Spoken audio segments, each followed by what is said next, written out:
powers and principalities. There's so much fire inside me. Tragedy struck when part of the largest hillside at the kosher rubbish dump collapsed. It's going to be fun to see how he goes about approaching this game.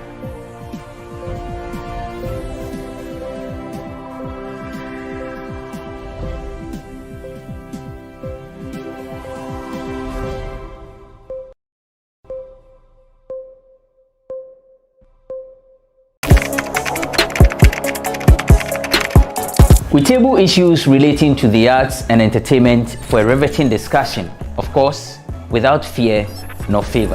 The question the presenter asked them was a dumb question. You need to speak the fact and move.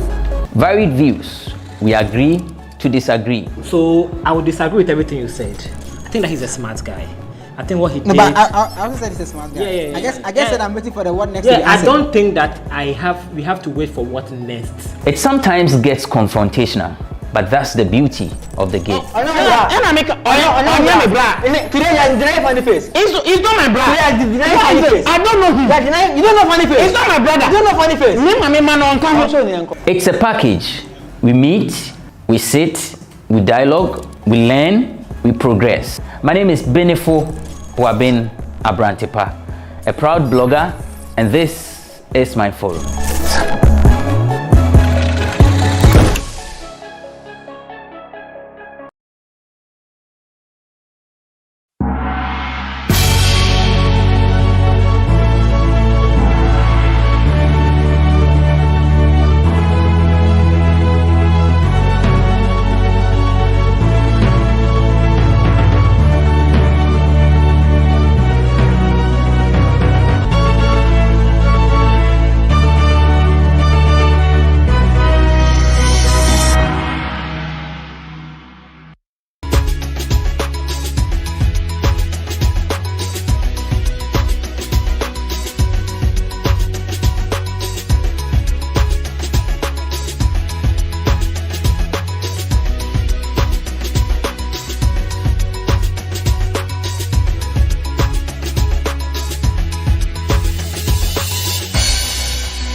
This is Kita.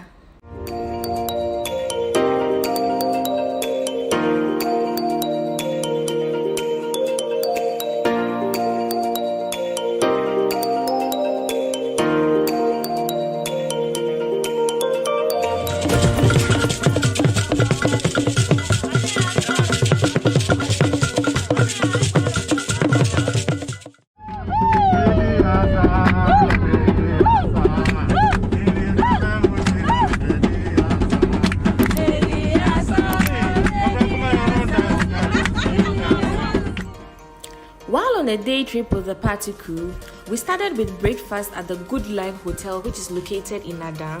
They also have rooms available which cost around 200 Ghana cedis and above.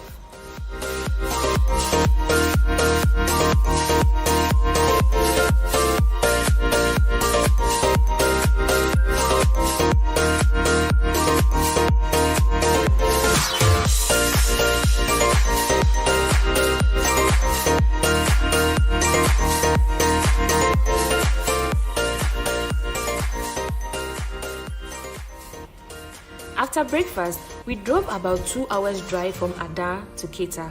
We settled at a place called Villa Amor, which is about 2 minutes walk from the beach and which is very close to the Aborigines Beach Resort.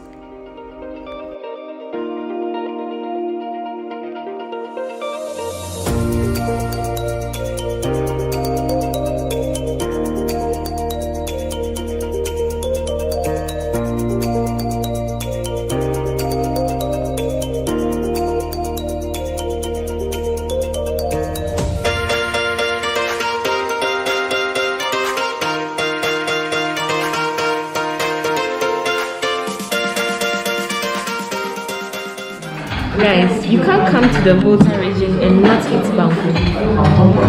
So why are you eating jollof? You eat the jollof is nice, eh? Okay, so he says you go for a second round. So you all are invited. I have here banku and oko. This is how it looks.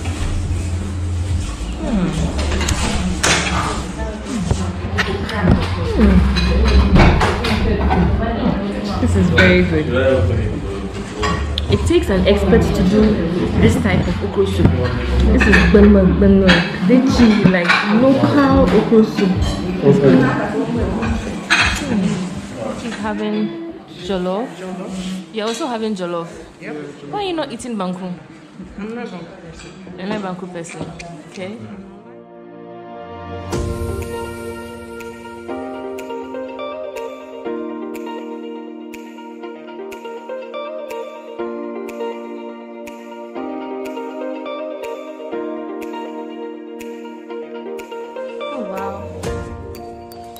This is room 105. It comes with the TV and the fridge and the washroom.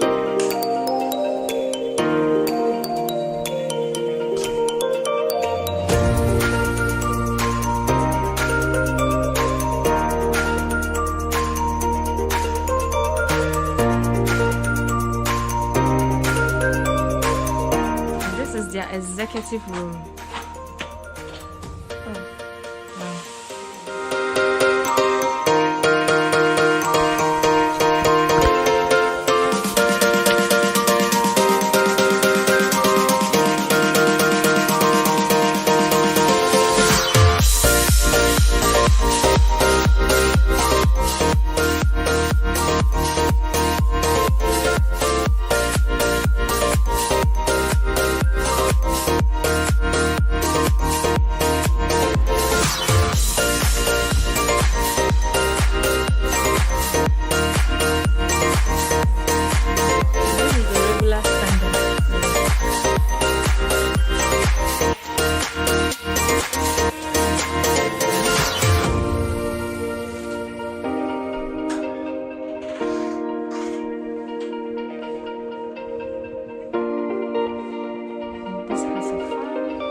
Everyone say hello to the owner of Villa Amor. Hello, Daddy. Hi. You have such a beautiful place. I enjoyed your meal. Thank you. So why the name Villa Amor? Yes, Villa Amor because love is everything in this world. Okay. If you don't have love, you don't have passion. Okay. And we think with love, everything is possible. Okay. So we give the name love. Amore is love in the Italian word. Okay. And we say village of love. Okay. So the name love because we feel we all love each other. Okay. And love should be on top of everything we do. Okay. Are you Ghanaian? I'm a Ghanaian. So how long has this place been in existence? It's about 2 to 3 years now. Okay. And how many rooms do you have in all? Oh, I have 10 rooms for now.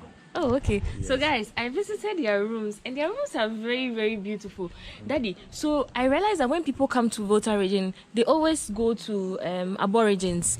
They don't I wouldn't even want to come here because it's somewhere I wouldn't notice. But coming here for the first time has actually given me an eye-opener. Like, this place is really, really beautiful. Your rooms are really, really nice. Yes. So is there anything you would like to say to anyone watching this video? Yes, Qatar is a beautiful place. There is a lot of things to explore in Qatar. Okay. Especially we have a beautiful beach and the people are very nice, Yeah. very humble, lovely people. Yeah. So I will encourage more people to come to Keta. We also drove around the Keta Lagoon and settled on this place to take few pictures before ending the trip. This is currently the lagoon, Keta Lagoon.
Come to Keta without visiting the beach, without seeing how beautiful the beach is. So we did a stop at a place called Emancipation Beach, and this is how the beach looks like.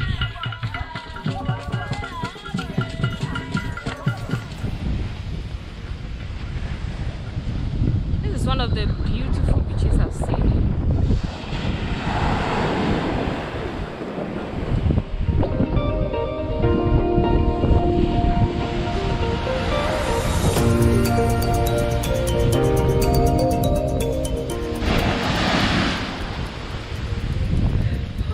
Goodness, it's so cold. Guys, the atmosphere here.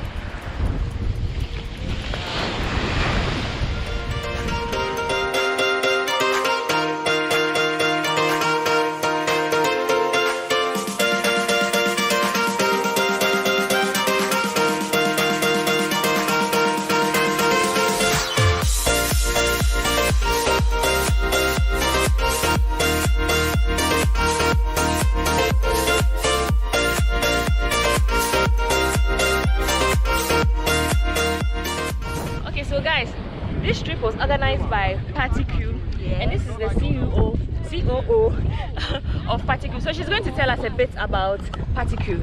Okay, Party Crew, we've been in existence since 2013. We are into domestic tours, and now we are adding some parts of Africa, Rwanda, Kenya, and Sao Tome. So for Ghana, wherever you want to tour, just contact us. When you tour with us, it's not just taking you to the website, the tour site. We make it fun. We party with you. That's how our name goes. It's Party Crew. So we party with you. We do jama with you. I've had fun. We do so much for you. So you come. Let's pamper you. Let's treat you. Let's help you to enjoy Ghana and what we have. So yeah, follow us on Instagram, catch us on Instagram and on Facebook, the Party Crew GH. So far I've had fun. From the bus, they gave us sopolo, plantain chips, local snacks, and like even before you get there, you're like already energized for the trip. And then we got there, we had brunch, we had lunch, we had and then Jama. Talk about the Jama. The Jama. Do you know what Jama is? They don't know what Jama is. Tell them. Jama is like singing, happy, drumming, like dancing, having fun. Yes. So just follow us. Check us on Instagram or Facebook, Party Crew GH. Yes, sure. And then you'll get to know much about our trips, and then you can join us. Yes. And it's very affordable. Yes, and it's affordable, and you'll be happy you did. Yeah. All right then. So yeah, guys, you heard from herself, Party Crew. It was really and indeed a party experience I had, and we just ended at the beach in Keta, and it's time to go. I really don't want to go because Keta is home for me because I'm from here, and the beaches alone are like reason for me to keep coming here and all that. So yeah, until another time on my YouTube channel, you know how we always do it. This particular trip was fully sponsored by the Party Crew GH, and so yeah, follow them. I'll share their details in the description box. Until next time on my YouTube channel, I love you. You know you're my favorite person. Mwah, mwah, mwah, mwah, mwah.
Sena akwala ni na akumayare no nso ekoso ninti na yenya akwala no operation amosi $9,000 ya kase ebusua no mpo ye tutu a enya de ebetimi ayede enya o papa nso ni papa ete from pacha mumpom na menye na musom yare ye osika ya mfamu ati asifo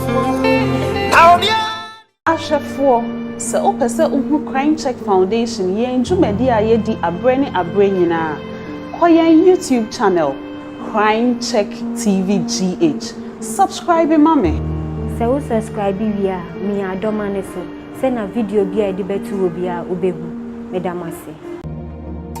So today I'm on a plot of land, not just a plot, a 40-acre plot of land around Oyibi, Old Sasabi. It's between Ubuntu Haven and Apollonia City of Light. You hear the names? Okay, so this particular property has a good road, there's water, there's light. People have already bought theirs and they are putting up their structures, if you can see. So just call the numbers and get yours. Be your own landlord. It's about time. Stay tuned. Okay, so we just passed Car Junction. We are still going around the plot. As you can see to my left, that is Ubuntu Haven.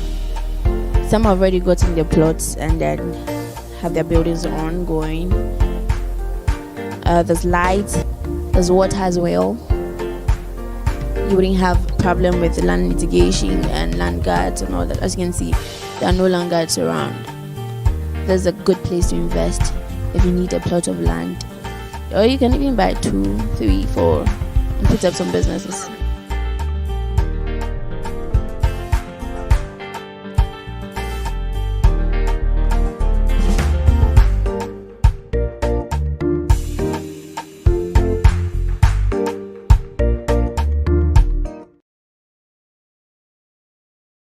For ene yasan ba mo chembe Crime Check Foundation your health check series and said the money no a series a ka akoma yi ema enipa eti ni so dwumadi a ye sha ase a chere yi ye nam hospitals ahoro wo Ghana man mu ha na okọ hospital ho yenye nim se hospital de yare na de yen be kwa anisa na nso nipa ni pi wo ha won kọ ho a won kọ sa yare mafie won kwa omumma efise won enibi eno na Crime Check Foundation health check series enipa won tesa won ni ni daso bia no ye ne ya dofo ye ben won na ya boa won na won nya ahoden na won aba efie so won ni bi krampa na won wa ahoden a me gidi se eno ebemom abrehemu na enne ye kwa be kala pass ho na rehosem bi akwa kopie ye maame bi a ode Adiza Abubakar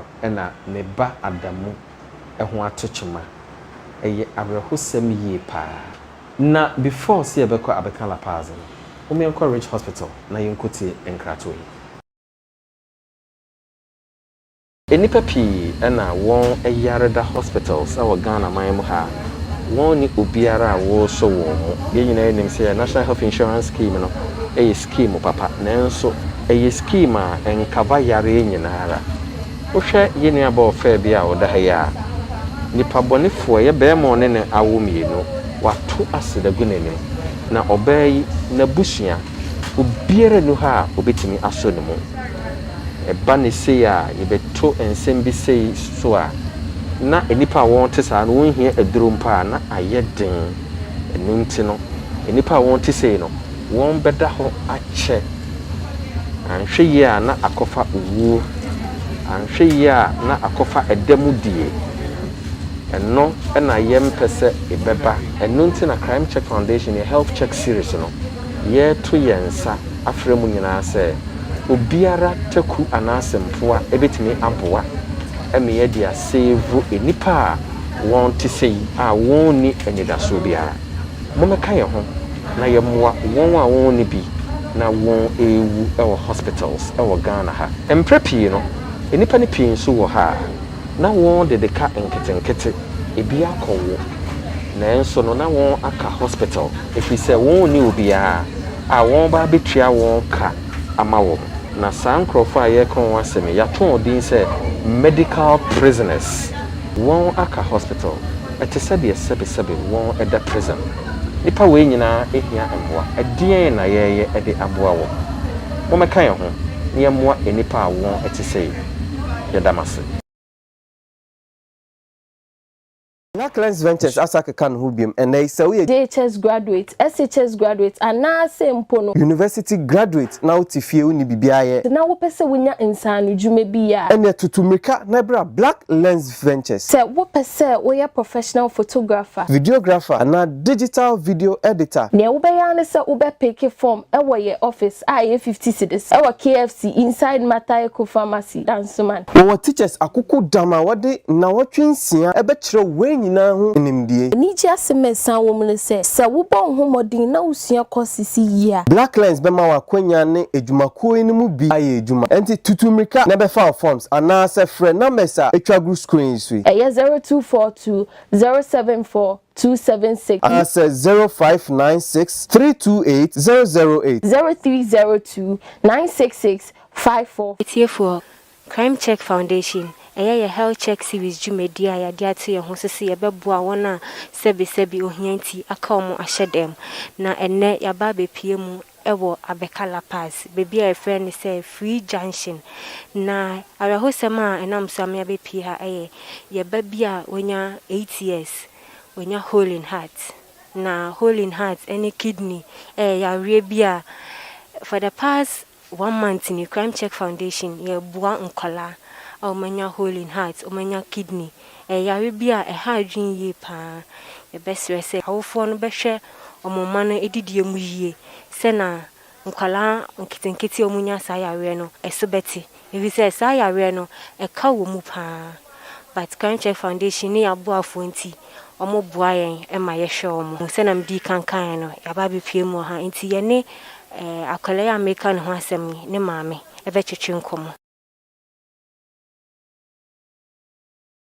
Minuanom mati asem dey enne se ope asase ana edan ato a mansun biara eni ho a eno ane ejare real estate na sa ejare real estate won wo kasoa ofanko baby a aban akosi senior high school ni high court fefefe no wo firi ho pe na ura ejare real estate sai tie ni jesemiye anwea ene ebo a wo de besi dan no ebi wo ejare real estate fo na de san ma eye ahomeka ene se wo to asase na ejare real estate wo betwa so fe edi amaw edi odin aye pillars edi esi ho land guard asemo de eno de emamu kura na san tie ni jesema san wo ho bi me ensu a wo de besi wo dan no eye free na document asemo de eye tatahwe wo to wasase anase wo dan a na yɛde ahyɛ wo nsa. Eti kan ho na frɛ Ejare Real Estate na ansa anyawo. 21st clinic say eba sciatica no ho every wo sisimu kono a wo to ase ho no ntini na fa wo srem ekosi wo na ase ho no ebo betimi atutu ama wo ankasa wo gye ho ba bi enye enti 21st clinic wo mo na ye sciatica expert e wo Ghana ha wo mo de bibiduro so ho bibiduro ankasa ene besan o ya no masa de machine aka ho ya de bibiduro ka ho ne asan de wato machine so ya san ya o massage bi ya wi a herbal treatment ya de awono ama wo eye sciatica 21st clinic na ye expert a wo tu ase Ghana ha ba bia wo mo ho enkran domi market wo ho heavy do dan ni mo ho ena kuma senso ahia wudu session so wo mo na nue dwabo so wo mo ho sunyane ni wenchi ni ba bia nkranza 0540 311 311 0540 311 311 That's a 21st clinic. Woman is sciatica expert. Pacha first. Pacha femi Adiza Abubakar. Pacha obanana. Me bani Suleiman Adam. Nti pacha obeka bibi kakra if efa yare no ho emra e hyase. Ye wo no baby no. Ena yare ni hyase bai. Na ye nim se eye holy heart nti ye di ni chinchin di ni ko nipa hia mo anyina ni nyama. Bai ewo ma na ne ho abeton na yare na asaba. Ne ho beton na yare na asaba. Bai onyi ba no afi eduru baby no the way se no ye. O ntimi sisi otimi sukura wa bre. Onyaya anka obesi akoto onanti ha ne ha na wa akoto onanti ha ne ha na wa akoto. Na nkofo kasa sentio akwala we bibi ha no even school nyina ye nim oko school obefuru akonwa e wose wotena so obekoto akonwa ne sumu na oye homework ni nyama nti eye sa na me sister ba akono nso eye nurse ni eno ka sende odini be de ebekola pass community eno mpo before odini beko eye se na ne ho fa ne ho ahye ena efre no no de ne call pass com ena omo hwe ne ye bibia na de ne ba fi no musama ne de se doctor penina ankasa ni ho nti oba omo ma omo mre omo koy omo kochani na kuma ne scan ni nyama nyina ena doctor ne hu se yare ayeye de ha akwala ni nie na ehon mo ntimi hwe no nti enya de yemfa ne nkokolibu nti ye de omo ma etam se yemfa ne ye ko kolebu nsi okonya doctor a ohwe sisi ampo no ne hwe nti o ma ye tam 2 months 3 months na edi na akọ na o ma akọhwe no ma akọcha ni scan ni nyama abefe de bebi ebeduru yo musi se na akola ni na akoma yare no nso ekoso ni nti ombe maye ska a ewose ye betua na yenya akola no operation no kura ni nyambe ni mo de leta ni ma ye di ba fie almost $9,000 $9,000 nso enye sika ketua ye ntimi nye bi ya kase ebusua no mpo ye tutu a enye ade ebetimi ayede enya Enti mukokolebu hono eni amamu leta ya chese $9,000 Tisa $9,000 no eno mbeti ombeji ansa no maye no operation anasa mo beji bi ansa no maye no operation omusi yamfa scanning bra ansa no maye no operation to mo de maye mpo mo maye like 2 weeks senti ebeti mi anya sa 2 weeks no ombeye ni sa operation se me ntwantro mo maye later getting to maybe 6 months ni akwala na ne papa we akwala ne de yanka say sorry to see or papa nso ni papa ese anti akwala ni since time o ye phone as at 3 months and I misunderstanding by nti by na ma akwala no on hwe no on hwe no ti ya na ye pre and obo afọ mo boy mensu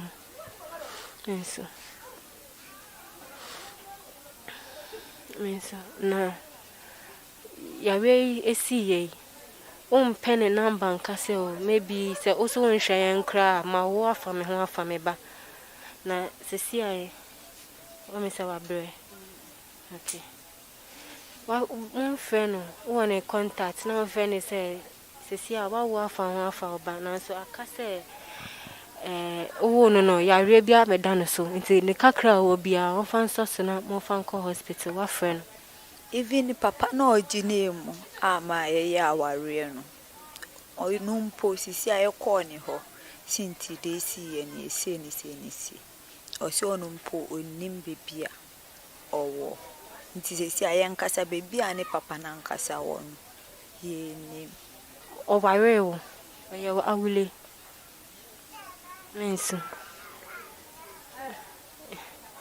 nti sisi a wo busia e na mo press o menya scanner shakola ejuma be na wo ye sisi a ibotire na wo body shakola no bibia ye ko hospital nyina etire no nso na nse ejuma mba nti aye on and off nti sesi anumpo akwese omuma aye leta ne sinti empe scanning fanim bra no mpo enu na aboa kakra esanse anka ezigusu kokolebu na anka ebi agi se mebo busua e ma ede ne ko esanse na nse etira na ayebebo no enu ana ye dididi ebi ane mpobo ati na tare bi enu ana edeye nti eba ne se esi en kokolebu na bibi scan ebi ni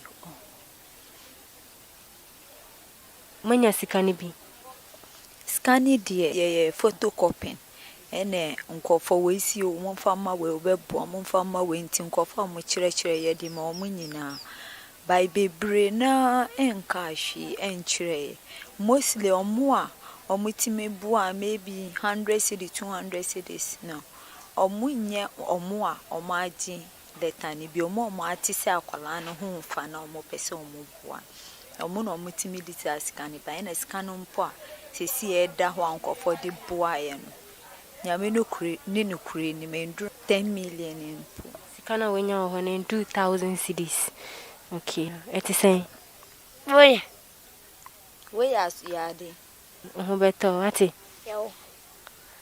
then na pesa won kanche obi a o hwe then na be ka cheness e wo yare anim Ete from Pacha, Mumpom na me Lamusom yare. Ni be bo awati. Ade a metimi aka ne se obi a owo bibia obetimi aboa ye. Omboa na akwala no nto. Ya akwala obre. Ebi no obeda mpo. Ni ho ya mopo. So mo ntimi amboa ye. So mentimi amboa ya hwe ne ho ebetimi aye efise ebuafo bi eni bebia adi so mo ana obetimi aboa mesuro mo ni nyankopo edinti obi owo bi obetimi aboa e bia omboa ye Etiefo na se na edi kankai no ye sister cheche nsem ni mu akire ye osi abofra no enya 8 years na Holy Heart ena wone so omuhia $9,000 and send it my operation ewo kolebu yene ne kasa ye no ma eti ase se bill na demand no why photocopy achicha ma montemfo se mo beboa no na ma raise sika no basika o mo onya nyina endu 1000 Ghana cedis na se ebi wo mu pa en sadansa ye me be sure mo se mo beboa ye nua na etimi akoye operation na ono so eni agi na bema one no efa efunu no ejai no esamo ware ye no anche eno mujaye nti papa no ye hu bebi owo krani ache ne se ne ba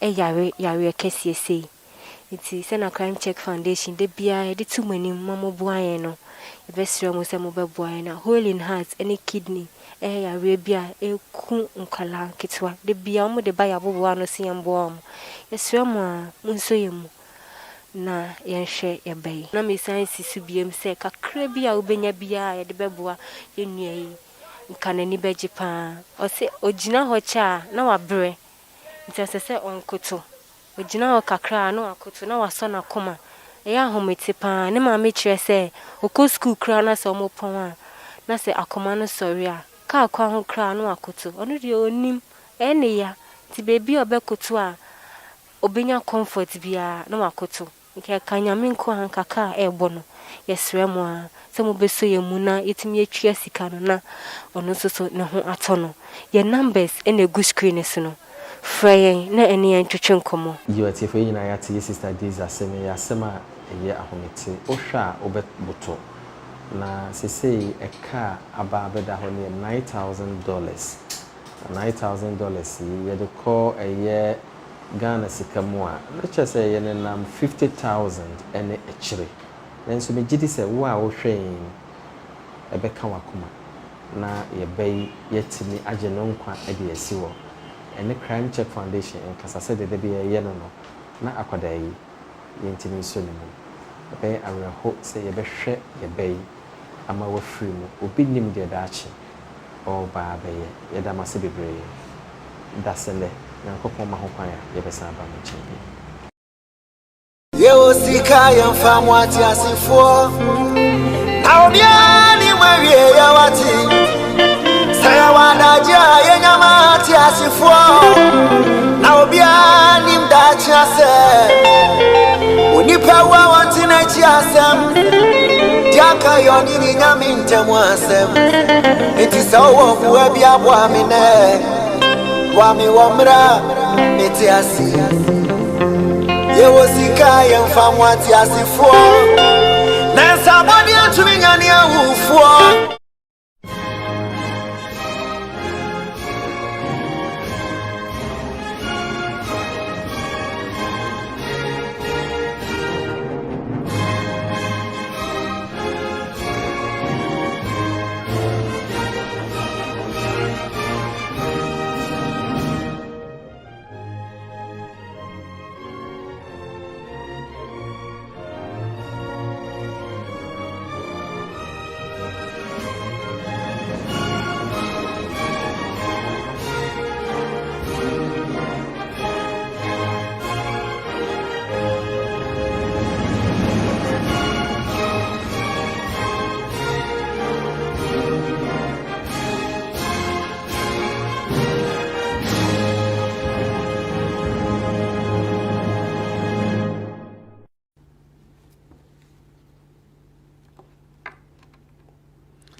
Fellow Ghanaians, good evening. I thank you for welcoming me into your homes once again on a matter we have all sadly become familiar with, COVID-19. It has been 11 weeks since I last gave you a situational update on the fight against the disease. I've, however, used the occasion of Easter and May Day to apprise you of some major COVID-related developments and of the need for all of us to continue complying with the health and safety protocols. Embarking on a 9-day official working visit to France, Belgium, and South Africa as part of efforts being made to ensure our nation's rapid and sustained post-COVID economic recovery, and have pre-recorded this update prior to leaving the country. I must at the outset express the gratitude of the nation to the National Chief Imam, Sheikh Usman Nuhu Sharabutu, and all Muslims across the country for adhering to the request to have a subdued Eid al-Fitr celebration, devoid of large public gatherings. By and large, it is gratifying to note that many Ghanaians are adhering to the protocols, and it is heartening to see law enforcement agencies acting against persons and institutions flouting the regulations. Until we vaccinate the requisite number of Ghanaians and enhance herd immunity, which will help return our lives to normal, the Imposition of Restrictions Act 2020 Act 1012 will remain in force, and the security agencies will not relent in their efforts to enforce it. Fellow Ghanaians, since the last update on 20th February, two major occurrences in our fight against the pandemic in Ghana have taken place. Firstly, we have seen a marked reduction in active cases i.e. persons who currently have the virus, from 5,444 persons as of 26 February to 1,314 as at 11th May. The rate of infection has dropped significantly from 400 a day when I last spoke to you to less than 100 now. And the number of persons who have recovered from the virus has also increased from 77,972 to 91,146 within the same period.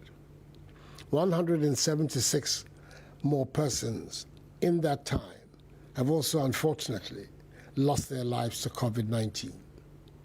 Cumulatively, we've conducted 1,121,168 COVID tests. This development brings me to the second reason for tonight's broadcast, one which is crucial in restoring normalcy to our lives.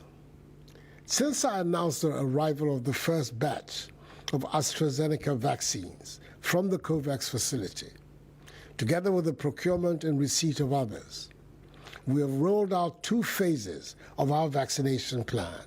The first phase involved vaccinating a segment of the population in 43 districts, that is, health workers, persons with comorbidities, persons above the age of 60, physically challenged persons, journalists, frontline security personnel, and a cross-section of persons in the 3 arms of government.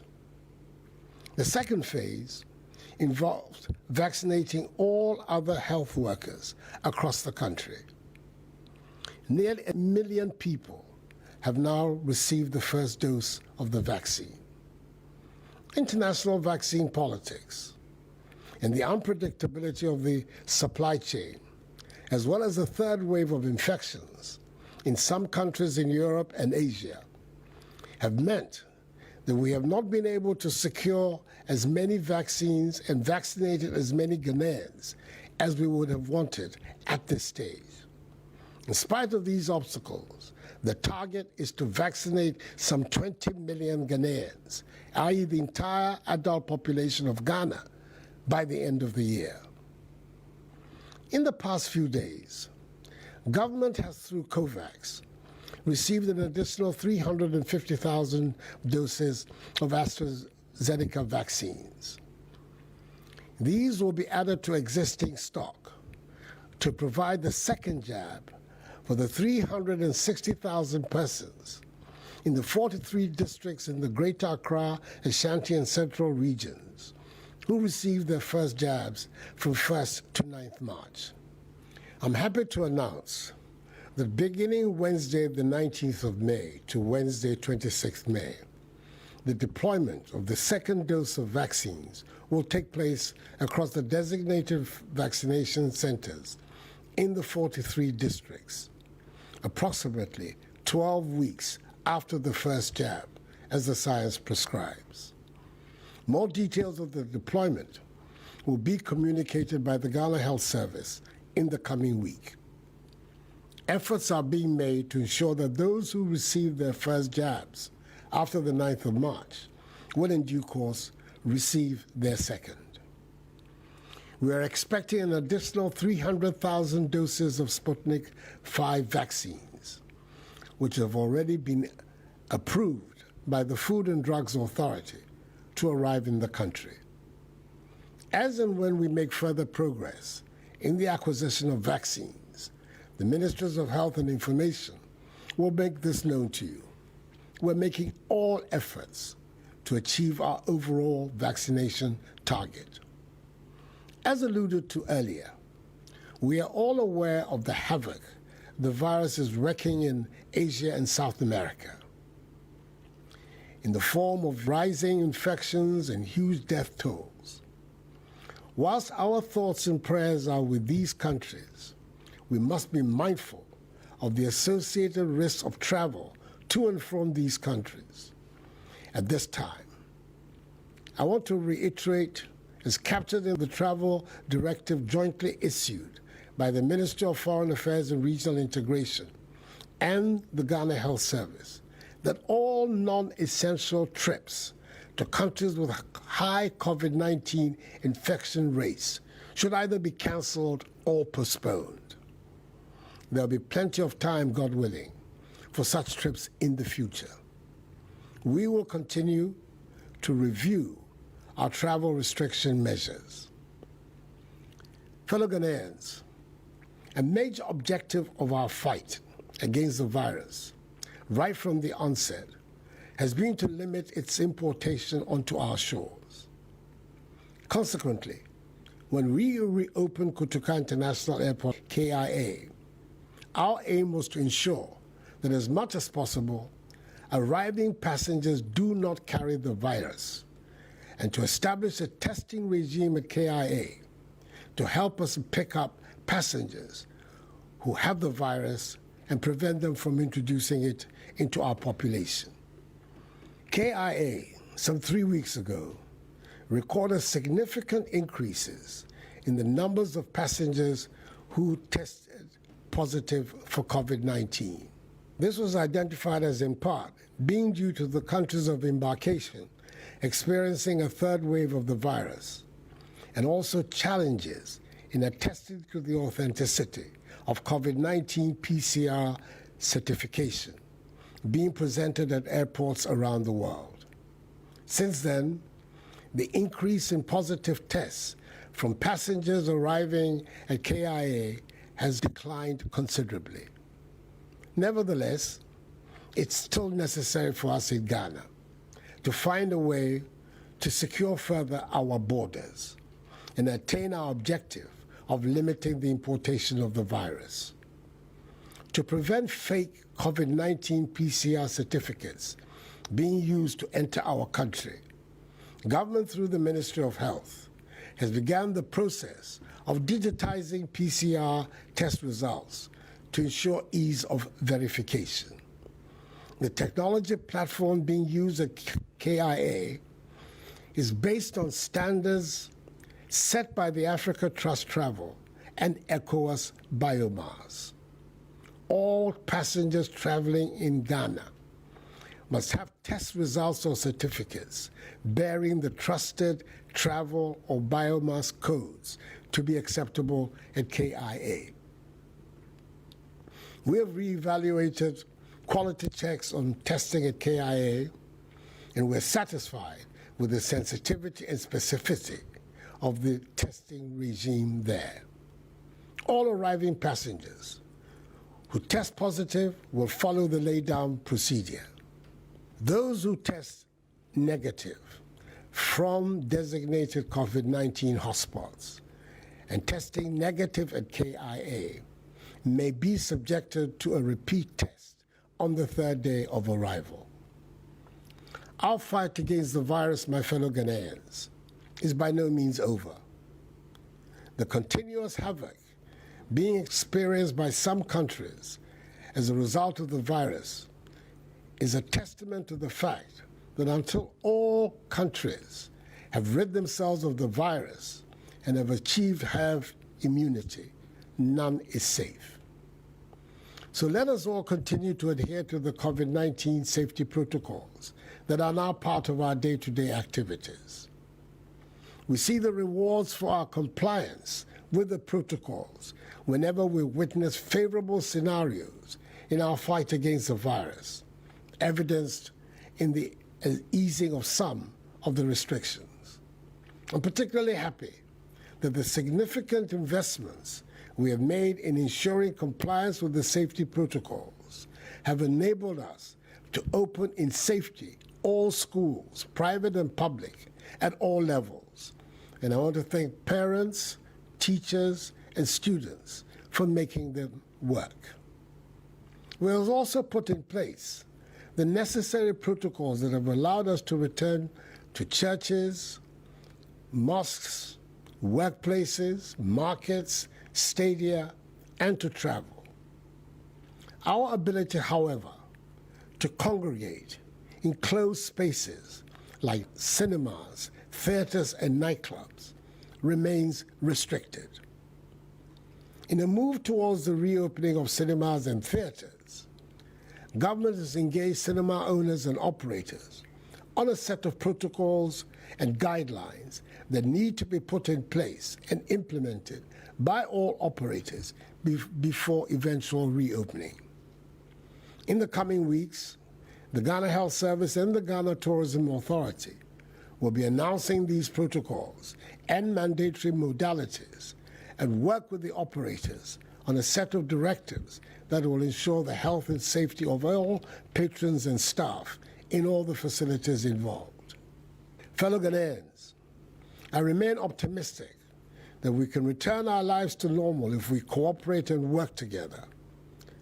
Let the reduced rate of infections not lull us into a false sense of security. Let us continue to adhere to the safety protocols, that is, the enhanced hygiene and mask-wearing protocols. Let us take the vaccine when it gets to our turn, and let us continue to put our faith in Almighty God. There is light at the end of the tunnel. Our goal of 0 active cases is in sight if we remain vigilant and steadfast. Enuanum, efiri na awotwe ayebe. One year awo panie no. Bese awo ni etosu mienu. Aban eboabo aduro na no bebre. Ama Ghana fo nyina. Mesramo seni amaka dada. Mani bia eni panie no ho. Enti se eduro so a kola ko wo panie no. Na no ne beboa ama yatumi apam yare ifri yemaimu. Anyami me keja ochi na ni ba ne. Many egbo corona chofa basa agbo ekun. Amlalo ebo chofa pi na agana mambi fe no ewo cash or no ya ni o agbo chofa no ni ba wawo ni wo hwe hela keje wo manemi. May God bless us all in our homeland Ghana and make her great and strong. I thank you for your attention. Good night, and God bless you all.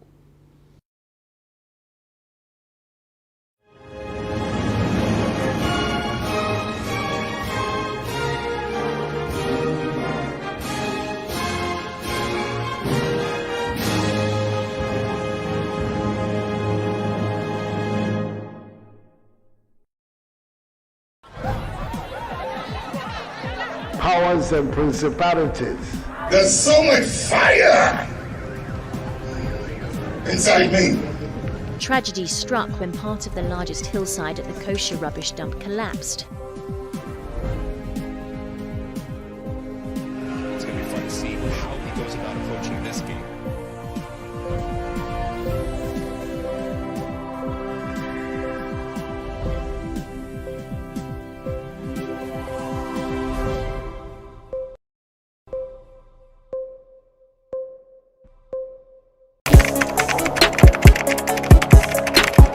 We table issues relating to the arts and entertainment for a riveting discussion, of course, without fear nor favor.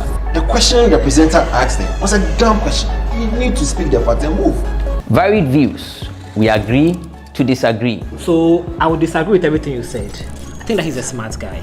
I think what he did. No, but I also said he's a smart guy. Yeah. I guess that I'm waiting for the what next. Yeah, I don't think that we have to wait for what next. It sometimes gets confrontational, but that's the beauty of the game. Today you deny funny face. It's not my brother. Today you deny funny face. I don't know him. You don't know funny face. It's not my brother. You don't know funny face. It's a package. We meet, we sit, we dialogue, we learn, we progress. My name is Benefo Abrantepa, a proud blogger, and this is my forum.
want to use the opportunity to wish United Airlines Akwaba, as in our local parlor, meaning welcome back home.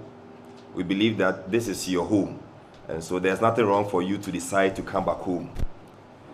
Your return is very, very dear to us as Ghana Civil Aviation Authority, even as we also are marking about 35 years of being an autonomous civil aviation authority, having been established on the 16th of May, 1986. We want to use the opportunity to encourage that United Airlines will come and add value and also enhance the air liberalization policy of government, even as we also expect that the passengers and the general public will benefit from the choices that you bring on board. I also want to use the opportunity to reiterate what the MD of GACL said, that we expect high customer service and customer satisfaction overall.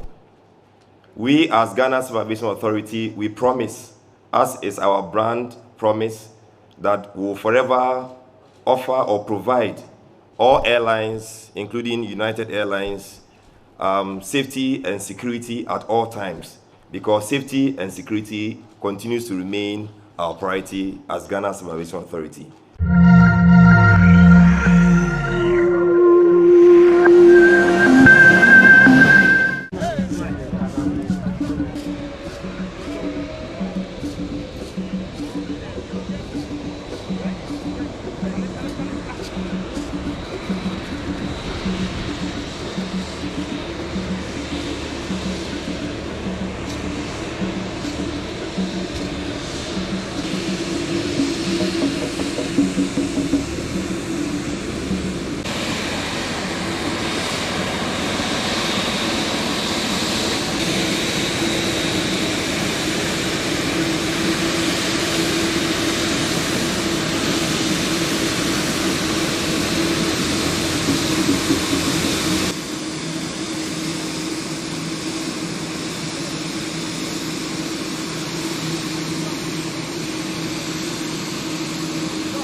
I'm very happy to have been on there. It was great. The flight was really great. We had a smooth flight. So how different is this flight from other airlines? So I would recommend this flight to every Ghanaian or every person who would like to fly. It was really smooth compared with all the flights that I've used so far. It was great. This is our first flight. It's great. We love it. So can you tell us how different it is from other flights? Well, I boarded from Houston to DC and DC to Accra, so it's very excellent. It's a very nice plane. Everything was decent, and the customer service is great. And that was really a warm welcome, like they say in Akwaba, locally here, and we did a good 10.5 to 11-hour flight. That was really wonderful, really smooth. And despite the fact that when we land here, it was just a different temperature, but we kind of used to that. And again, we really appreciate the ride. It was a great airplane, and we look forward that most of passengers will really appreciate that. And that's just a new beginning. Hey, thank you. The flight from DC to Kotoka International Airport was very nice. It was smooth. Weather was nice, so no turbulence. The weather is actually great here in Ghana. Really enjoy the festivities and the events. Ghana really, welcome United, so really appreciate the business. We appreciate the warm welcoming. Thank you, and we look forward to keep coming to Ghana and having a blast. Thank you.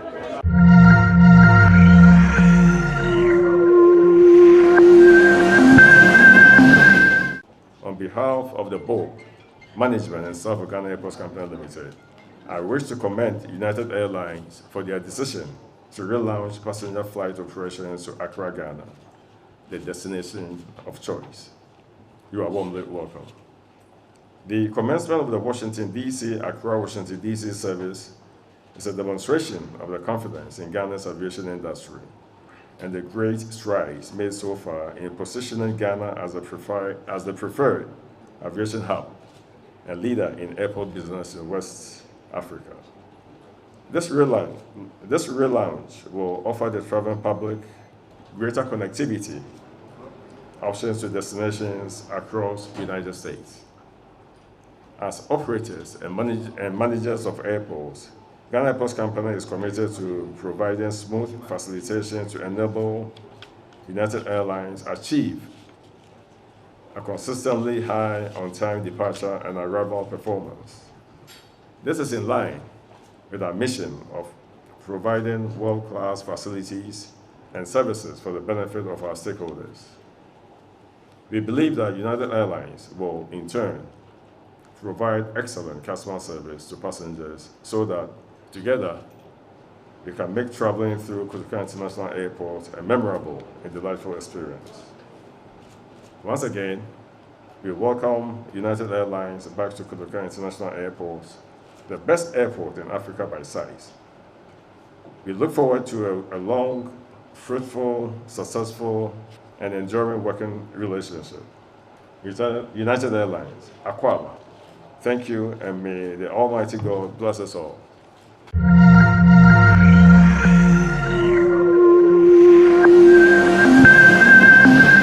The flight was fantastic. It was really fast. Beautiful new aircraft with a new product. It was fantastic. We are excited to be back in Ghana, and we are really optimistic about the success of this route and being here in Accra. The flight was very full. There's a lot of demand to take the new United Airlines service from Washington, D.C. to Accra. So in addition to Washington, D.C., we can conveniently connect people from all over the United States of America via Washington into Accra. So a lot of demand. We're always open to looking at new partnerships and looking at ways to create value for our customers. We are starting new service 3 times a week, and we are working and we are committed to the market. We hope to build it up to be a daily flight, but we've got to start with 3 times a week and build the market, grow the market together, and then we'll look forward to good things to come in the future.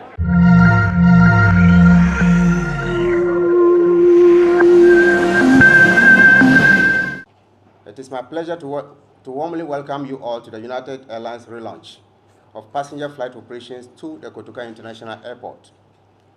United Airlines first came to Ghana on 21st June 2010 and left after 2 years of operations in July 2012. We therefore welcome their decision to relaunch the Washington, D.C., Accra, Washington, D.C. route on Mondays, Thursdays, and Saturdays with this maiden flight today. We are confident that the thrice weekly service will quickly grow to daily flights. I'm informed that this route was one of the most lucrative routes when it was previously operated by United Airlines and subsequently by South African Airways. We are therefore thankful for the bold decision of the United Airlines to return to the shores of Ghana at such a difficult time in the global aviation industry and for choosing Kotoka International Airport once again to promote closer ties between our two countries, giving us a second direct entry point into the United States of America. Your Excellency, distinguished ladies and gentlemen, as you are all aware, the COVID-19 pandemic has wreaked havoc on the aviation industry worldwide. However, the introduction of vaccines has offered a glimmer of hope, and we are already on the road to. We assure you that government, through the Ministry of Transport, will offer all stakeholders the needed support, including the use of free freedom flights, free freedom rights to expand routes to and from Accra. In so doing, this will ensure the realization of government's vision of making Ghana the preferred aviation hub within the West African sub-region. Your Excellency, distinguished ladies and gentlemen, it is refreshing to note that as a result of the strong policy initiatives by government and the adherence of high airport service quality standards, the Airports Council International ranked Kotoka International Airport as the best airport in Africa by size in 2019 and 2020. In February 2021, Kotoka International Airport received the Voice of Customer recognition from ACI for demonstrating significant airport efforts in obtaining customer feedback during the peak of the COVID-19 pandemic. International passengers are therefore assured of high-quality service when they choose Accra as their destination or transit port. On behalf of the Minister for Transport and on behalf of the aviation industry, I wish to assure you that Government of Ghana will continuously make efforts to ensure that the operations become successful in this country. On this note, on behalf of government and the ministry, we say Akwaba, meaning welcome to United Airlines, and we wish you a profitable and successful operations for many years to come.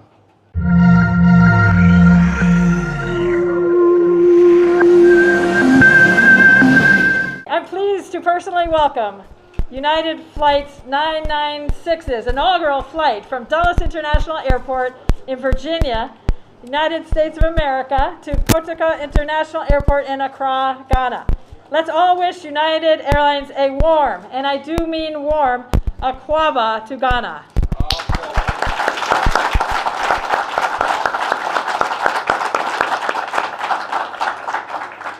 This flight and the reopening of a direct air travel route between the United States National Capital Area and Accra represents a significant turning point in the last 15 months as vaccinations take effect across Ghana and the United States, and as we begin to see light at the end of the pandemic tunnel. The post-pandemic world seems to be a bit closer with each passing day. This direct route will increase opportunities for cross-border trade, visits to Ghana's amazing tourist destinations, as well as those in the United States, and of course, reunions with family and friends. Today's flight and the many regular flights to come provide an avenue for the people of Ghana and the United States to connect and reconnect with each other. I'm pleased that United Airlines, with its impeccable service and safety records and its 95 years as one of the world's most recognized airlines, has returned to serve the Ghanaian market. Sometimes a video chat just isn't enough, and it's evident that United Airlines understands this as well. United recently updated its slogan from the familiar "Fly the Friendly Skies" to "Let's Get Reunited World." This sentiment epitomizes the new route reuniting Washington Dulles and Kotoka International Airports. As we welcome United Airlines back to Ghana, I'm reminded that the path to a friend's home is never far. Indeed, we are shortening the path between our two friendly countries, reuniting Ghana with the United States, and vice versa. Thank you. Medase.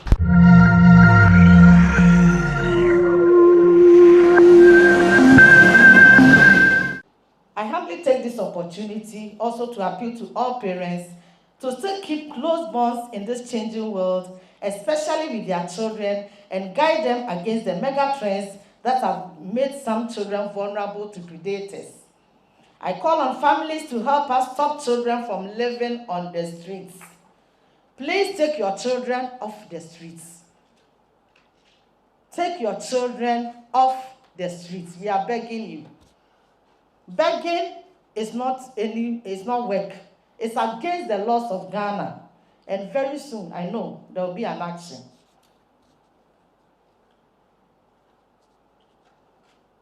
These children, as the country director for CRS said, they even get angry when you don't give them arms.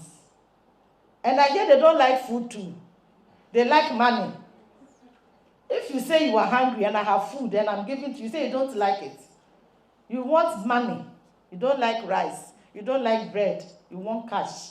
This alone tells us that the motive is wrong.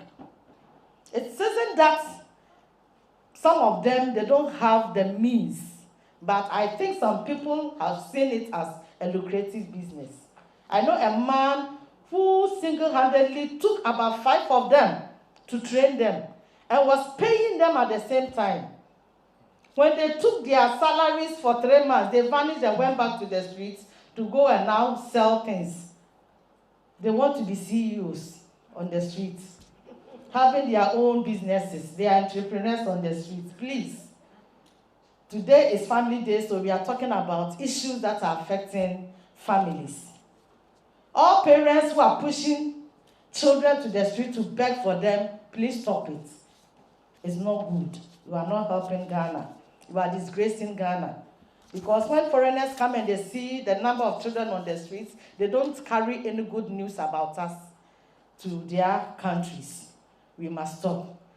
We have over 4,000 children living on the street. Why? Where are their families? Why? So this year, our goal for celebrating the Family Day is to help spread awareness about the benefits of the family system and the need to maintain our roots of love, our roots of togetherness, our roots of unity. And I want to say that we should all make conscious efforts to keep our family ties for a better country for all of us.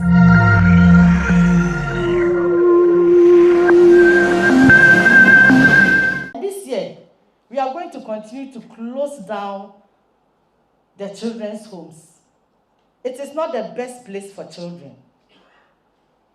So those of us who are interested in establishing children's homes, we are saying that we will not give registration to any new homes that are springing up. And the old ones too, we want to cut the number down. We want to cut down the number because the number is very high for a country like Ghana, where they say that we love, even when foreigners come, they cherish the way we welcome them. They love us. But why do we have our family members on the streets begging? Why do we have our family members sleeping outside? If we talk to them, if we show interest to them, if we let them know that they belong to us, that sense of belonging is there, I don't think they will leave and then go out to suffer on the streets. And also, if we stop abusing children in our homes, children will stay with us. All they need is our care and love. Parents, please, we are appealing to you. Love your children. Love your elderly persons. Don't leave them to be on the streets to beg. And love the ones, excuse me to say, who have disabilities. They are human beings. Love them, cherish them. It is God who created all of us. Don't leave them to go out to go and beg for alms. You brought them into this world. They bear your family name and they belong to you. So please, we want all our people and all citizens of Ghana to maintain their family ties.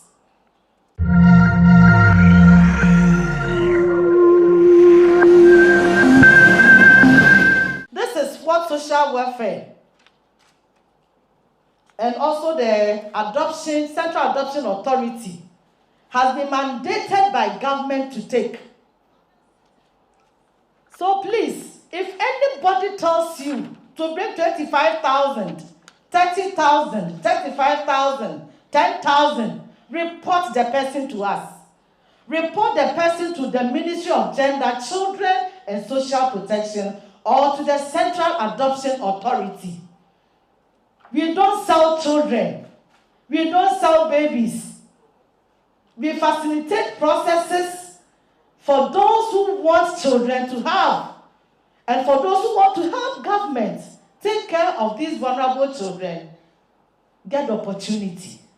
Please, our name is being dragged to the mat too much. So officers who have the opportunity to hear me or to see me on TV, I have given the public what you are supposed to take. If you take beyond this, you will be reported. And when your report comes, I know the minister will not deal kindly with you or lightly with you. You will be dealt with according to the law.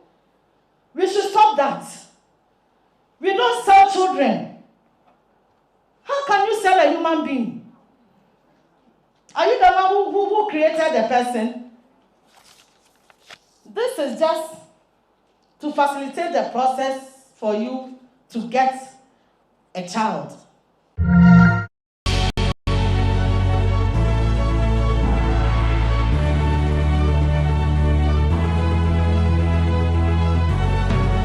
From the dawn of time, people have engaged in several businesses. With the onset of technology and innovation, life has relatively been made easier. By using debit or credit cards, mobile banking. Thank you. And your favorite, mobile money? Tech has indeed married business.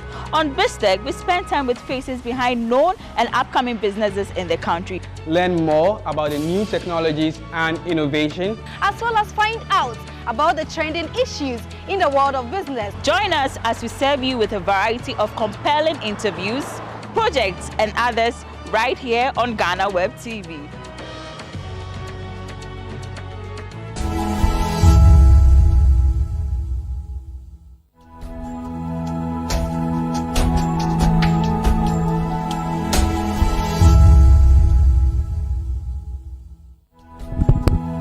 Colleagues, good afternoon. You will kindly give us just some 5 minutes as we await our signal from Ghana Television, and then we'll go on live. Just about 5 minutes. Thank you.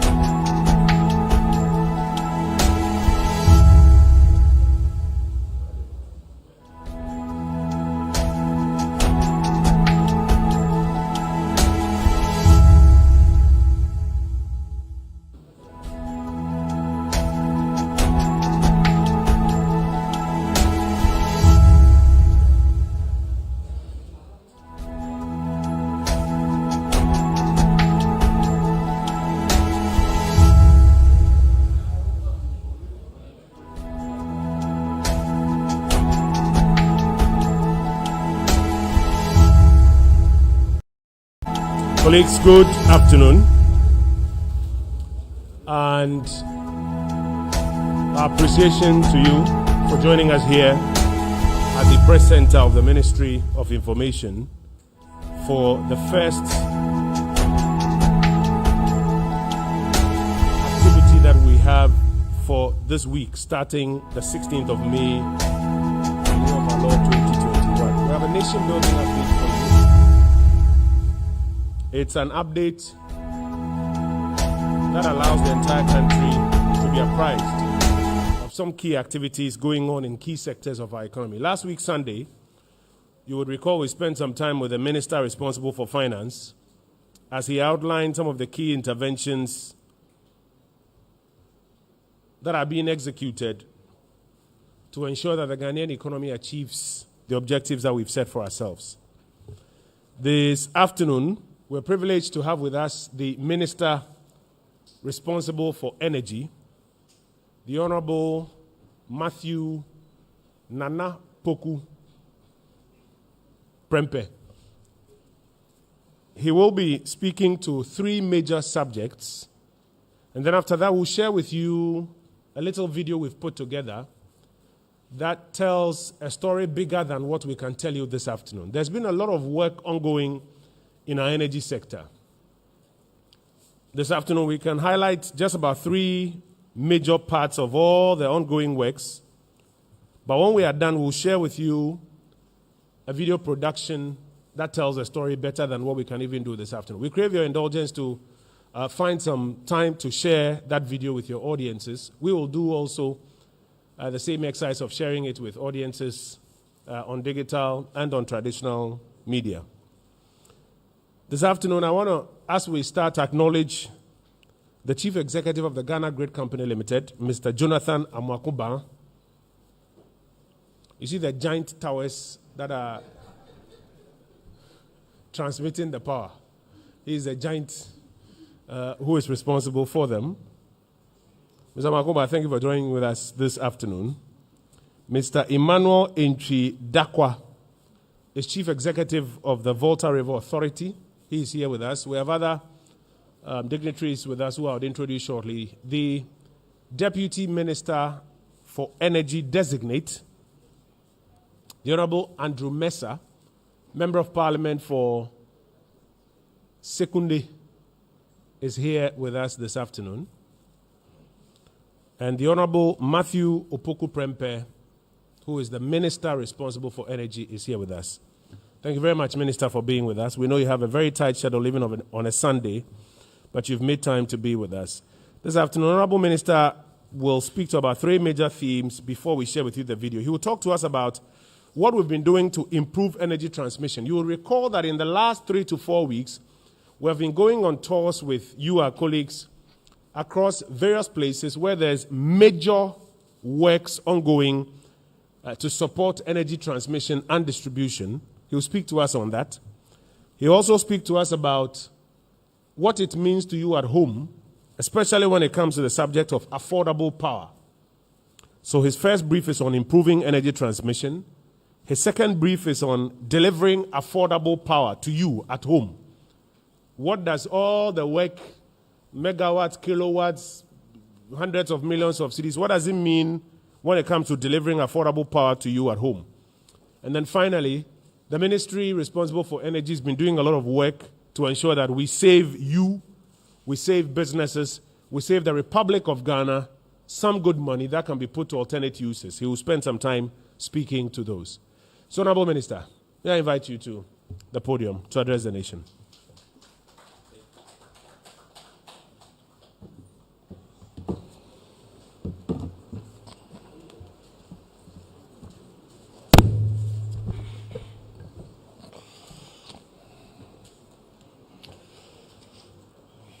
Thank you, Honorable Minister, for information. Thank you, Honorable Deputy Minister Designate. Good afternoon and welcome to today's function. Those from the various energy agencies and distinguished members of the media. His Excellency Nana Addo Dankwa Akufo-Addo was voted and started governing the country in 2017. And he puts into action his accelerated transformation of our country that continues till today. A lot has been achieved in the last 4 years across the various sectors, and the work is still ongoing. I am excited to be leading the charge with the Ministry of Energy, having been retired from the Ministry of Education.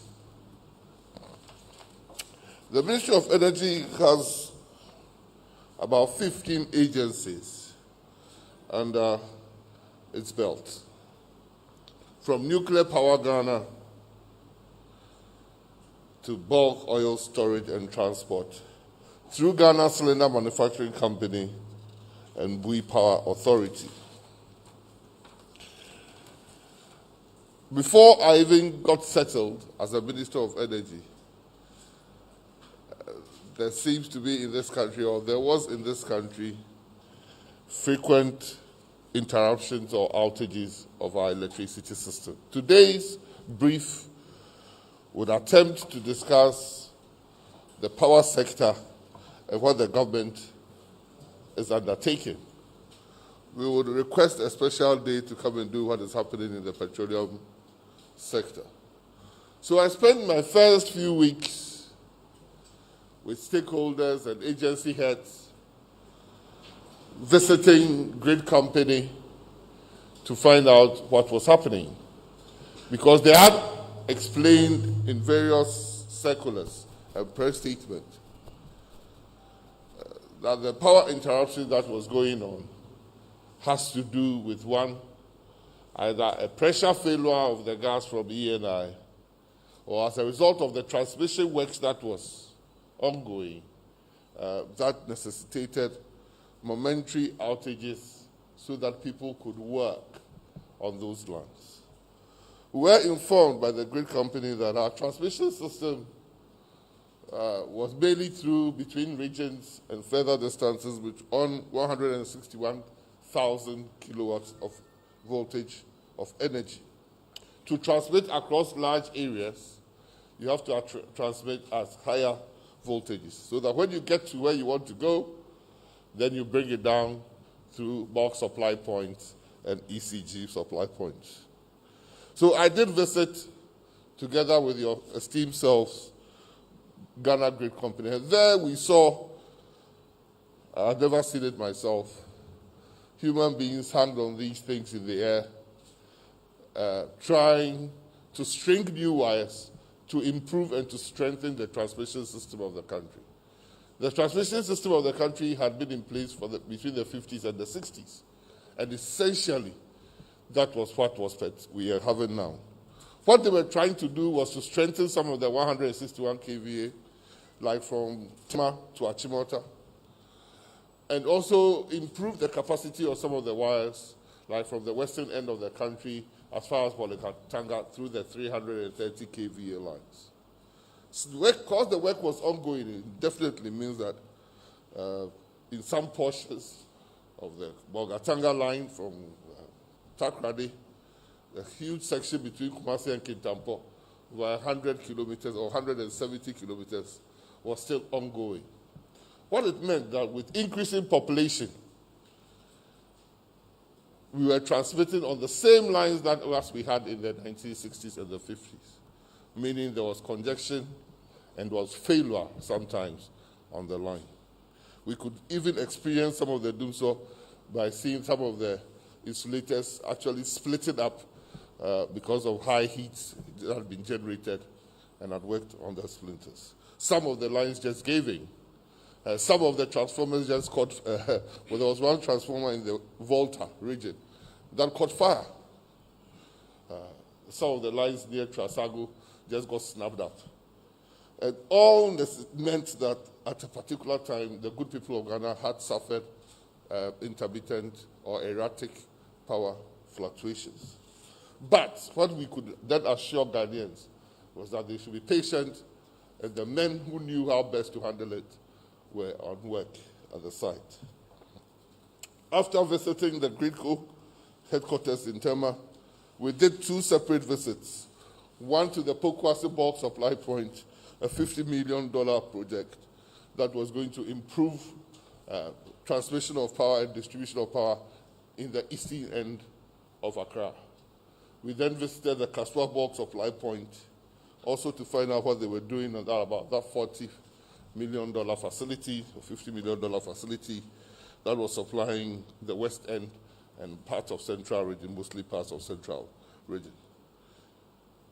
Visiting these sites of work, interacting with the media that joined us, trawling the social media pages, I came to the conclusion that everybody meant well for Ghana, and that good power, reliable power, affordable power was good for everybody.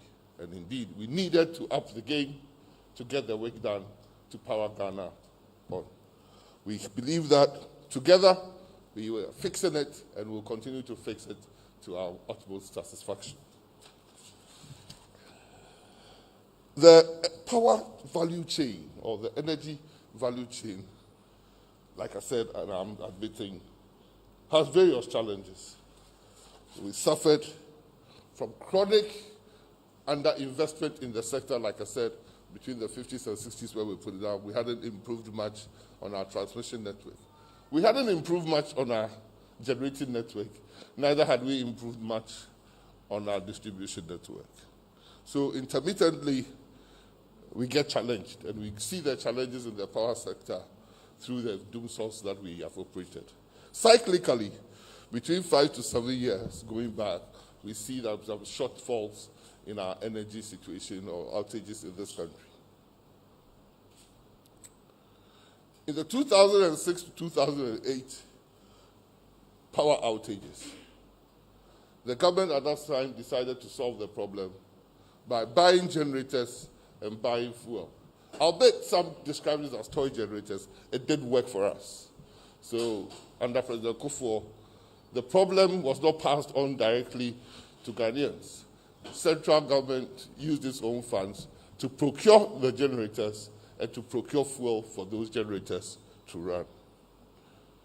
From 2012 to 2016 power outages, the government at that time decided that they would solve the problem by signing power purchase agreements, either on emergency basis or on urgent basis.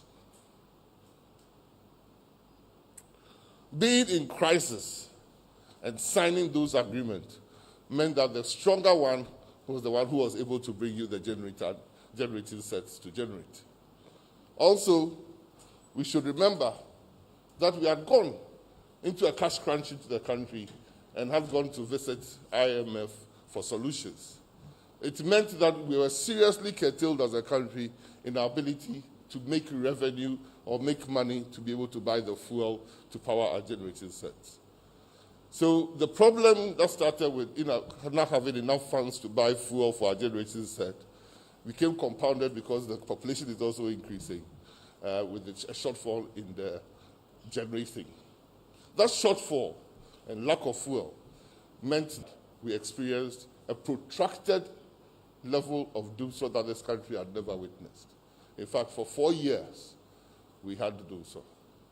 This doomsday led to a national power outage that ECG came out with a program for the whole country when somebody will be off or on. It started from 12 hours. It ended up probably 36 hours. And sometimes it went even for days without following this thing. So emergently or urgently, the government signed various forms of power purchase agreements. Some of the power purchase agreements, and because we were in desperate times, meant that, like I said, the generators had the upper hand. If I come and charge you and you say you don't want it, I go, you sleep in the dark. So we signed these, what we call over 40 PPAs, power purchase agreements, mostly on the basis of take or pay. They wanted government guarantees and they demanded government guarantees. And also, because we didn't have the money and the central kitty was empty, we had increasing levels of PRC tariff over that period. So even though we were in protracted doom, so we had also increased levels of tariff deposition that we will show. So ultimately, Nana-Addo came into office at the background of some of those challenges. When His Excellency got into office, one of his first things he did was to issue order that the Ministry of Finance finds money to pay for the fuel. Because we had signed these generators on a take-or-pay basis, the fuel bills were piling up, and the generators, because it was take-or-pay, was also building out the debt. It was to find the money, pay the fuel suppliers, pay the generators for what they are generated, and get the commitment from them to continue bringing us the power. So largely, the last 4 years of the MPP government, we saw no doomsday, or as we call it, we solved the problem of doomsday.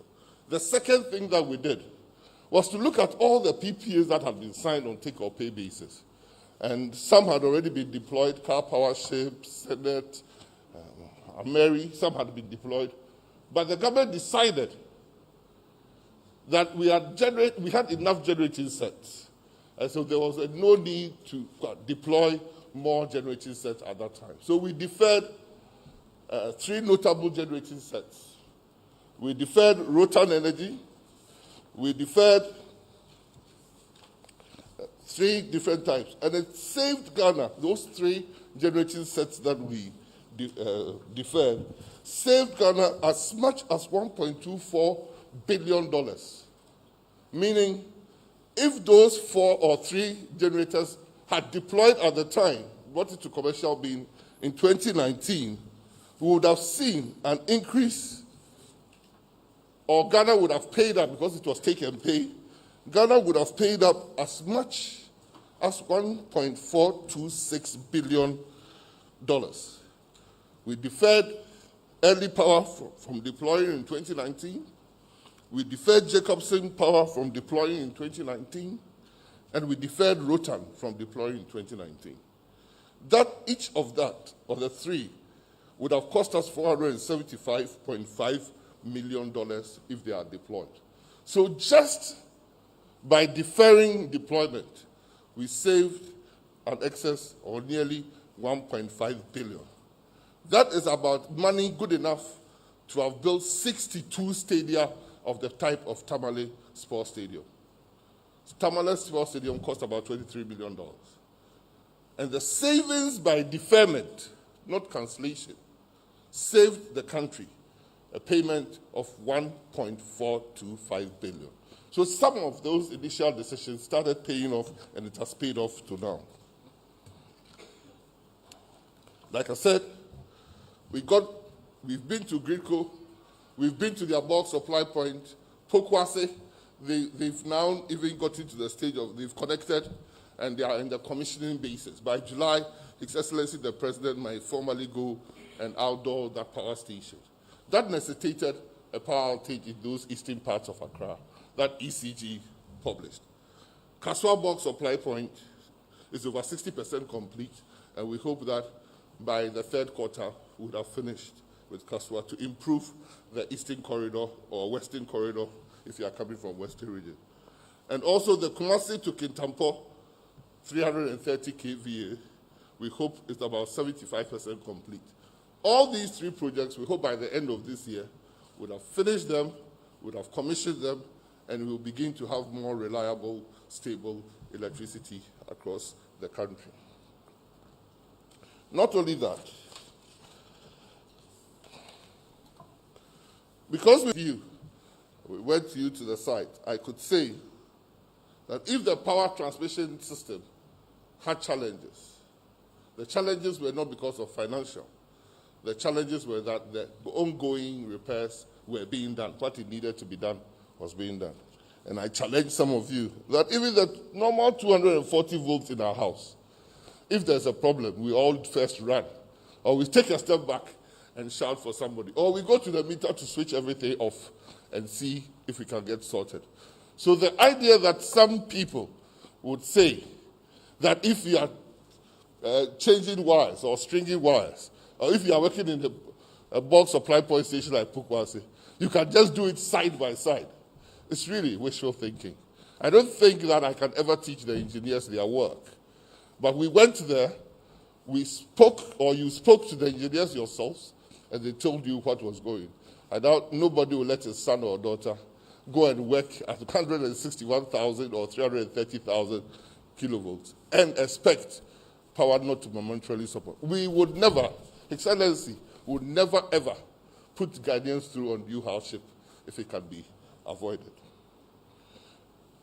When you go to Kumasi and the surrounding areas, who are also having challenges with their power, my first statement as a member of Parliament for Menchia was in 2009.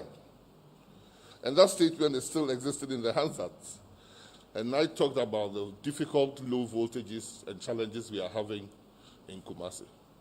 If it did exist in Kumasi in 2009, such that I could make a statement, and not much has been done, and the population has exploded virtually, people should understand that currently, Kumasi is the biggest city in the country, land-wise, spatial, and population-wise. After Accra was divided into many metropolitan and municipal areas, Kumasi is the single largest contiguous city in the country. That 2009 statement I made is even more profound now. Now in Kumasi, you sit in your house and 4 or 5 times the power goes and comes. That cannot be an outage purposed by ECG. These are challenges with the voltages that are going, and obviously it doesn't stand. To the people of Ghana, we can say, please be patient with us, because VRA, ECG, and GRICO are undertaking some serious work in our area, including the government, that will lead to a solution of the problem, and very soon. Because, like I said, we are transmitting our power on 161 kV watts, because of the congestion, holding voltages and a long transmission between the western end or the eastern end of the country on the coast to Kumasi. By the time we get to Kumasi, the power becomes unreliable, meaning the voltages are not as stable as we expect it to be, causing changes. When the 330 kV line gets to Kumasi, it breaks before it goes to Kintampo.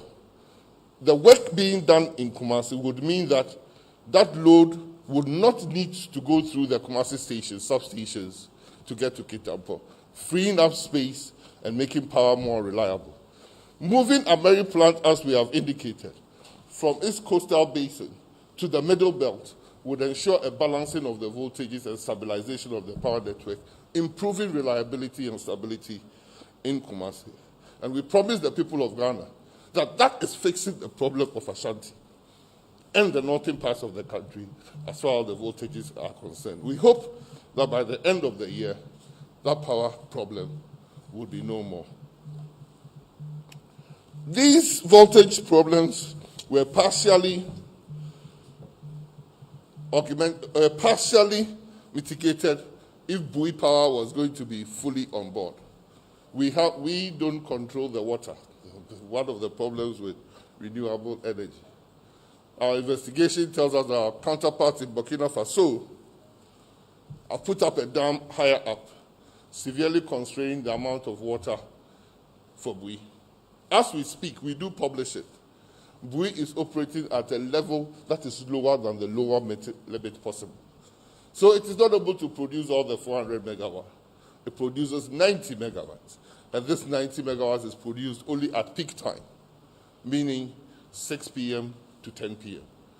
Meaning the problem in the northern belt, middle belt, and the northern belt about power voltage challenges cannot be adequately mitigated by balancing from Bui.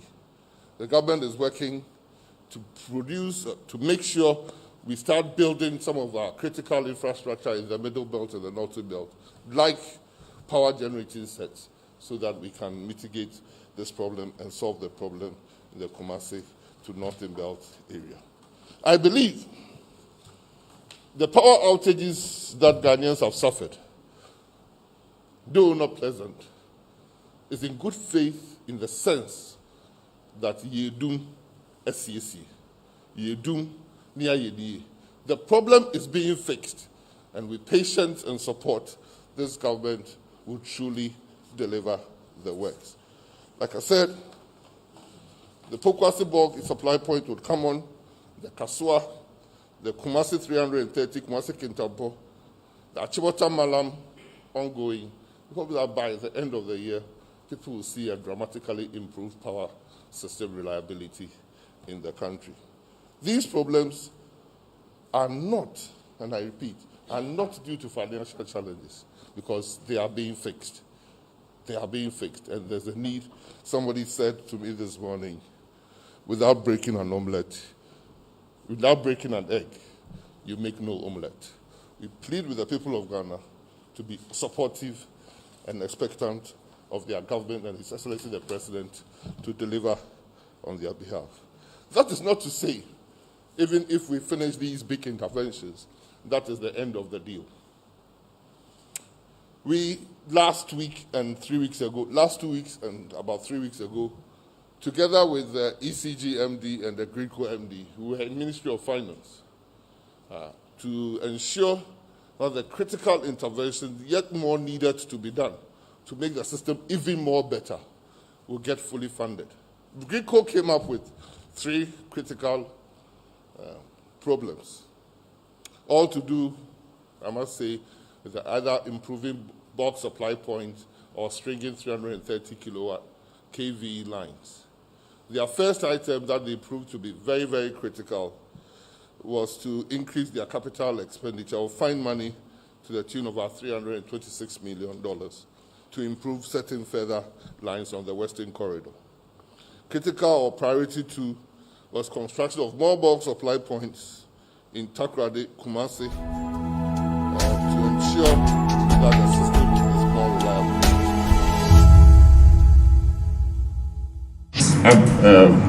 Siemens loan that Parliament has approved this year, so that work would start. All I want to indicate is that we would continue to find money, find the resources to fix the critical infrastructure projects, both within Greco and ECG, to enable us to have better power transmission and distribution system. The second issue when I talked about was releasing funds to improve the value chain in the energy industry. I talked about government releasing funds for fuel purchases. That was not enough because the bills were accumulating. If somebody built up a 400 megawatt plant and was built on take or pay, it meant that whether the plant was off or on, you paid. That is why I could quantify the deferring power through a rotor saved us this amount of money. Because we were paying and there was not enough money, there was not enough money in the sense that ECG was either not collecting enough, or even if ECG collected 100% of its money, because of the power purchase agreement that we had signed and the cost for those power, we could not have enough money to pay the generators and pay the fuel. So though government has shown commitment and the companies do acknowledge it in their letters they write, there was still a mountain bill. So the government set up the energy sector task force, energy sector recovery task force. And the task force, after looking after all the critical things needed done and the debts piling up, said that by 2024, if nothing was done, the energy sector debt would rise to 12.5 billion. So there was a need to do something, because that debt could break the back of the economy of this country. And so me and you had to put our thinking caps on to find out what could be done. The second thing, after finding some money to pay down debt, the government quickly unfolded the energy sector levies, a slab bond. This bond, the money that was raised through the energy sector levy on petrol prices, was used to pay down the debts of the fuel suppliers and the generators. It was not enough. ECG was then mandated to set up the cash waterfall, where all the money that ECG collects, which anyway is about 55 to 60% of what it should collect, put it in the fund and monthly meet with all the stakeholders and still pay some of your debts. So even though it was not enough, the cash waterfall ensured that every month some amount of money was paid to a generator or a fuel supplier. We found that not enough, because we had also signed a take or pay on some of the gas agreements, especially with ENI. That meant that when you consume the gas or you don't consume the gas, you had to pay. So we set up a gas clearinghouse that central government made additional monies available, or is going to make additional monies available to gas suppliers, because most of our gen sets now use gas. Gas suppliers to pay further costs. And in the last budget, to make sure that we get on top of this, we set up the Delta Fund that caused the increase in some of the taxes on fuel again, all in order that we can put the lights on and power the country. Government is acknowledged in March last year, ECG made a publication that government owed its amount of money that government had paid, 2.63 billion Ghana cedis. Government was paying on behalf of all ministries, departments, and agencies that were not metered, or were not being billed, or were not paid. The government cleared this debt out of ECG. We realized that ECG is not still raising enough money from the billings that they put out. Government plans to set up a revenue task force to make sure that they go around and make sure that those who are bypassing or not paying would pay, so that we could pay GRICO, we could pay VRA and other generators in this country. We would accelerate smart prepaid metering deployment so that we could remotely see what is happening to those that we are billing. And also with the introduction and fast implementation of the boundary metering, we could say that yes, those in Greater Accra, this was the amount of energy we brought to Greater Accra, this is the amount of money we expect out of billing, so that we could go through smart metering and other technology, pinpoint where we are losing money and make the necessary recoveries.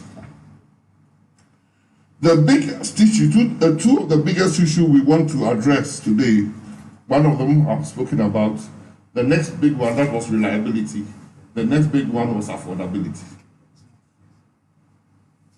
The Energy Sector Recovery Program stated that one, PRC, we don't seem to know, everything they do seems to be clouded in opacity, one word that I didn't understand.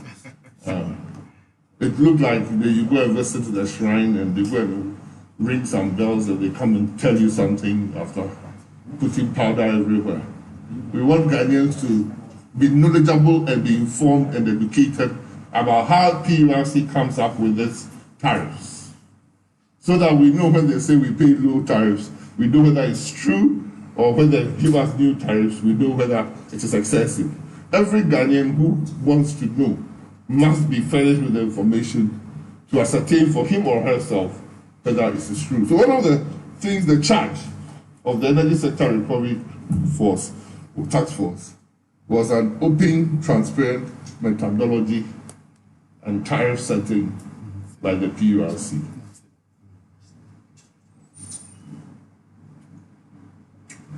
The second thing we find in this country is that the more electricity you consume, the more you pay. So just take example, that ones that we all can relate to. If you go and park your car at a Shell filling station, and your car tank takes 100 liters, and the price for a liter is 1 cedi. If you put in the 100 liters, you pay 100 cedis. If I take my Tico and I go, and my tank capacity is 20 liters, I'll pay 20 cedis. If the truck driver's tank is 30 liters and he goes, you pay 30 cedis. With electricity, they've already determined that from tank 0 to 10, or 1 to 10 liter tanks, you pay 1 cedi per liter. If your tank is 11 liters to 20, for that 11 to 20, you pay 2 cedis. If it's 30 liter tank, from 21 to 30, you pay 3 cedis. So if you have a 60 liter tank, the first 10 was 10 cedis. The next 10 was 20 cedis, making it 30. The next 10 was 3 cedis, which is 30, making it 60. So you pay about 90 cedis for your 60 liters because we have a graduated tariff. The first 10 is 10 cedis, the next 10 is 2 cedis, 20, the next 10 is 3 cedis, 30. So you pay 60 cedis. Whereas in petrol terms, you would have paid 30 cedis because 1 liter. Not only that, that is excessive. So if you have a hotel, you are in the top bracket and you pay higher. But that was not all. Once you move your car tank from 0 to 10, 12 liters, you no longer pay the first 10 liters as 1 cedi. You pay all the 12 as 2 cedis. So instead of thinking you would have paid 14 cedis, you would end up paying 28 cedis. So the higher you go, the more punitive the graduated tariff became. This is one of the biggest disincentives for especially small-scale industry in the country. They are paying excessive amount of money for their tariff. We, taking advantage of the Energy Sector Recovery Task Force work, supported by the World Bank, have engaged the PRC in at least starting to collapse the band from the top, where we all get work to do on small-scale industry and medium-scale industry. Because we should also know that the cry for Ghanaians is good jobs. And these good jobs are provided mostly by medium-scale industry. And we need to give them electricity at a tariff that is both affordable and reliable for them. So, in trying to fix some of the problems that have been with us for ages, we are engaging the stakeholders, we are engaging the authorities to ensure that the best comes from it. Because we hear on multiple times international best practices. We look at our graduated tariff scheme, and I'm sure it doesn't fall into international best practice. So we work with PRC to bring it into tandem. But we also look at historically what PRC has been doing. And this is published on PRB website, which I picked, and my team worked on it, and we are showing you. Between 2013 and 2016, when DUSO was at its highest, we had the highest increase, or largest increase in the energy tariffs ever in this country. Between that period, we increased the energy tariff by 288%, from the figures in 2013 till the end of the period 2016. From the period 2017 to now, from the period real value, real prices, from the period of 2017 to now, we have seen a reduction in every band of PRC tariff. That if Nanado came to inherit a tariff of lifeline consumers of 33.56 cedis, pesos per kilowatt, I'll give this example. For lifeline, in 2008, when President Bufo was leaving office, it was 9.5 pesos per kilowatt hour for lifelines. That is 0 to 50. When President Mills, I would say, handed over to President Mahama, it was 9.5 pesos. When President Mahama handed over to Nana Addo Dankwa Akufo-Addo, it had moved from 9.5 pesos to 33.56 pesos, an increase in 253% from President Mills. When Nanado came into office, it was 33.5 pesos, 6 pesos. When he handed over to himself, as we speak, it's 32.61, a real value decrease over 4 years. When you go to those who pay between 51 to 300 units, when President Mills came into office, it was 12 pesos. When President Mahama came into office, it was 17.5 pesos. When Nana Addo Dankwa Akufo-Addo came into office, it was 63.33 pesos, an increase in 283%. As we speak, it's 65.42, a decrease on President Mahama's term, a 2.8% decrease. For those who are in band 3, when President Mills came into office, it was 16 pesos. When President Mahama came into office, it was 22.8 pesos. When Nana Addo Dankwa Akufo-Addo came into office, it was 87.38 pesos, an increase in 283% from President Mills. As we speak, the Nana Addo inherited it at 87 pesos, and it is now 84.9 pesos. The band 4, which where you get to most hotels and small steel industry and things like that, President Akufo handed over to President Mills at 19 pesos. President Mills handed over to President Mahama at 22.35 pesos, an 18% jump. President Mahama, the 4 years of doing so, moved it for 22.35 pesos to 97.09 pesos, an increase of the scale of the band that contributes most to the workforce of the country in the period of doing so was 384%. As we speak, under Nana Addo, it's 94.33 pesos, a decrease in 2.8. So invariably, over the last 4 years, His Excellency Nana Addo Dankwa Akufo-Addo, irrespective of inflation and everything, has in real terms decreased utility prices in the country.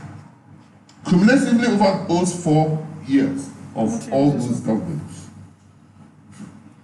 President Mills' 4 years, 2009 to 2013 January, there was an average 27% increase in tariffs. Between 2013 and 2020, or 2017, there was a 288% increase. And between 2017 and 2021, there was a minus 2.8%. Brothers and sisters, this is fixing the economy. This is ensuring that the 4 years includes everything we did. It includes 4 years of partly free electricity, partly no price for water or 0% for water. But in totality, prices, real prices, for the first time the records can show. Under PRC, this is published on the PRC website. Real prices across the 3 or 4 banks, real time, decreased only under His Excellency Nana Addo Dankwa Akufo-Addo. Then, apart from tariff adjustment that I've spoken about, our plan and our climate change agenda envisages that we deploy renewables into the system. But before we did deploy renewables, the supply side is bringing in the power, and the demand side too, we have something we call energy conservation. We do recall that President Akufo retooled or resupplied us with CFL bulbs, and that saved us about 110 to 120 kilowatts of energy. Under megawatts of energy.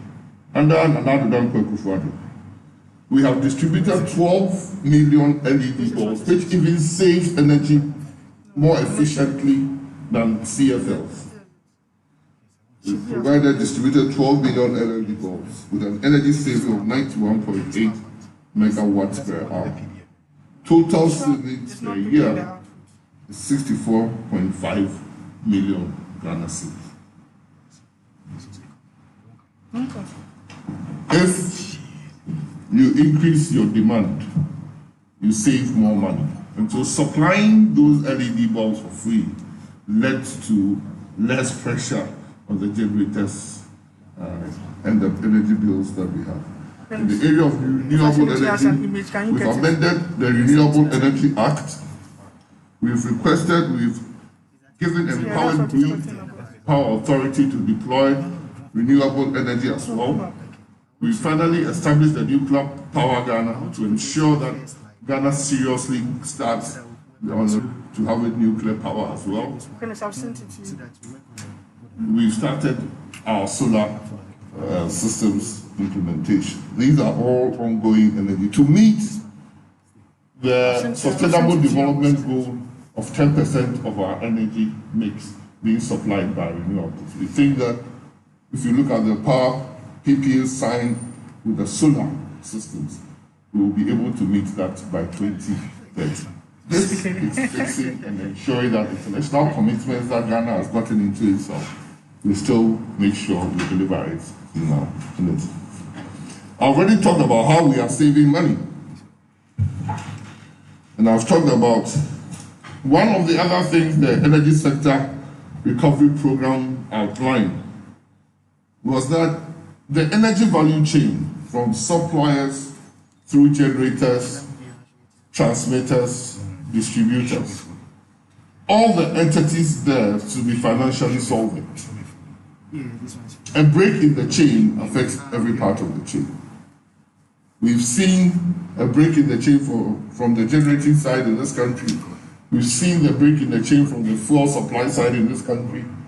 We are currently seeing the break in the chain in the transmission side of this country. And then the elephant in the room, ECG, that we are tackling.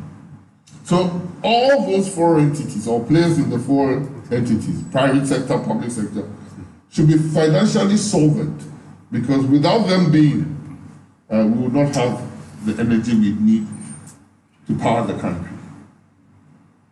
The index for the development of the country is your energy supply in the country. How has government done this? When government came into office, the fuel suppliers supplied the most expensive fuel for the generating sets that we had. That alone was a problem. Those that even had dual fuel, that could use gas and other forms of liquid fuel, there was no gas. The only gas that was available was air gas for VRA generating sets. So those were very expensive fuels. And so government had to take certain decisions in ensuring that most or all the generators use gas. And I can say on authority that as we speak, the only generator that is using something else than gas is probably AXA, using HFO. So all the generators are now using gas. Gas is far, far, far cheap. Even though our gas is expensive, if we're still using LCO, HFO, RFO, and diesel, we would have been having energy bills that we could not even dream of our grandparents pay, grandchildren pay. So we relocated car power from the eastern part of the country to the western part of the country where there was gas. That alone, that movement alone, and changing to gas, saved us $100 million a year. Or saves us $100 million a year. Government paying the bills of the MDs, that means the ministries, department, agencies of government, saved us about $150 million in losses to those financial entities in the sector, or paid that much. PRC tariff reviews, we quantified it at about $150 million per year. That would have been on top of what the Ghanaians are now currently paying. There's something called WACOG reduction. The WACOG reduction is nothing fanciful. ENI was developing a field called Sankofa. And in developing the field, the contract said that every amount of money that is saved, every $100 million that is saved, would ensure that there's a reduction in the cost price of gas that they are agreeing. So if the gas price, example, was $10, for every $100 million you save, you won't pay $10. You pay about $9.50. So if you save 1 billion on the field development, which will translate to maybe say $10, you take that $10 off. So we accrued some savings that was able to change the price of the mixed gas that we all use from $8 to about 6 point something. That saved us about 30 million a year. Connecting, making sure we connected the pipe, the gas from the existing West Africa gas pipeline. Also, we had some savings that we done. So that savings in the power sector accrues about $445 million a year. That's ongoing. And the deferment of the 3 PPAs, like I said, saved us $1.426 billion. That is what I say can build 62 stadium of the size of Tamale in the country. That is a government working in the interest and on behalf of the people of Ghana. And I do believe that Ghanaians, in voting for His Excellency Nana Addo Dankwa Akufo-Addo, had felt some of these positive changes in their life, and that is why. And Nana Addo would continue to give the leadership, provide the leadership that will accrue to the ordinary citizen in this country. What more is being done? These savings, we have saved them, but what else are we going to do? As we speak, there's ongoing negotiation with all the PPAs that I said, over 40 PPAs that have been signed. Apart from those that have been deployed, we are quickly going through one by one all those PPAs to ensure that they reduce their cost to us and possibly move on to a different cost charges. We are also renegotiating the gas price itself from the Sankofa field with ENI. Like I demonstrated, these savings for the 3 PPAs I already talked about. And we have also moved on in that we now, like I said, some of the things that killed us was PPAs done desperately. So we have said that there's a moratorium on any further PPAs, and those that were even about deploying, we have deferred. But going forward, Ghana, our demand is rising at the rate of about 7% per year, 5 to 7% per year. And so we have learned our lessons. So going forward, it cannot be business as usual. We need more generating. As of now, our maximum demand is about 3,200 megawatts. Our installed capacity is over 5,000. So we are safe for now. But to go into the future, what we are saying that is we won't sign take or pay PPAs again. That business model is fantastic when you are desperate for the generator. Now we have moved into a second phase. We want to sign new PPAs, and then we are going to sign new PPAs. And thanks to some of the companies that are already in the country, we are headed in that direction. We are going to do take and pay. We are going to only pay for the ones that we take. Excess charges of electricity we didn't use, but we have to pay for, amount to $586 million a year. We don't use it, but we pay for it. Going forward, it is the only ones that we use that will pay. That business model of paying for things that you are not using is the best business model for every entrepreneur. I produce 1,000 cars. Whether we did it or not, we will pay for 1,000 cars. I produce 1,000 bottles of Coca-Cola. Whether you buy my Coca-Cola or Coca-Cola, or you leave it in my store, you pay for that. No. We are going to the normal business cycle, which is you pay for what you use. And that is what we call take and pay. Apart from doing take and pay, they took our sovereign guarantees as well, most of them. So it's you lock up yourself. They paid no local taxes. How do we develop our country? They paid no local taxes. So we are saying that factor it all into your business model, but sell us what we need. And it will allow competition so that we will take what we need. We won't give you a government guarantee, but we'll give you an LC to support what we take. So if we take, you can, and we don't pay, you can call on the LC. As people are already calling on our LC. Last 2 years, March, in the middle of the election, one big company called on an LC for over 150 million. And this year, March, another company called on another LC for another 100 and something million. Of course, we have consumed. But if it was not take or pay, we wouldn't have been able, they wouldn't have taken all that 100. They would have taken only what we owe them.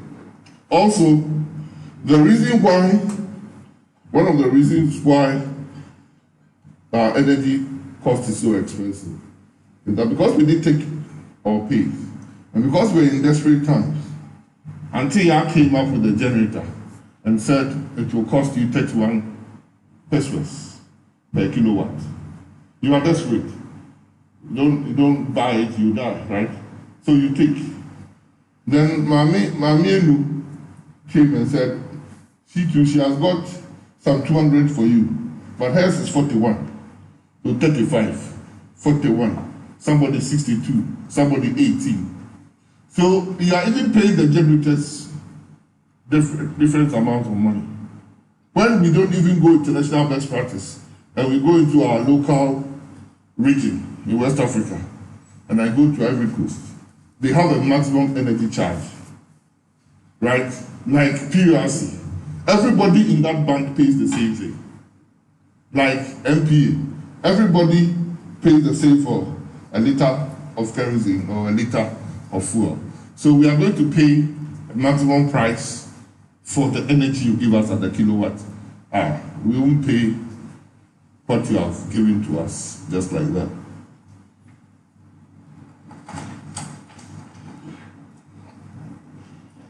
I would like to draw an analogy that I've already used in fuel prices since 2009 and 2021. Fuel prices. I've used the same date on every year for the 4 years. And the reason is simple. At that date, there was a new president in office. And that day, same date happened to all the 4 presidents. In 2009, price of the petrol liter was 82 pesos. In 2013, it was 170 pesos. In 2017, January, when Nanado was sworn in, the price was 406 pesos, a jump of 138 percent. In 2021, that same point, it was 486 cities, 20% increase. So in real value, the rise of the price of fuel, the lowest rise had happened under His Excellency, Nana Addo Dankwa Akufo-Addo. But this story will be continued when I do my section on petroleum sector activities in Ghana. But I want to demonstrate that since His Excellency Nana Addo Dankwa took office, all he has done is to work and provide the leadership that the ordinary citizen will be better off. He is fixing the problems he inherited. That is why Ghanaians gave him a second mandate. And I believe truly the best government to fix Ghana's problems is the NPP government led by Nana Addo Dankwa. Thank you.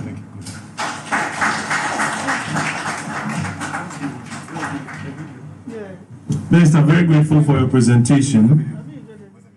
A lot of material you've given us, but I tried to make some notes and capture the big standouts for me.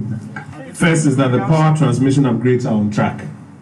And you gave us various works going on in various areas, how much it's costing, and the fact that it is on track.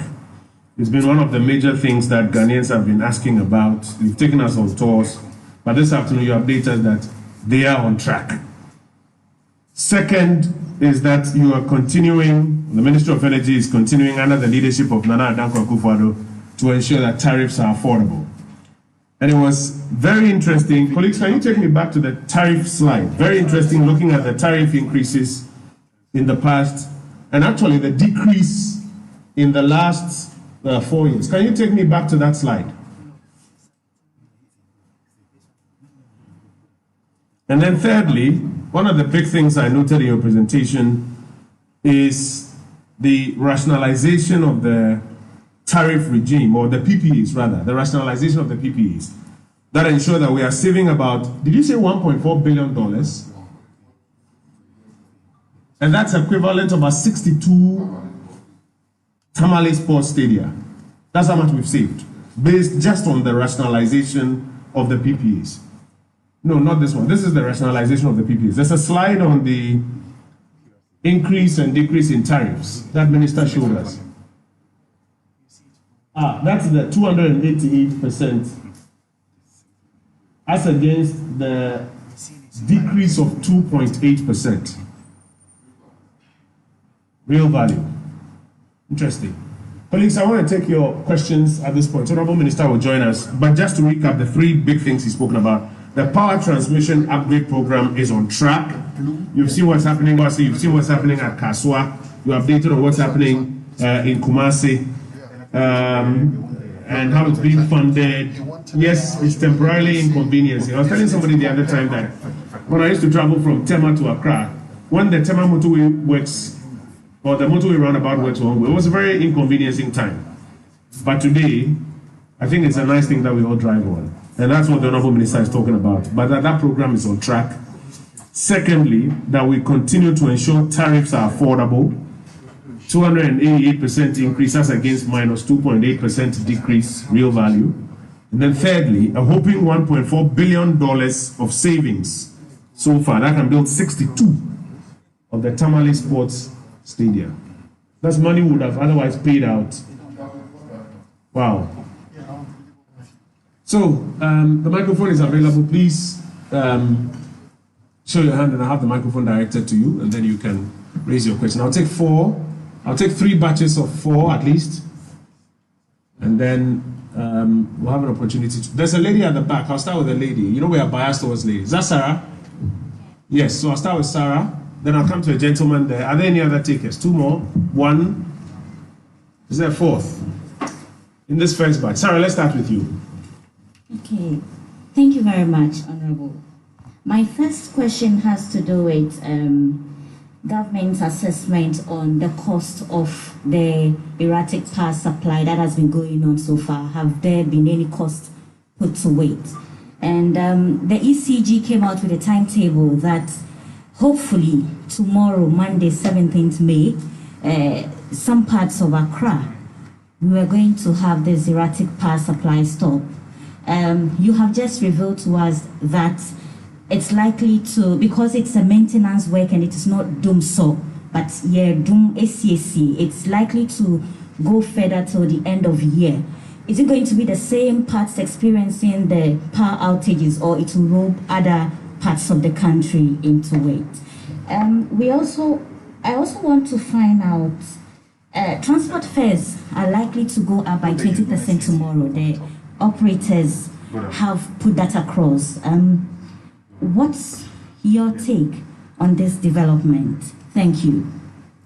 Thank you. I think on the matter of transport fares, the operators said they were having further meetings also. So this 20% tomorrow. But I'll give Minister an opportunity to respond to that. Yes, sir. Yeah, Honourable Minister, I'm Charles from Joy FM. I want to find out from you regarding the PPA. She stated that some 3 PPAs are being, deferred. But help us understand what happens to the 37 and the exposure to, possible judgment debts, how government is working to strike the balance along this line.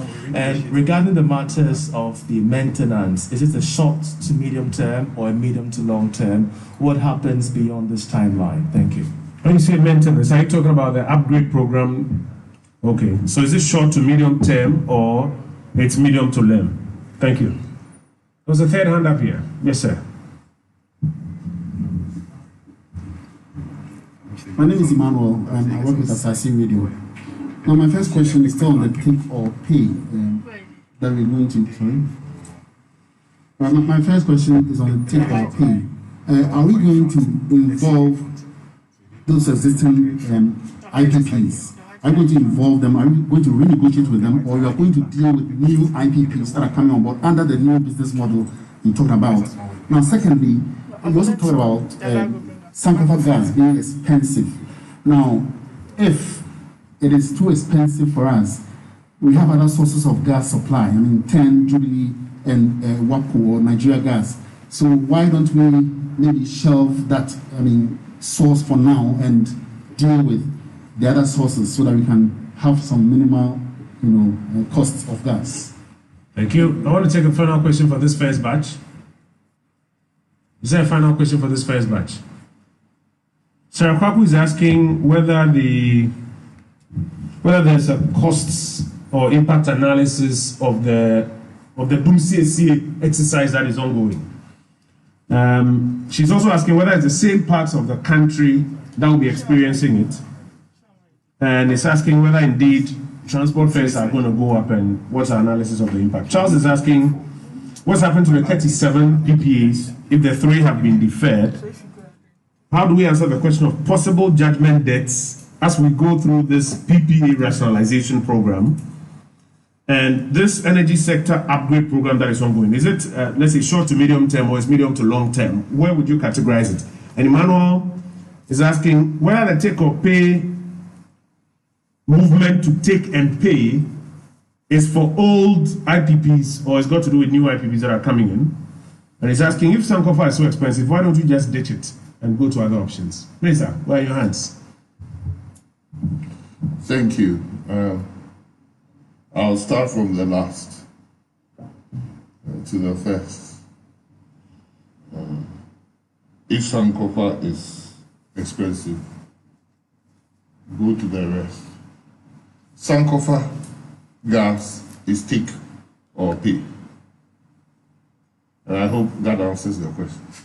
Sankofa gas, even though it's more expensive than Jubilee or 10.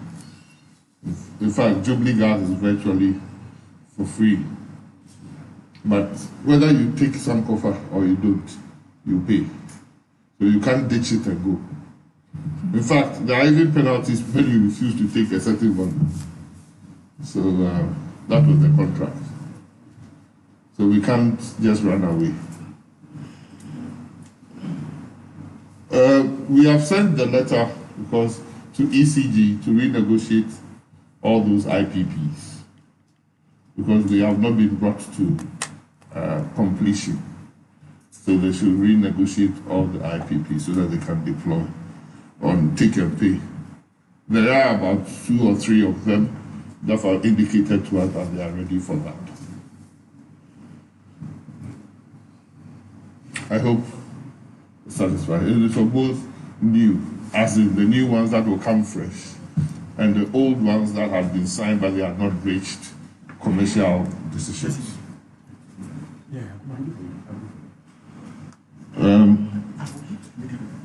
That was Emmanuel. Charles, we said that we hope all the different projects that are ongoing that we spoke about, the Kasua, the Pokwase, the Kumasi, to finish different times, but by the end of the year, everything will be done. I would describe it as short to medium. It started about 18 months, 2 years ago, and they must be done by this. So if medium is 3 to 5, this will form to be a medium-term program that is coming to an end. And that's how I would describe it.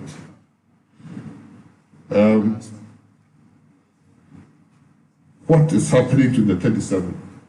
There's an ongoing project like that we showed the slide that is renegotiating the different PPAs that were supposed to come to a commercial decision at a particular time differently. So there are different groups that they are being negotiated with. So it's affecting everybody. I hope that If you haven't reached a commercial decision because of certain things, we don't incur, we are not counseling anybody. We are not going to incur any judgment debts. That will do for Charles. Sandra, I don't know about transport price increase, but I know for a fact that there are 3 different components of transport price increases that are agreed at the National Council for Cooperative and Transport Unions and the Ministry of Transport. And the last time we were briefed, my colleague and I at Cabinet, there were still ongoing discussions. So I don't know about tomorrow. But I know that in the public space, some different union is talking differently than the normal transport.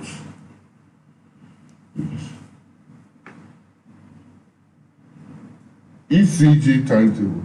ECG timetables was for specific periods, for specific parts of the country. And that is why I said that if it's to do with Pukwasi, ECG will give timetable to those that are going to be affected. It's not a national timetable. It is a local timetable for those that will be affected. I said that the time that they came for the off and on, I think it ends tomorrow. But there will still be commissioning before we get everything. But it won't affect that. Timetable will not be relevant. If they have to come up with another timetable, they would come up with another timetable. But they gave a timetable from the 10th to the 17th, and it ends tomorrow.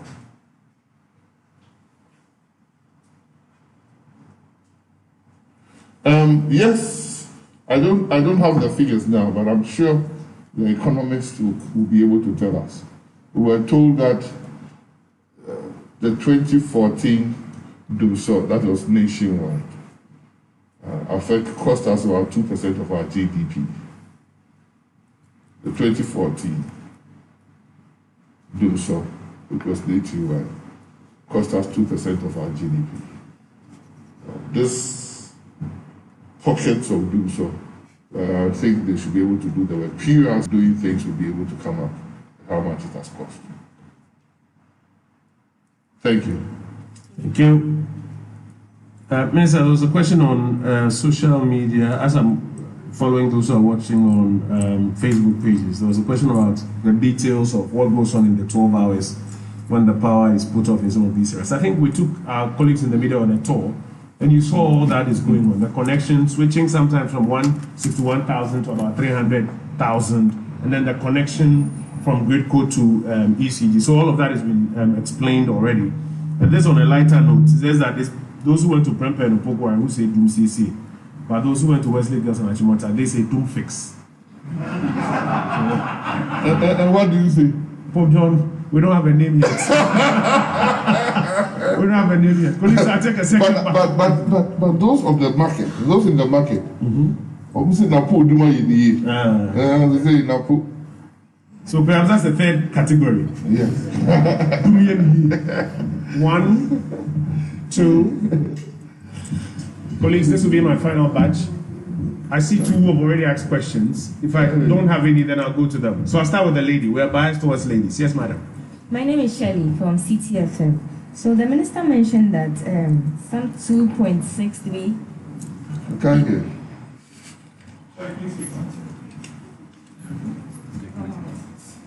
Some 2.63 billion that has been paid to ECG, and we know it's a component of the energy sector debt.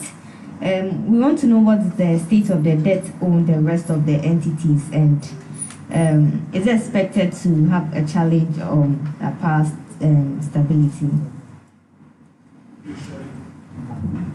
Yes, sir.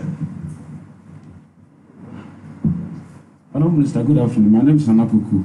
Your name is? Nana Puku from the Nana, let's hear you. Yeah, I want to find out from the Minister, from where you sit, is there going to be a time where all the debt portfolios, VRE, all this, RICO, all this, government, all this, ECG, all this, is there going to be a time that we are going to clean up the table for sure that we are going to start on a very clean route, that the debts are going to be fixed once and for all? What is the modality are you going to use so that we don't get indebted in all sectors of the energy sector? And secondly, Mr. Peter Mewu made the whole country understand that the legacy debt has been fixed. Is it the case that it has been fixed? And then thirdly... Sorry, I didn't get that again. Mr. Peter Mewu said... He said some time ago that the legacy debt has been fixed. Has it already been fixed? It has been paid off. So we don't owe some of these things that I'm talking about. I think that fits into your first question. And thirdly, there was a time when Dr. Rekumrobe, an energy expert, said that if Ghanaians want to have stable energy supply, then we must get a realistic price for energy. Do you share that view? And if it's true, what are we going to do? Thank you very much. Realistic tariffs. Minister, you want to tie that in with the fact that we've reduced tariffs in terms of real value by about -2.8%. So then how do we answer the question of realistic tariffs if there are some experts who say that we should actually be even paying more than we are paying now? Charles, back at you. I'll give you the final word. It appears we are done with our questions, colleagues. So I'll give Charles the final word. Charles, go ahead. Honourable Minister, please, a little clarity here regarding the doomsday timetable for Accra especially. It ends on Monday. Are we going to be expecting an extension or it ends as it ends proper? Thank you. Thank you. Colleagues, I'll be here for all our questions. Minister, where are your hands? I think I'll start the clarity with this statement. There has never been a doomsday timetable for Accra.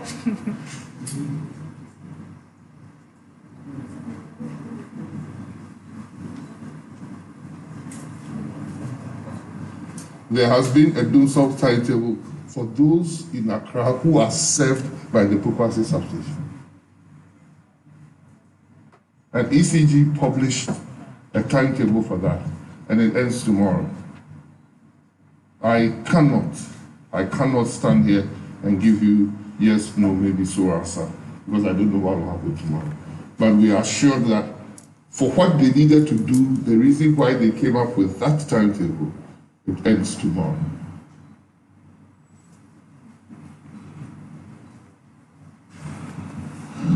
Oh, God. Realistic price tag. I cannot be philosophical here, but what is the definition of realistic? It depends on what is in your pocket or you can afford, and what somebody sitting next to you can afford. Our realities are very different. So technically, as a leader, I cannot talk about realistic things, especially if you are using the realistic to mean higher tariffs. It has been demonstrated that over the 4-year period of Nana Addo Dankwa's time as president, from 2017 to 2021, January to January, there was a real value decrease. Doesn't mean it was not realistic. That's why I don't want to go in there. I want to look at the tariffs PURC has done. And like the Energy Sector Recovery Program said, they said that the PURC should make sure that the cost inputs into those tariffs and the methodology for coming out with that tariff does 2 things or 3 things. It is cost reflective. That's what the energy institutions tell us. That the cost of wheeling, example, the cost of wheeling from the generators to the distributors, there's a rate or there's a fee that is charged. Let's say, I don't know, it's $1 per hour or something. They have sat down and calculated the cost for them. And they go to PURC and say, in your formula, put in $1. For that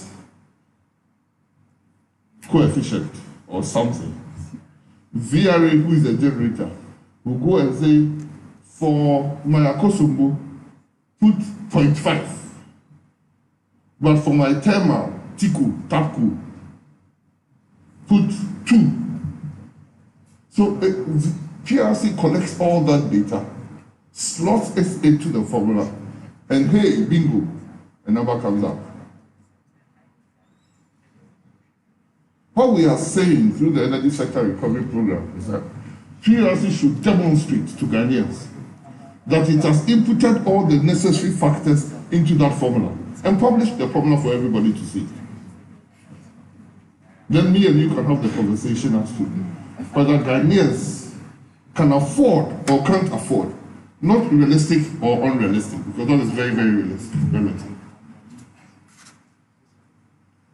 So that work is ongoing, and I think we have all seen in the papers PRC bringing out the stakeholder engagement and calling for inputs into those things. If legacy debt, I don't know, I haven't read the document, I don't have access to that.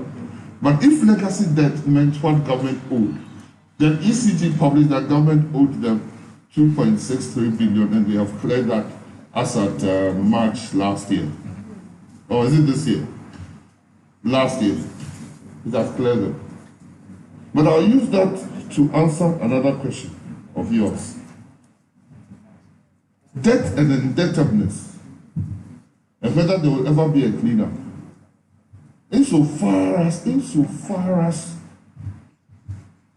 we will light up, there will be a debt. But it's when that debt is settled, and how promptly that debt is settled. If you allow the debt to accumulate, then it makes the companies insolvent, which we want to avoid. But if there's supply, and you say you have up to 2 months to pay, you still have a debt, but by the time the 2 months get, you pay the debt, and you go on. And that's we want the companies to be financially solvent, so that their debts will be paid promptly. It's like having a prepayment card. Well, if the lights go off, you have to go and charge it with another credit. If you haven't gone, you don't have light. This time, it's not a prepayment card, it's a credit meter card. So you can decide not to pay. It depends upon your familiarity with the person who come and do your dues locally for you. If you are his brother, he won't come that month. But 2 months, your bill will be piling. So that is the difference. We want an energy value chain, a power value chain, where nobody goes broke because somebody has accumulated debt.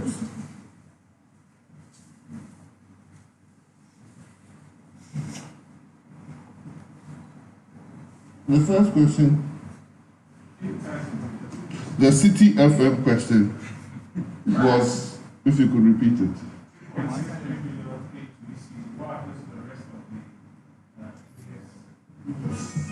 I have gone at length to explain that the debt had already accumulated before Nana Addo came into office. What it's been doing is been paying the debts down. Even though we are still accumulating, the rate of accumulation is far, far lower because we are paying. And that is the commitment, because they've seen the government paying, they keep the lights on. We didn't say we don't have debt. But if anything that way, or that trajectory, pay or probably eliminate the debt, but pay promptly going forward as well.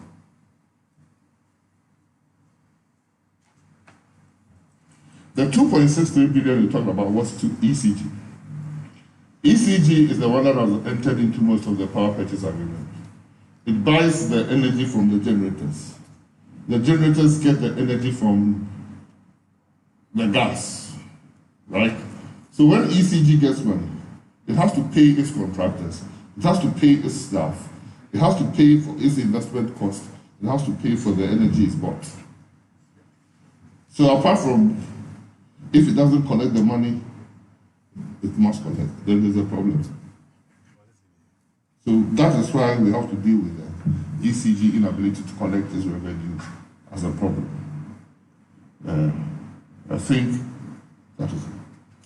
Honorable Minister, we are very grateful that you made time this Sunday afternoon. I know the kind of schedules you are dealing with based on our conversations, but you made time to be with us, to share with us the updates on the sector. 3 very big things you've told us: the power transmission upgrades, the power sector transmission upgrades on track, and you've given us the various details, including funding, etc. You've also explained to us how we are continuing to ensure that tariffs are affordable, and juxtaposed the tariff increases in the past with the tariff decreases in terms of real value to us. One of the big things I'm taking home is the fact that through the PPA rationalization exercise, which is in 2 parts. 1 is the deferment of the PPAs, or some PPAs. 2 there is a change in some of the terms of some of the PPAs from take or pay to take and pay. Those nuances are very important. We've so far saved about $1.4 billion US.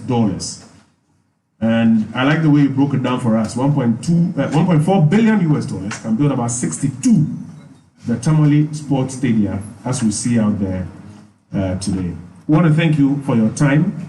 I'm sure our colleagues in the media would share the details you've given us with the rest of the country. You have also shared with us a video that tells a more elaborate story on all the works that are going on in the energy sector, what was inherited, what is going on.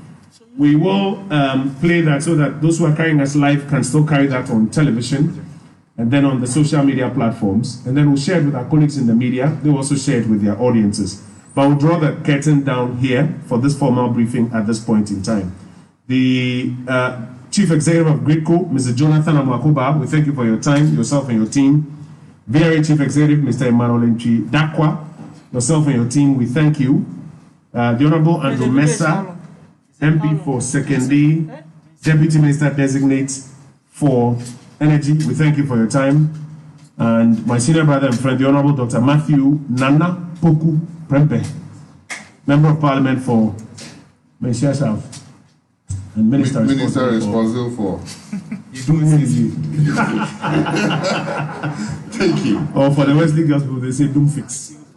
Minister, thank you so much. Colleagues, this is where we'll draw down the curtain. In the meantime, we'll play the video so that those who are carrying us live on there can also carry the video. Then we'll make it available to you on our press poll platforms so that you can share it with the rest of the nation. A big thank you to you all this Sunday afternoon.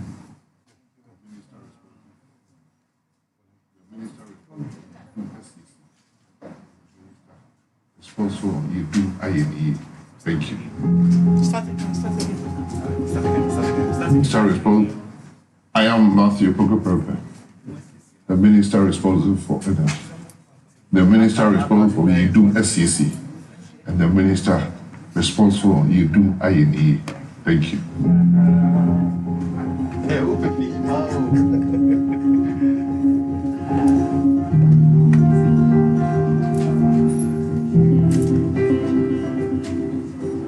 It really starts from the generator, but the generator should have its fuel. And since generators don't produce the fuel themselves, they'll have to buy the fuel from somebody. So that person brings the fuel to you, you use the fuel to generate the electricity, you need to transmit the electricity from your generator to the consumer. 27 minutes. There are agencies or service agencies that will transmit it to the big bulk supply points and the transmitters, because they generate at very high voltages in transmission. To send enough power to, say, a region, you need to transmit at high voltage, which is normally in Ghana here, 161,000 volts. Think about our normal electricity in our home that we are all scared of is 240 volts.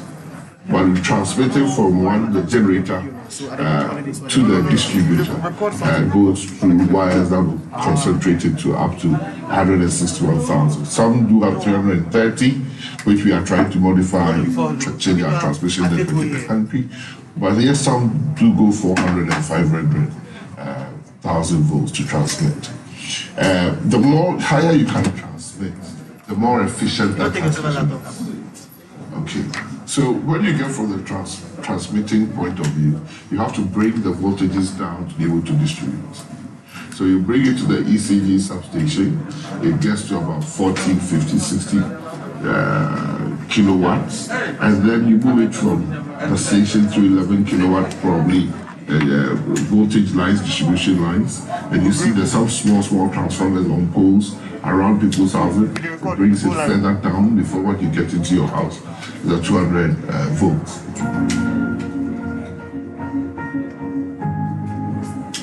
The first issue is the fuel, the second issue is generation, the third issue is transmission, the fourth issue is with distribution, and the fifth issue is with the consumer. We are sometimes used to consuming by not paying. Somebody always has to pay. In this country, I've suffered intermittent electricity outages, a period between 5 and 7 years. There's most times either a drought or shortage of generation. It's been cyclical for us.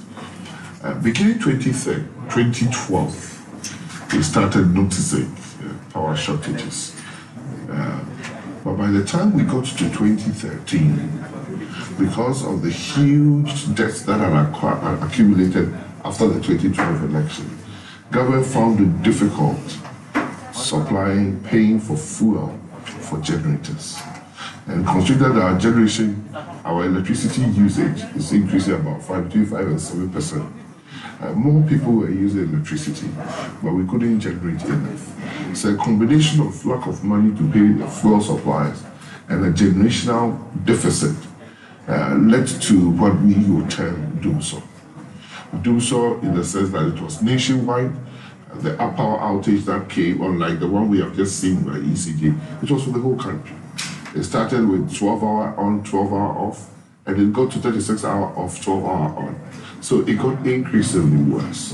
And that is what we, in the period between 2013 and 2017, January, we suffered doomsday for that 4-year period.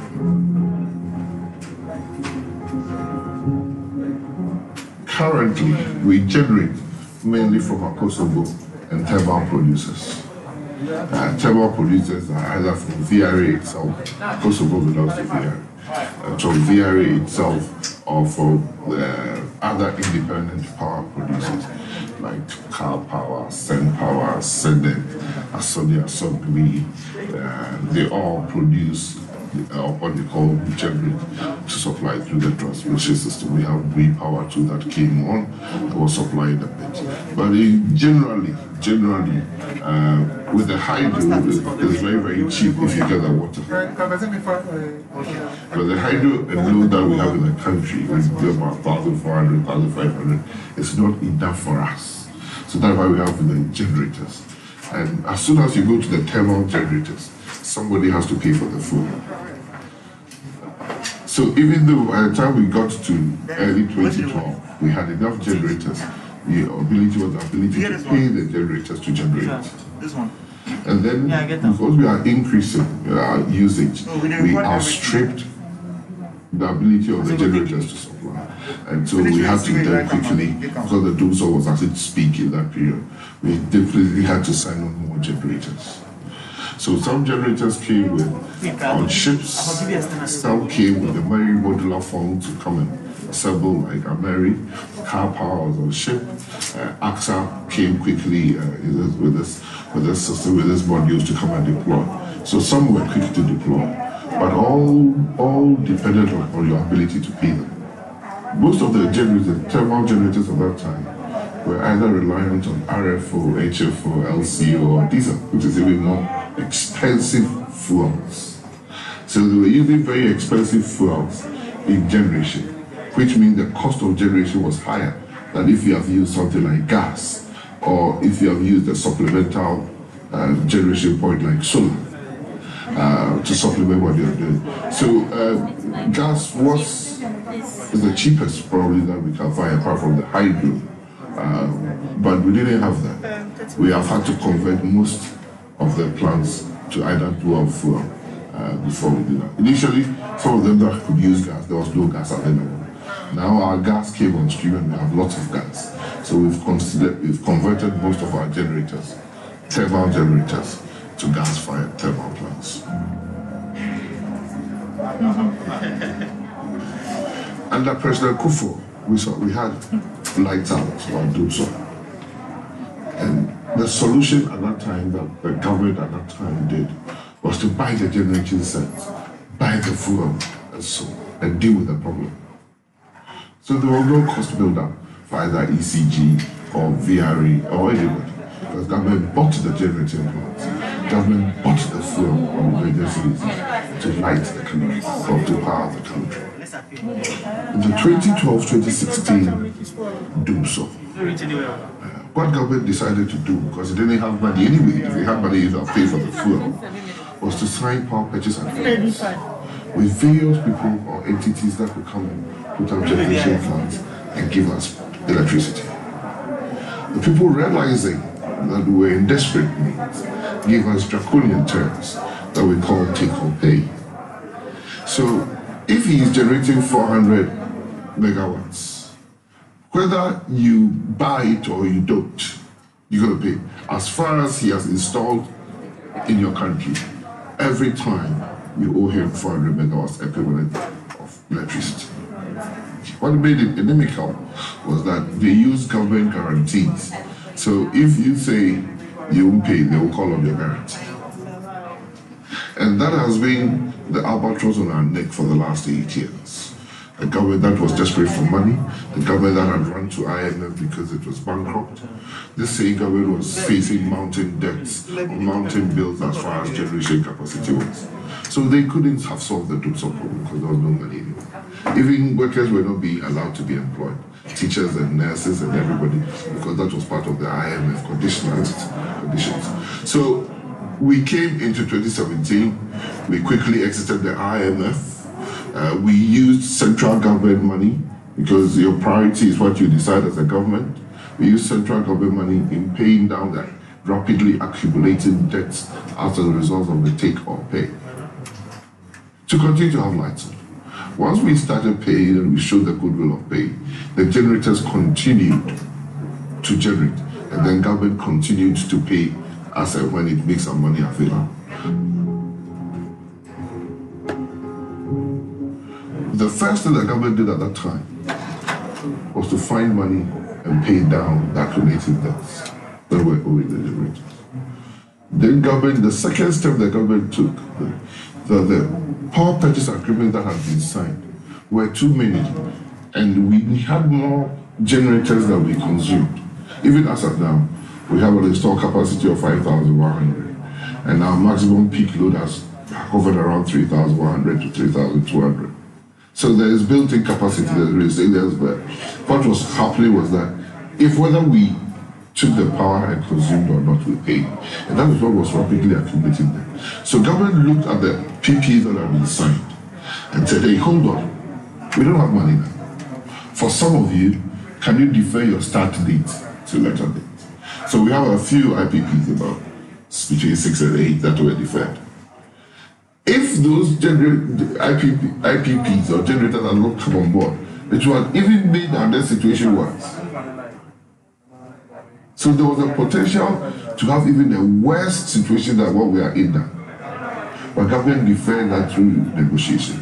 For those power producers that were also producing, who were giving us very high rates because of one, the fuel that we were using, and two, because we were desperate, so they charged us high. Government has been renegotiating with them in a bid to bring down. We have achieved one.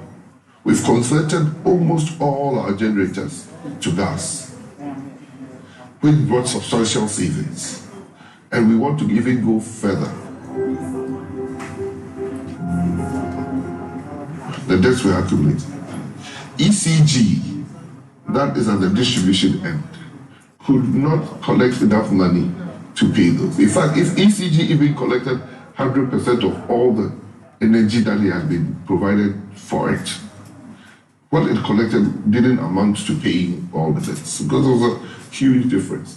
So government quickly rolled out the ESLA, energy sector recovery levies and energy levies on petrol, on top of petroleum, and went to the bond market to raise some money to pay even further the debt down.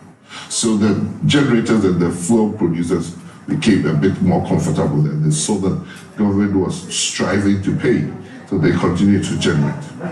But the ECG collection itself was very low. ECG collects only about 55 to 60% of the amount of money it's supposed to collect for the energy that has been supplied to them, or they have supplied to their customers. So it was low, so it couldn't pay off. So government stepped in with the ESLA bond to reduce the total debts hanging over the energy sector. The ESLA bond too was not enough. So government went in further to establish a gas clearing house. That, okay, let me also find money and pay those who are bringing fuel, which is gas, which is mainly ENI and other players. But we found out that that contract too was take or pay. So whether we took the ENI gas or not, we paid that amount of money. So what the government is doing as part of the negotiation is to renegotiate with ENI to bring the gas price also down, which will then flow through and serve the customers. All those renegotiations are going on, but still your debts that are accumulating must be paid. So government recently went to Parliament and said, hey, the debt is all our debt. Whether it is a hangover debt, it's a legacy debt, it's a lifestyle debt, or whatever it is, it's a debt that Ghanaians must pay. We don't print currency, so me and you should pay. So government comes in with the Delta Fund to also bear down the cost, that we raise the revenue to pay the cost. But I have to let people know that all these levies and taxes we impose through petroleum products, at every time when that burden is eased or is lifted, governments do go back to Parliament to cancel some. So you realize that when we came in 2007, we cancelled a lot of these levies and taxes that are imposed on petrol because the way we found it as nuisance taxes. Our situation at that time didn't call for those taxes. So I believe that Ghanaians should understand and be patient and stay with the government, because the government has managed the till very, very well. And if it's not necessary, this government will be the last to impose a tax. This tax that has been imposed, that is going to affect our payments in down the sector, is our ability to put the electricity on, to power the industry for me, for you to get work to do, and also for us to live a normal life. So I believe that government, if it's not necessary, if it gets to the time that our debts are paid down, things have eased, may remove some of these taxes. The government, realizing what it came to inherit, established this Energy Sector Recovery Task Force, supported by World Bank and South African Parliament, to really think through these issues. And some of the findings are what we have discussed. You pay too high for your gas, whereas Ivory Coast pays $5 for the gas. Ghana, we pay over $9 if it's ENI. You pay high prices for your gas. You pay high prices for your electricity compared to other African countries because the inherent deficiencies of nearly 30% unaccountable electricity cost through technical commercial losses is huge. So there's an inherent inefficiency in our system that we have to deal with technically through improving the transmission lines. The transmission lines we improve would also reduce the transmission losses, which are technical losses down the line. So we'll begin to see now the transmission losses are equivalent around 10% here, 9 to 10%, where international benchmarks is less than 4%. But it is made worse if we transmit on lower strength wires, 161. So you have to go higher than 161, which is 330. It's more efficient. And if you transmit on long distances, you get to my city, Kumasi, and then you see, even though the electricity is going off and on, when you look at the light, it's like a dim light. We are not able to maintain voltages and stability because we transmit over 161 for a very long stretch. And it's already congested. So from Kumasi, Ashanti, all the way to north, the bottleneck is Kumasi, everybody will tell you. Until eventually we get generators in the middle belt, northern belt, we're going to have problems with fluctuations and voltages. We intend moving American power plant to Kumasi. That will fix the voltage situation and the stability of the transmission line, the transmissions in the Ashanti, not only Ashanti, and the northern part of the country. What was helping was Bui, which was counterbalancing. We, because of drought or because water has not flowed, because our investigation tells us that the Burkina means I'll put a dam somewhere higher up. We, to all intents and purposes, is probably doing 90 megawatts instead of 400. And even the 90 megawatts is doing it between peak hours, between hours of 6 p.m. and 10 p.m. In fact, there's a danger because we are lower than the lower limit of the dam. The water level is lower than the lower limit. Use being severely being constrained daily by even drafting more water. So we have to look at it. So we don't do the counterbalancing for us. So the middle part of the country, the northern part of the country, is suffering severe voltage issues and stability issues. There are three things we can do, but ultimately is to put a generator back. Second thing, we were moving from 161 kVA transmission lines, 161,000. Always remember that your house is 240. We are moving from 161 to 330. We've built from the west or south to Kumasi. We've built from Kintampo to Bolgatanga. Kumasi to Kintampo. We hope that by the third quarter of this year, it will be done. So when we move Aberi, when we bypass Kumasi with a huge transmission line, then the stability and the voltages become better in Kumasi.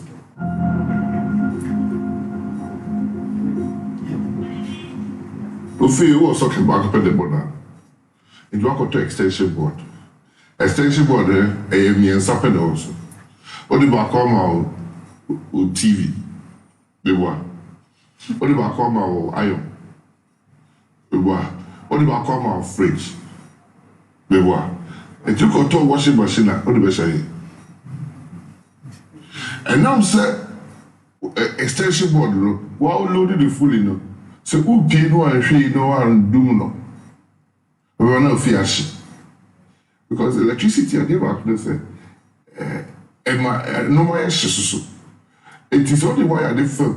No justice so was a yes. It will go full FP extension wires, extension board. What obi onim can say oh this is what they feature the papa. What load do what you see 24/7 and I did not bed in metal like plastic lash and also film lash. Transmission line 1950, 1960, the year of Ghana, 161 kV. 1960, the whole of Ghana's population, maybe 5-6 million. They say Ghana population is 30 million. We have basic abilities of life also about supply. It's an investment, they are huge. It's a shilling in our PPP.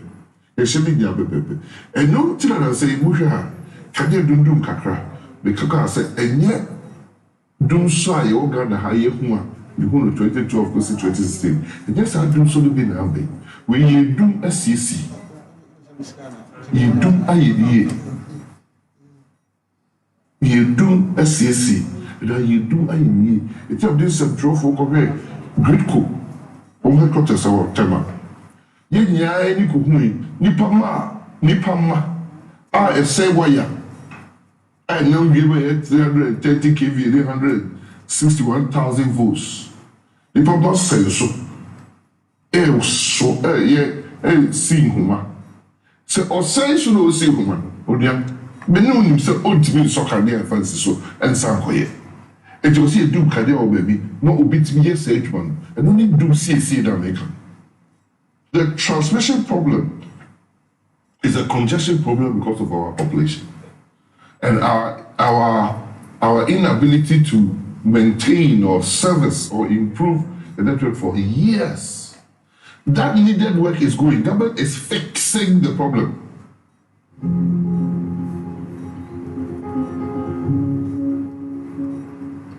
Going forward, our new generators will be take and pay. I don't know of any other business model where you tell me that I can produce 1,000 bottles of Coca-Cola or 1,000 bottles of Ideal milk, and when I produce that 1,000 milks, whether you like it or not, whether you drink it or not, you pay me anyway. Because we are in desperate times, we have to take the take or pay. But we are not in desperate times. So I've told the generators or those who are interested in generating on our behalf, that going forward, it will be take and pay. Your business model should not rely on government giving you the guarantee. You have to take that risk. The guarantee we can give you is a payment guarantee of our take. Don't go about the payment. I must commend Sonny Asogli. Even though his contract is take or pay, he only takes. He doesn't take the excess capacities. He saved the government of Ghana over $250 million.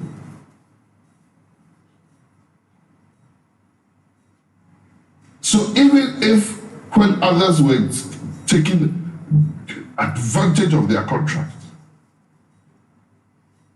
he said, I can't kill the hen that lays the golden egg.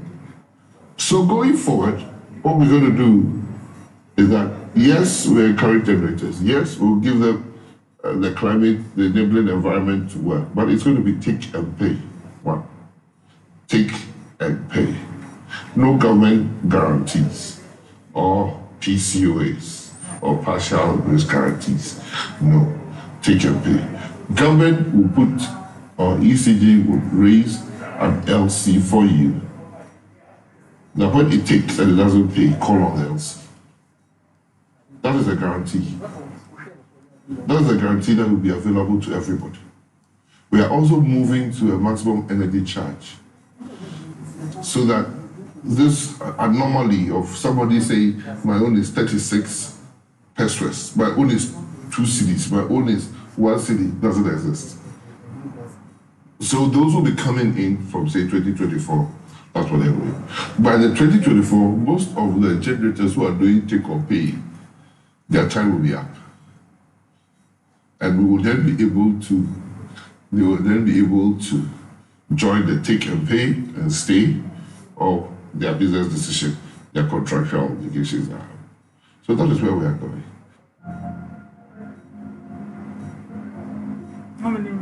Ghana is one of the few countries where the more you consume, the more you pay.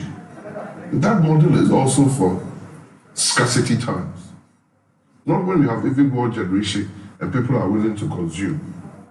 So, example, what is happening in the PRC now, in their tariff calculation?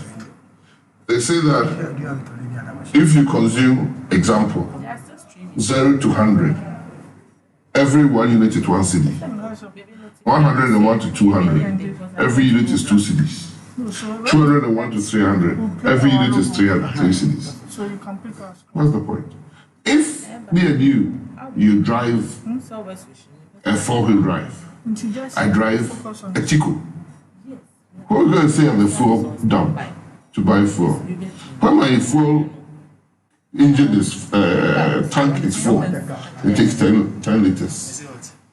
If a liter is 1 cedi, I'll pay 10 cedis and go out. If yours takes 100 liters, they will say after 10 cedis, 11 to 20, 2 cedis, 21 to 30, 3 cedis. That is what the electricity is. So if you have a small-sized industry, like a hotel, you pay 2 cedis over 2 cedis per kilowatt. It is so unfair, very, very aggressive. So we discussed it with PRC as stakeholders that they should start merging, if nothing, the upper bands. It is going to simulate or stimulate industry. And don't remember, they employ people. The service industries employ a lot of people. So when you kill them through electricity tariffs, you are destroying your jobs. So those who say fix it, they should join government in ensuring that PRC tariffs is also made fair. I think it's a phrase that has caught up because that's what government is doing. It's like telling me what I'm doing. I want somebody to come and tell me that we are not fixing the energy issues. I'm prepared to start to a debate anywhere. And so for the work that we are doing, that is what an expectant, level-minded, objective citizen should require of his government. I'm having transmission charges. What are you doing? And can you account to me? And I'll say, yes, this is what I'm doing, and I can account to you. Government will continue to fix the problem of Ghanaians. And I think that my government will do it the best.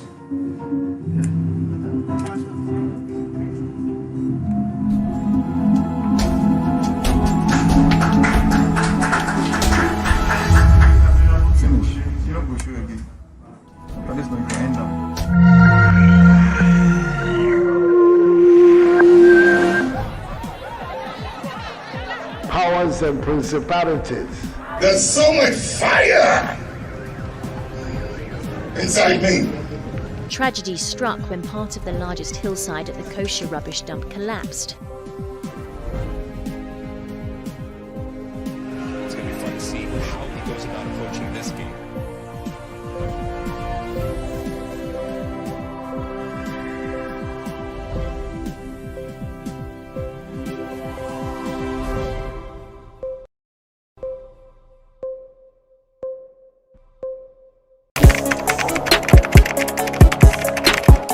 We table issues relating to the arts and entertainment for a riveting discussion, of course, without fear nor favor. The question the presenter asked them was a dumb question. You need to speak their part and move. Varied views. We agree to disagree. So I would disagree with everything you said. I think that he's a smart guy. I think what he did. No, but I also said he's a smart guy. Yeah. I guess that I'm waiting for the what next. Yeah, I don't think that we have to wait for what next. It sometimes gets confrontational, but that's the beauty of the game. Today you're funny face. It's not my brother. I don't know him. You don't know funny face. It's not my brother. You don't know funny face. It's a package. We meet, we sit, we dialogue, we learn, we progress. My name is Benefo Huabin Abrantepa, a proud blogger, and this is my forum.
This is the country that we all live in. There's enough evidence that the state security apparatus have always behaved very irresponsibly and very unprofessionally. At every point in time that they have come into contact with people that they disagreed with on anything, they have showed little respect for the rule of law. Journalism does not just end on reporting. It has its investigative aspects. And you don't expect me to announce to the general public that today I'm going to Blue Gate to see if those cars are there. What if they do their damage control? What if they don't even allow me access? The DJ president says that Caleb's intention It's not clear. It's not clear. I mean, who's making that judgment? Who the hell is he to make that judgment? Is it the case that Mr. Afilmoni can unilaterally and so arbitrarily pronounce judgment on a matter like this, that as the grand author of the codes and ethics of journalism in Ghana, I have looked at Caleb Kuda's action. I'm not so sure of his intent, even though I've not spoken to him, and I'm concluding that he has violated something. That's completely nonsensical. When a politician experiences such, Some journalists made mockery of it. But by and by, it's crossing the line. And it's high time we tell people in the face, it doesn't matter who is in power. Once it has to do with abuse, especially journalists, people doing their professional works, and then it crosses the line, you tell the person. Journalists in this moment needs to act and not call on God that in the next 4 years when you retire or something. Come on, God.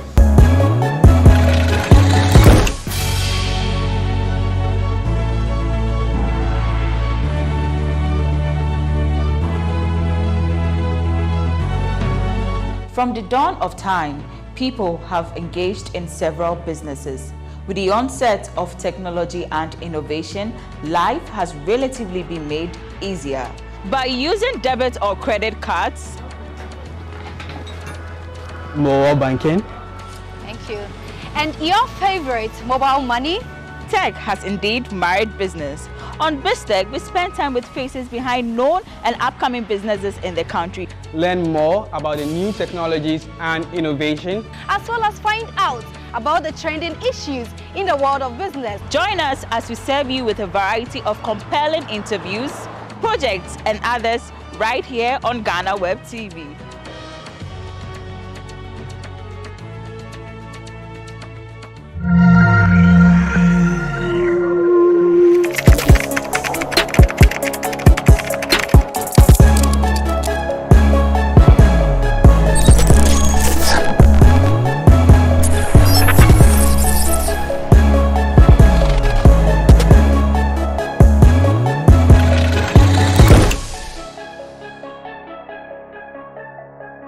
A day in 2015, while on my way to work, I saw a police officer arrest a number of motor riders at the Legon bus stop, and so I decided to film and use for a story.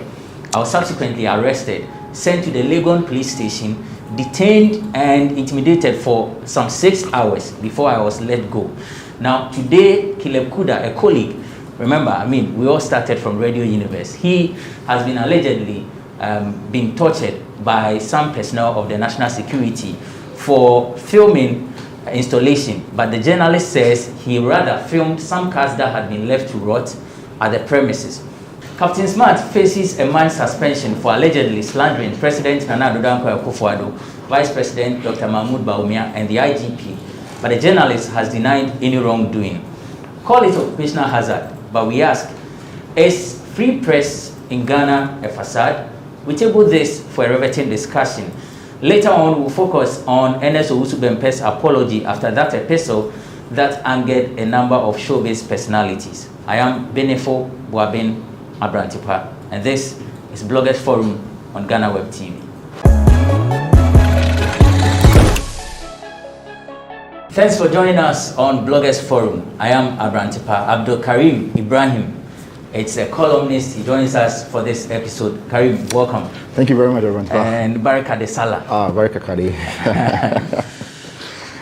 Mabdunad Nanaya Asari, aka Romeo, is a columnist and the assemblyman for Medina Social Welfare. Romeo, welcome. Thank you. So is in order to say Baraka de Salah on the streets. Medina dear. I didn't know Romeo is an assemblyman. No. Oh, he's a big man. No. Romeo, dear.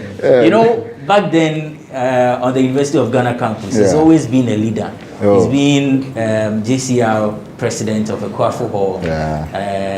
What's our idea of your craft? Now we're there with School of Performing Arts. Oh, now we're in charge of the young doctor. Maybe excited there 3 months. Yeah.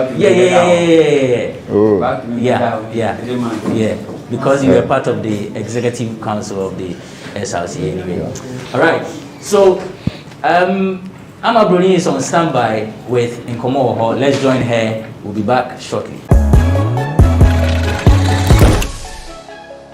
Aha. Obebisa so na atare kokoye ya ni braba violence ankasa celebrities wo krom ha na watwi mu din sem bi tu dwa man kan yin mo ama hu attack na akoso wo jatwa to the dending ama broni komo akoso entertainment industry na maboa no amede ba besom ma ye ntwa ye ho ne embraces ya se wote wo baby na wo dwem ho na se obi kofa asem be for right ya wankasa ye nua actress Efia Odo na wakwakoye interview o BBC News Pidgin Efia na wo bisa no questions say ni say den na ekos wa wonim say fix the country we dey no cha ye Ghana ha ye boy economy ni mu ye din che say wo ye adwuma ska ketu afia bi na obenya na wakasa mo fix the country say wa wonim say Efia Odo ye convey na odi ani mankasa na Efia din sem bia betujo twema eye me a wo krom ha say one nkrofo kununum say ye politicians so say ye movie directors one nkrofo edida say na be ye o metumi survive nti dwuma wo mu okrom ha na mafo say Efia ma enye sa se wonim say wo na adwuma bi a wo nya nti na wo nkrofo ka say wo na men ka say me a wo krom ha one nkrofo da for survivor mo am be kaya eye 2018 na actress Moisha Budon okọ CNN no Christiana Mampo koye interview bi no de tuma amanfo wo krom nkanka ne me nkrofo kununum na one wonder say na be ye high apartments kaka krabi na wonya na wodem ebe ye de anu tuma say oh ade na muguye ni masesa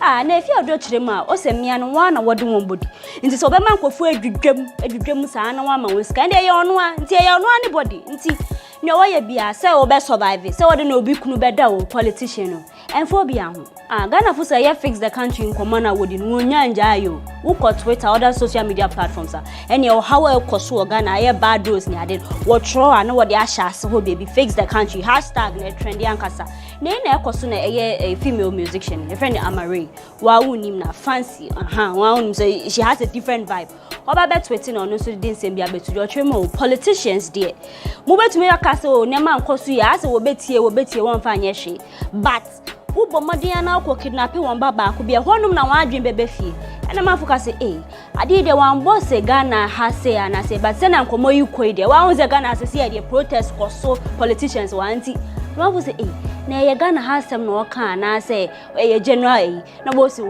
from had and said the aye wild wo ko cancel bi na wan kan ye wo say na national security wan ba na wan be so aw nti wo say Amare na yo ye to aso ye na wo twetwe mu na fix the country wan wo die nim na wo de betu dwa so obesan ka wo ye demonstration kakra bi na wo ma ban hu say ne wo kan wo social media ye hashtag campaign wo ye fix the country enye gori na asemi koso na waka obeye demo na Ghana police fote na wo say sa ene e behwe America wo ye fast wa je say wo call court kwa na okoje injunction wo de to so court chema mo amunim say coronavirus nti ban on public gathering nti muntu menya sa protest ene wo say sa na mo be say mo stop yen ene wo san so twa so na wo de ye virtual demo ene kofu bebre fix the country wo post ya na wo de ahye ho fix the country ensem bebre koso na ye na mafo say aye demonstrators here walkita placards ekenti na makwakọ sesa amokas mako dina Independence Square ene na nka ye nka to kosi he de nka wonim na obeyo mafuchemo na mu ye nya na ehunnia mo asesa cars say wan ka so ko Independence Square was ka wo be hu nsem ekoso na mafuso face the country nde wonye njaye wo be koso akosi say chrome ha say nsem na ekoso mo be solve ama wo mo na mo hwenim say eye sa akode edina no beto eye fix the country nsem say no finally wakasa ochwema eye aban eto eye na adodan kwekufado wo betumi aye mo afemudi na mo de abo amafo amafo betumi affect your mo attitude all right but the system ni adwuma enye nya ye ho be twe nti ochwema mo na mo kaso politics ni aden ono na ekoso no de nani hwe but asen chrome ha say wan koke bia na wan tag you say we eye wo support government of the day oti akodi achema ya aban eto mo betumi aye ne echinsa mo ye adwuma na so mo nka mu hyew kakra na so ochema yen so ye wo chrome ha esen so ye afemude nti government bo ne ho modern na yen so ye bo ye ho modern some man who say ye fix the country campaign ye koso social media celebrities say wo chrome ha do ho ejema nkasa na ye kan ye ke ya na eye NS Owusu Bempa of Ghana Gas ordinance na anu abetu nsemi ochema celebrities say wo chrome ha say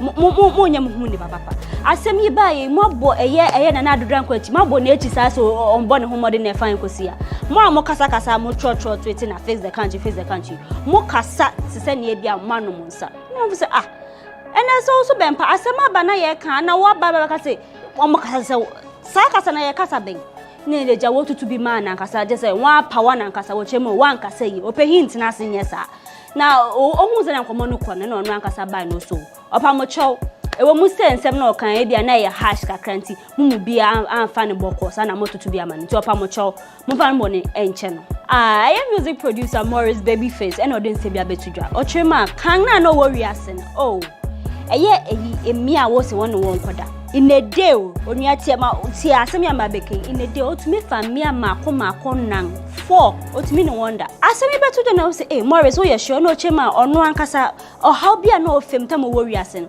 ono ankasa say on wonder on ti ase otimi kasa wedi ewejai wa ma ne nsa so obeye fasting yes wa ya akomchi onya yeso bebreki ana gesi afre na na eja wa aba na wa be say nti Morris na offer how mu pa ko sise na ada bia de ne koma ni sofu bi na eja empaibo kakra wo break ade na afedie efi no so nti Morris baby face chema kan na no nkofo da ye ne de me utumi fami afo no sankanya kopo enje na ka by this time ko guso so abrem na ka be say ka 20 ne over.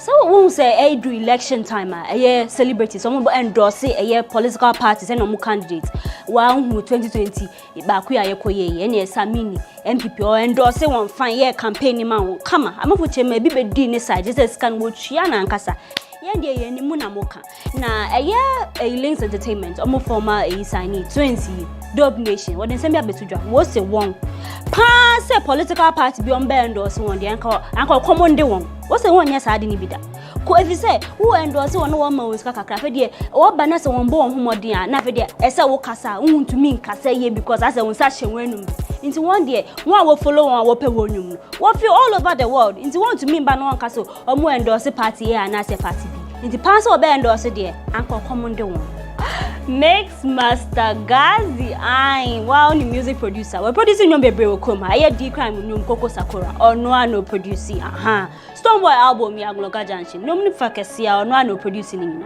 na oba talk entertainment with Elsie Lama e GhanaWeb TV Mix Master Gazi trema odwuma no say royalties in Basa but kakra be kona no dey bi okom de no kra man for the main kind my revo Mubeka Bishop Bernard Nako Kuma Wood actor last year 2020 na ni wuyi echi na nsem bebre pie ni colleague back Christian Awuni ochema wuyi be ya manfo tete se wo so onu no okum no so onu Christian Awuni afa ifa ko kumo nipa mwa na musande betu ja se na Bishop Tiasi na ne mpno ne twempno so ni nyina wati oba interviews with Zion Felix no chema ni nyina nyampa oni Bishop an twempne bia ono ana osi but asema amoka so oni ninya kasa bi no bia bi huntu ekobɔ ni duan o se ni nyina nyampa Bishop wi oni ni asem bia kosisi besi ne ebusuan no won ye okay otumi kosra won ne ade nti sa asem na amoka no opamocho Munjaik na grada me pamucho Evangelist Patricia Odro Cranting no chema NCA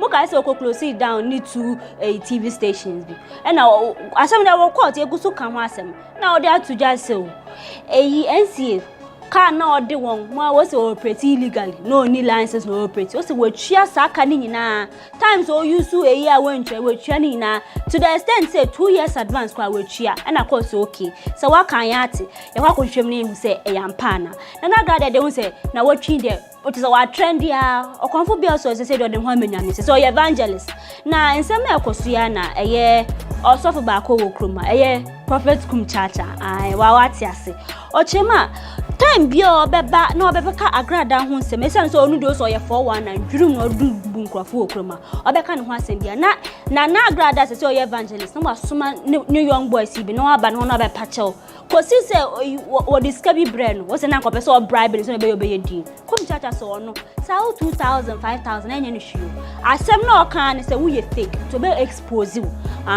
kum chacha so be expose di de ene abrantepa ye wie na wotwe nkomo ekoso na maboni maboa no amede abrem that's ene ebehia.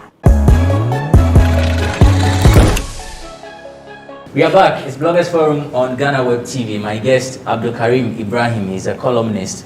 Romeo McDonald Nanaya Asare is also a columnist. Next on the table, express freedom in Ghana, whether it is a facade or, there are some things that the journalists and the media houses are not doing. Are we being educated enough? Are we overstepping our boundaries?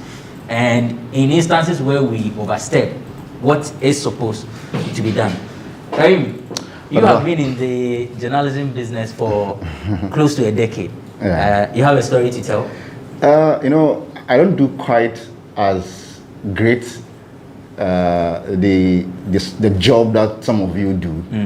And so, fortunately or unfortunately, I do not have such a magnificent story to tell like you have, like we've seen with Caleb, like Manasseh, like Anas. like Edward Snowden, like Julian Assange. I don't have any such, except that I remember something. I mean, it pales in comparison to some of these other stories. But back on campus, so there was this period during this SRC election thing, the famous Phoebe McDad for Legon people. And some of us were quite vociferous on radio at the time. And I remember receiving a call one day in my room, and there were two guys on the other end. They said, "You carry me now? Oh, sorry, who did a candidate not tell me now? You did be Charlie." So, I know it was a very, I mean, at that level, it was not a big deal really for me. But I got scared briefly because, like, Charlie, because I don't know who, and all, I mean, nothing happened to me, nobody did anything to me, but that's just my own little story in that regard. But that's also because for people who get those sorts of attacks and all of that, there are people who usually are challenging the norm, they're challenging power. And so that's where it comes from. So, I mean, some of us are not doing so great in journalism. So with all these things that have happened, do you sometimes get scared in carrying out your duties? Well, yes, I guess. But for me, that is not necessarily because of recent developments. I think that I live my life knowing that at any point in time where someone feels threatened by what you do, that person could harm you. So for me, it is not necessarily because, say, I work as a journalist. I believe that if I was any other person and I, say, for instance, go on Facebook and write something critical of somebody, the person could harm me. So that's how I see it.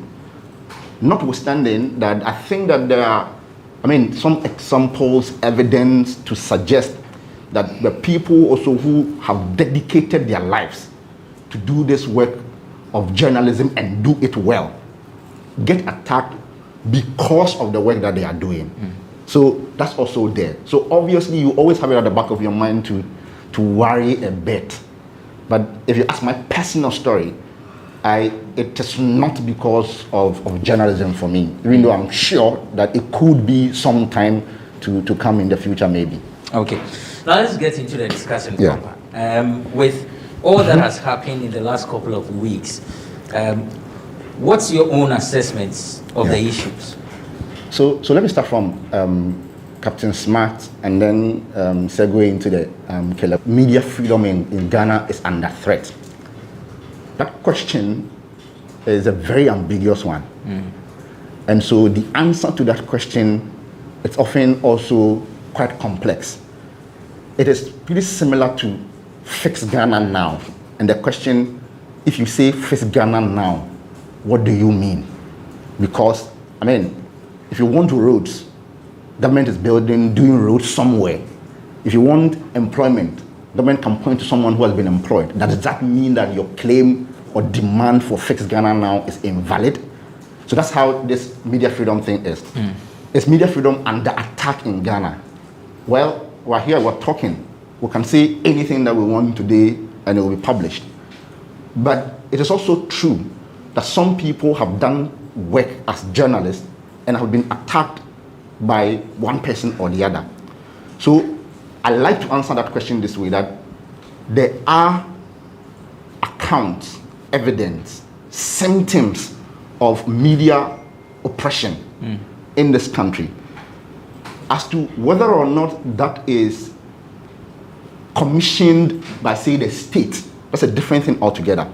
But what is clear is that the countenance of the state also more or less embolden some of these acts at one point or the other.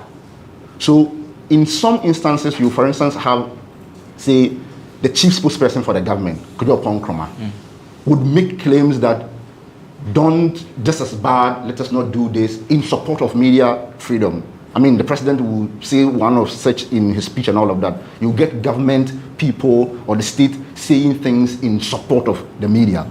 But other times, you will get the likes of Mr. Kennedy Japan and many others also say other things to inflame passions and create chaos. So you can find evidence everywhere. But I leave a lot of this to our conscience and what we see. So that if you look at Captain Smart, it is clearly a case of suppression. Because if the account that he has provided is anything to go by or to use, and especially also mindful of the fact that I have not heard the person that he is charged here coming to provide a counter position on the matter. So it appears quite clear that he is taking off because he has said something that is against the establishment. And so that is a problem. You see, if you go to Australia today, the government of Australia is doing so much to deal with the monopoly that Rupert Murdoch holds on Australian media. It literally covers what, more than 70% or something. That sort of power that is created by media conglomeration and all of that is something that we need to have conversations about. So Dr. Kokutin, who is the owner of the group, has so many platforms across. I'm someone who endorses free speech without any reservations. But that does not also mean that we cannot be wary of control and power. So that at any point in time, because you have access to all of these, you can just pick your phone and say, right, I don't like that you said A, B, C to this person and that person, under the guise of maybe it's doing damage to our business. So, go stay somewhere briefly. Because when you do that, you're essentially cowering that person and leaving some memory for him that this is a frame of reference. Be careful tomorrow not to cross this line. And I think that that's problematic. But if I could just talk also about Caleb Kuda. You see, it is most unfortunate, the sort of things that we're hearing people say and all of that. Don't forget that this is a country that we all live in. There's enough evidence that the state security apparatus have always behaved very irresponsibly and very unprofessionally. So let it not necessarily be, say, a journalist. At every point in time that they have come into contact with people that they disagreed with on anything, they have showed little respect for the rule of law. So when there's an encounter like that, our reaction should not quickly be to go and defend the state. I know this Caleb story very, very, very well. And so the moment I heard that Caleb had been arrested, and I heard the location, Blue Gate, I knew what it was about. Because he and I had conversation about that work that he was doing. And you see, the reason I also believe that he didn't tell his superiors when he was going there is something that we do all the time. He was only fact-checking to get some prima facie evidence to then follow up on the story. So you have already given the preamble to that. He posted something in the period of Let's Fix Ghana conversation of cars that had been bought for a certain purpose, left somewhere, growing with weeds all right. So when he posted it, someone said that, well, those cars have been disbursed. So what you are doing is disingenuous. He felt that was, okay, a fair comment for anybody to make. He pulls that post down and apologizes. In that post where he apologizes, people come under that and say, don't take those people's word for it. Why don't you go and verify for yourself? And there are people who are lambasting as journalists. Don't just people tell you something and you have come to apologize, you say it's okay. So I remember when I was chatting with him personally on that, I was asking, but these cars that you posted, where are they? And then he said, oh, I've heard they are at some national security place called Blue Gate. So the moment I heard that he had been arrested and that was the place, it just dawned on me that, oh, okay, this boy probably wanted to verify that these cars were not there. And then he got himself into all of this trouble and all of that. And so if you look at that and every detail that he has provided so far, I have no doubt in my mind that this was clearly premeditated, and maybe unfortunately for him, he walked right into the trap there and they did all that they did with him. And for anybody who's watching, for anybody who is commenting on this particular matter, you must ask yourself one quick question, that if it is true that the state has bought cars for muscular redistribution and all of that, to, in essence, to help people who don't have jobs to use those cars to do business and all of that, and those cars were sitting somewhere, wasting away, is that good grounds for someone, even if there's a law that says that that building you can't enter, you can't also go and film and do all of that. Even if all of that is true, do you reasonably believe that if Caleb walked in there and say, I'm looking for the boss here, DSP Azugu, my name is Caleb Kuda, I work with CT, I've heard that the people are keeping some cars here that is supposed to be used for ABCD. Get one of your boys to take me around to go and investigate whether it is true or not. He would have been slapped. So you would be very silly to think that, well, it's national security, you don't have to go there without due recourse to why he was there. And I think that is a very important thing that is missing in this conversation about Spark. Okay. Romeo, let me hear your analysis of it. Do you also think that with all that has happened, journalism is under attack? Press freedom is undoubtedly the cornerstone of any serious democracy. And it's spelled out within our constitution. Article 162, Chapter 12, 162, clauses 1 to 6. It spells out what is expected of the media and what we are not supposed to do, especially with the clause 6, which talks about the restrictions, like in a moment where, but if you look at clause 1, where press freedom is guaranteed. Yeah. The word, see, they knew that people would try to suppress. Yeah. And there are, even when you go further to clause 3, Abrantipa, if you can do as the Anna by reading clause 3 to the hearing of viewers, you realize that the constitution was tailored to protect and guide the media, being the fourth arm, like we always in the fourth estate realm. You get it? To be able to put whoever is in power into check. And also not just to spew out words. That's where, when you go to, I think, clause 4, there's an avenue for rejoinder. When you say something and the person feels that it goes against his person or entity, you have that chance to retract, to also render an apology. Because image, they say, is expensive. Destroying it takes a long while to build. But then again, if you assess the happenings in this country, Abrantipa, in November 1994, that's where people pushed, and some first radio stations were, in terms of a private radio station, were pushed that people need to have that freedom to operate. To the extent that by the year 1995, people had the liberty to be able to set up private TV stations in this country. It was meant to open up the system, not to break that monopoly. GBC those days want to use those avenues as a measure of controlling what we say, what to be put out and what not to be put out. Now, this is a new dispensation.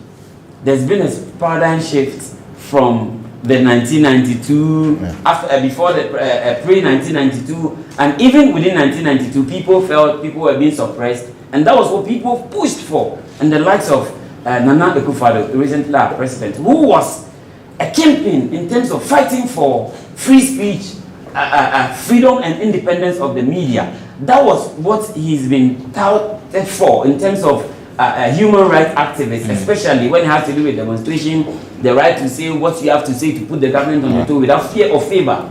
So at this point, we've come too far to be experiencing things that we experienced in the past. It's retrogressing. And let me pan into this Captain Smart issue. You see, if tolerating something gives the avenue for correction, Captain Smart, I listened to the show on that day. He hits hard. He's been hitting previous systems, he's been hitting previous leaders, and he's not being attacked. But one will also say, there was a point where Standobe crashed someone's recorder. These things are not supposed to happen. And if it happened in the past, it has no business in the present. I don't know if you get the clear-cut picture. Now, if someone is telling you that cement was selling at 30 cedis, but it's now selling at 52 Ghana cedis. And dollar was X amount and Y amount now. So do something about it because you are the leader, you elect the people. I don't see where the insult is. But you see, we've also created a caveat for politicians to use the media. To the extent that they want every one of us to kowtow to the whims and caprices of whoever is in power. So once you start hating, they see you as the enemy of the group. But that is not supposed to be the case. But because some leaders, in terms of some prima donors, in terms of the media business in Ghana, have sold their conscience to politicians. Or they are politicians themselves. And they are politicians themselves, exactly. Being a politician yourself, it's your personal business. But if you are a media person or a journalist, non-journalist, you have no business skewing facts to favor a political party, knowing that you owe it a duty to the people than to the politicians. So at the end of the day, once they keep using you, they expect that everyone should be in line. So once you fall out of line and your leader or your owner has some kind of affiliations with them in whatever terms, you would be used as a scapegoat, just as Captain Smart was used. Now, panning in further to Caleb's issue. Caleb, you see, journalism does not just end on reporting. It has its investigative aspect. And you don't expect me to announce to the general public that today I'll be going to Blue Gate to see if those cars are there. What if they do their damage control? What if they don't even allow me access? You get it? How would we have ascertained some corrupt practices that happened in terms of this customs thing, DVLA, these galamsey issues, even the GFA child issues? trafficking. If Child trafficking the journalist had announced that this is what I'm going to do, do you think someone will fall for it? You don't expect the person to tell you. It's investigative journalism. And the person did what he has to do. When you got wind of it and realized this was happening, use the right channel. In 2016, the High Court passed a judgment that no police officer can confiscate anybody's phone or gadget until there's been a warrant or a court order from the court. Before you can take my phone to check what is on my phone. And at the end of the day, people will just say, hey, you are taking pictures. We are supposed to take pictures of happenings. I'm telling you that in Eastern region, a whole week, police officers who were supposed to man or mount barriers within an enclave failed to appear even for once. And within the same week, armed robbers mounted a barrier and robbed everybody. Assuming Abrantepa, as an onlooker, if I take video of what is happening, and then today, it happened that those on duty were not policemen, they were criminals. The records of my video would have saved the police service to ascertain who were behind those crimes. But if you tell me I need permission for you to take a picture or video of, and if you want something to be done in the secret, it shouldn't be within the public domain. But once it's outside, I have the liberty to film it. But this is the level of intimidation some people are putting some journalists through and are denying them that kind of liberty to do our work. Okay, so both of you think that Caleb's approach was spot on. Exactly. But here is the case: the GJA president, Afromoni, is saying that Caleb erred as far as our ethics is concerned. He clearly breached the ethics relative to Article 13 of our own Code of Ethics, which specifies journalists should take pictures through fair, straightforward, and honest means unless tempered by national interest. His interest here is not so clear. From the face of it, we believe he erred. He goes on to say Caleb shouldn't have filmed without permission, and Caleb should have realized that place is a security zone, and in every security zone, the security law applies. It is no-go area as far as photography is concerned, and his violation of regulation might have triggered the overreaction from the security operatives. He goes on to, condemn the act and then express their, solidarity with Caleb and then Zoe. No. I'm not asking my question yet, but Karim is shaking his head.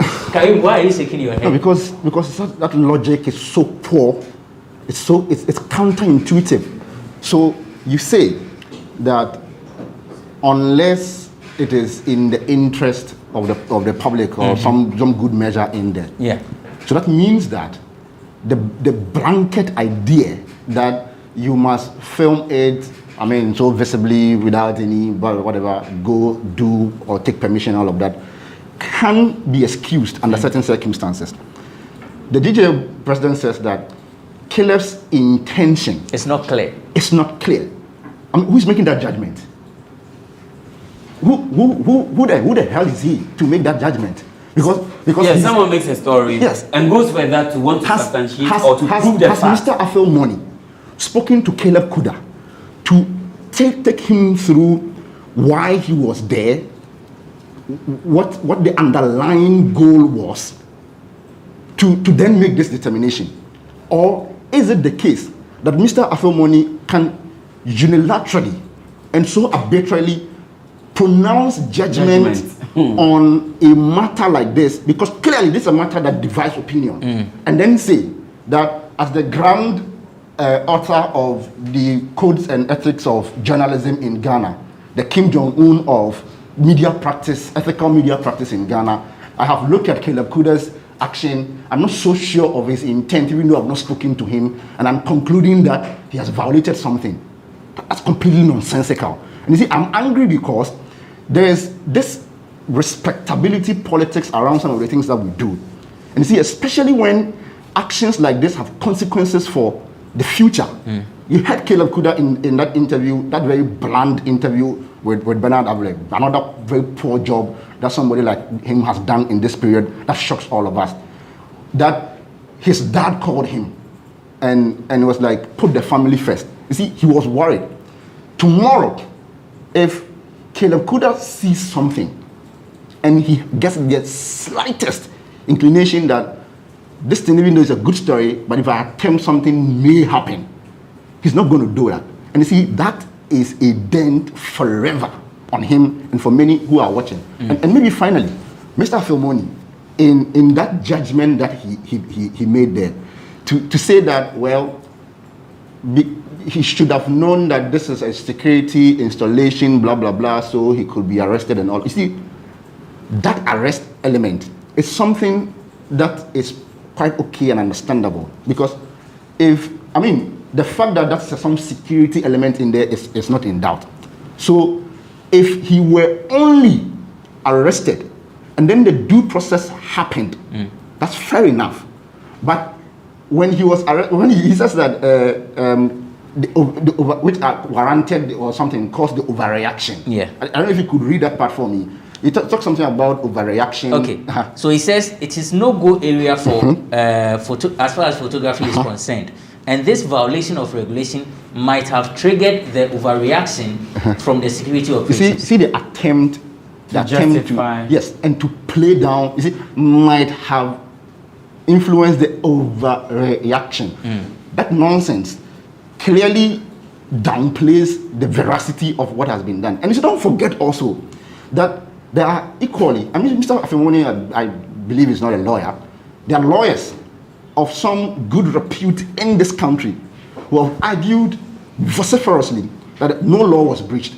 So again, if we were all going to pontificate about journalistic ethics and all of that, he's clearly falling short here because he himself, with the proper appreciation of the facts of law, is making a judgment that somebody's conduct may have breached the law. And then goes a overreaction, and then we'll go and then say that this thing that they did was bad. How would you assess the GJA whenever issues of such nature happens? Do you think the GJA has done enough to educate the journalists or protect their interest? You see, especially when the challenge is clear like this and very strong like this, they have failed. Because you see, the problem is from GJA to wherever, leadership has oftentimes here in this country been very conservative and very timorous in terms of the approach to things. They lack the modern, the contemporary progressiveness and fiery attitude when it comes to making advocacy and fighting things. So I've interviewed Mr. Afemoni before. I mean, he's a fine gentleman. No disrespect whatsoever here. But these are people of a certain caliber who like things to be moderate, who like things to go through a certain known standards and norms. So anything that is so revolutionary like that shocks them. So they will be okay. I mean, they have criticized Manasa Azuri, for instance, and intimated to an extent when he did those work on Zoomline and all of that, that somehow maybe his work may be destroying Ghanaian business. So all of those things, and I think that they need to be very careful the position that they take.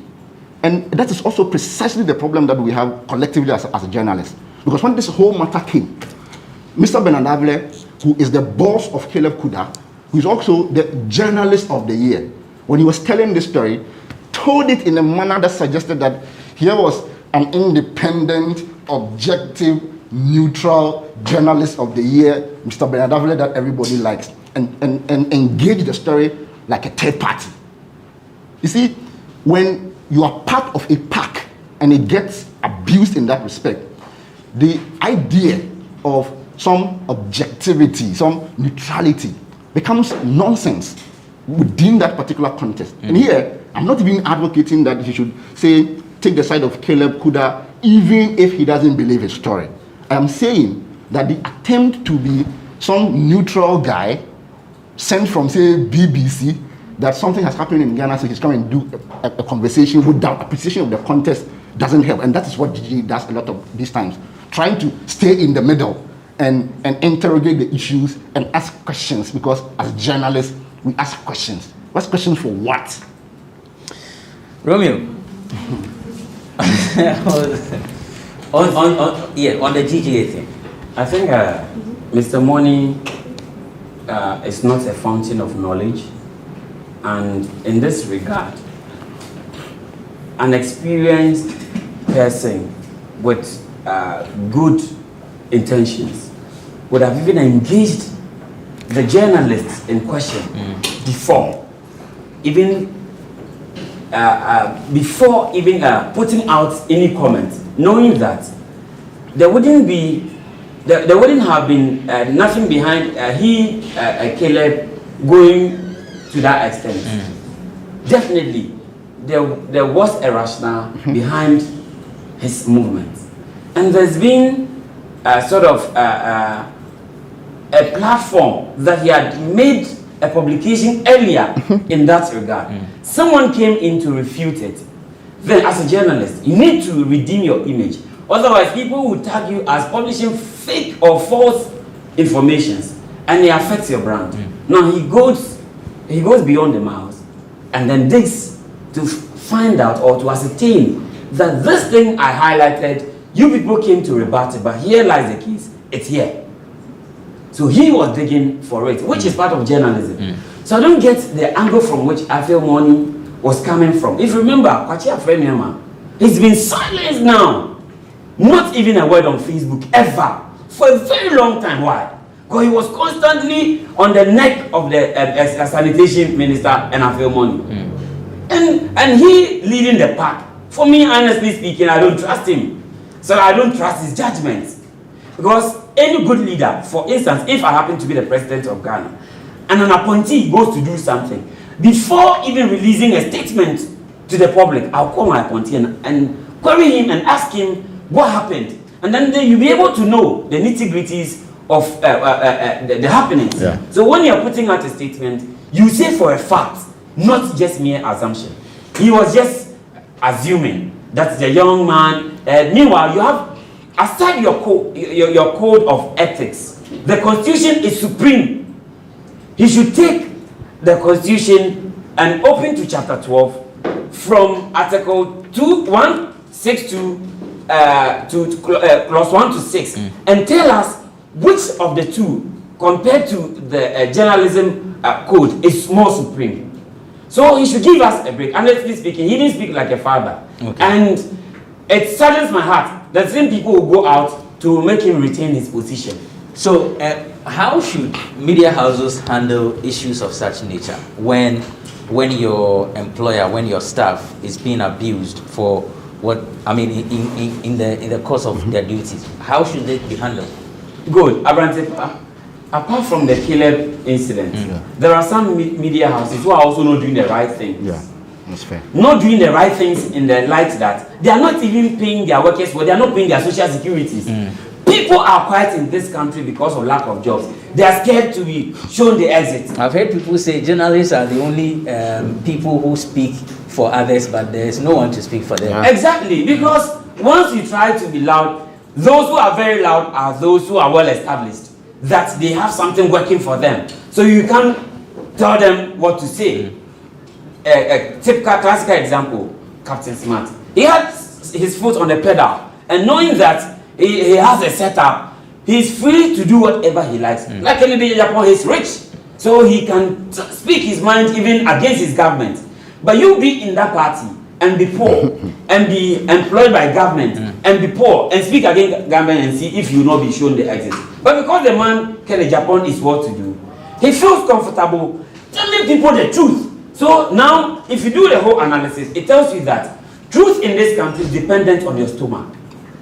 And most media houses are doing the wrong thing, like I said earlier. They are not paying the right salaries to the workers. They are also not paying their social security. And in terms of even taxes, most are not doing the right thing. So they feel that once they allow their outfit to hit the government in power, when they start coming after them, it will affect them.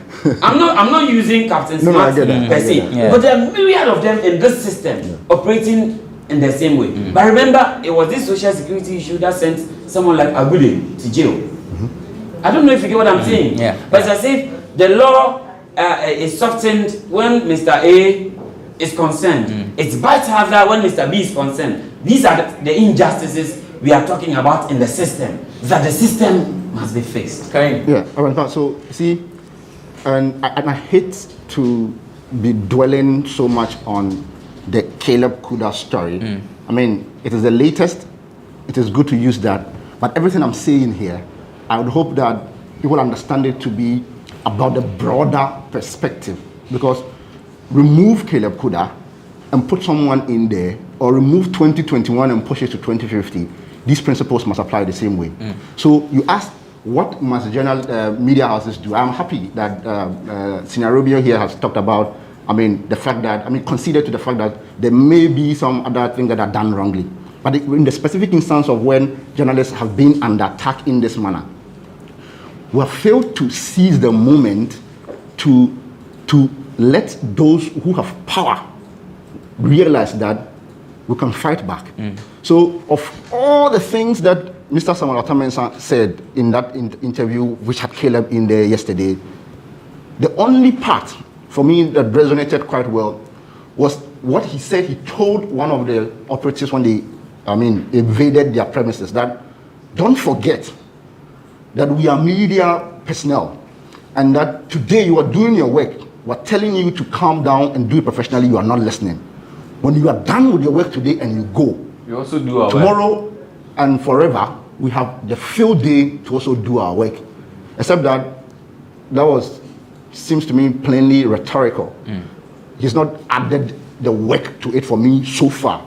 This is what I would have expected in this case.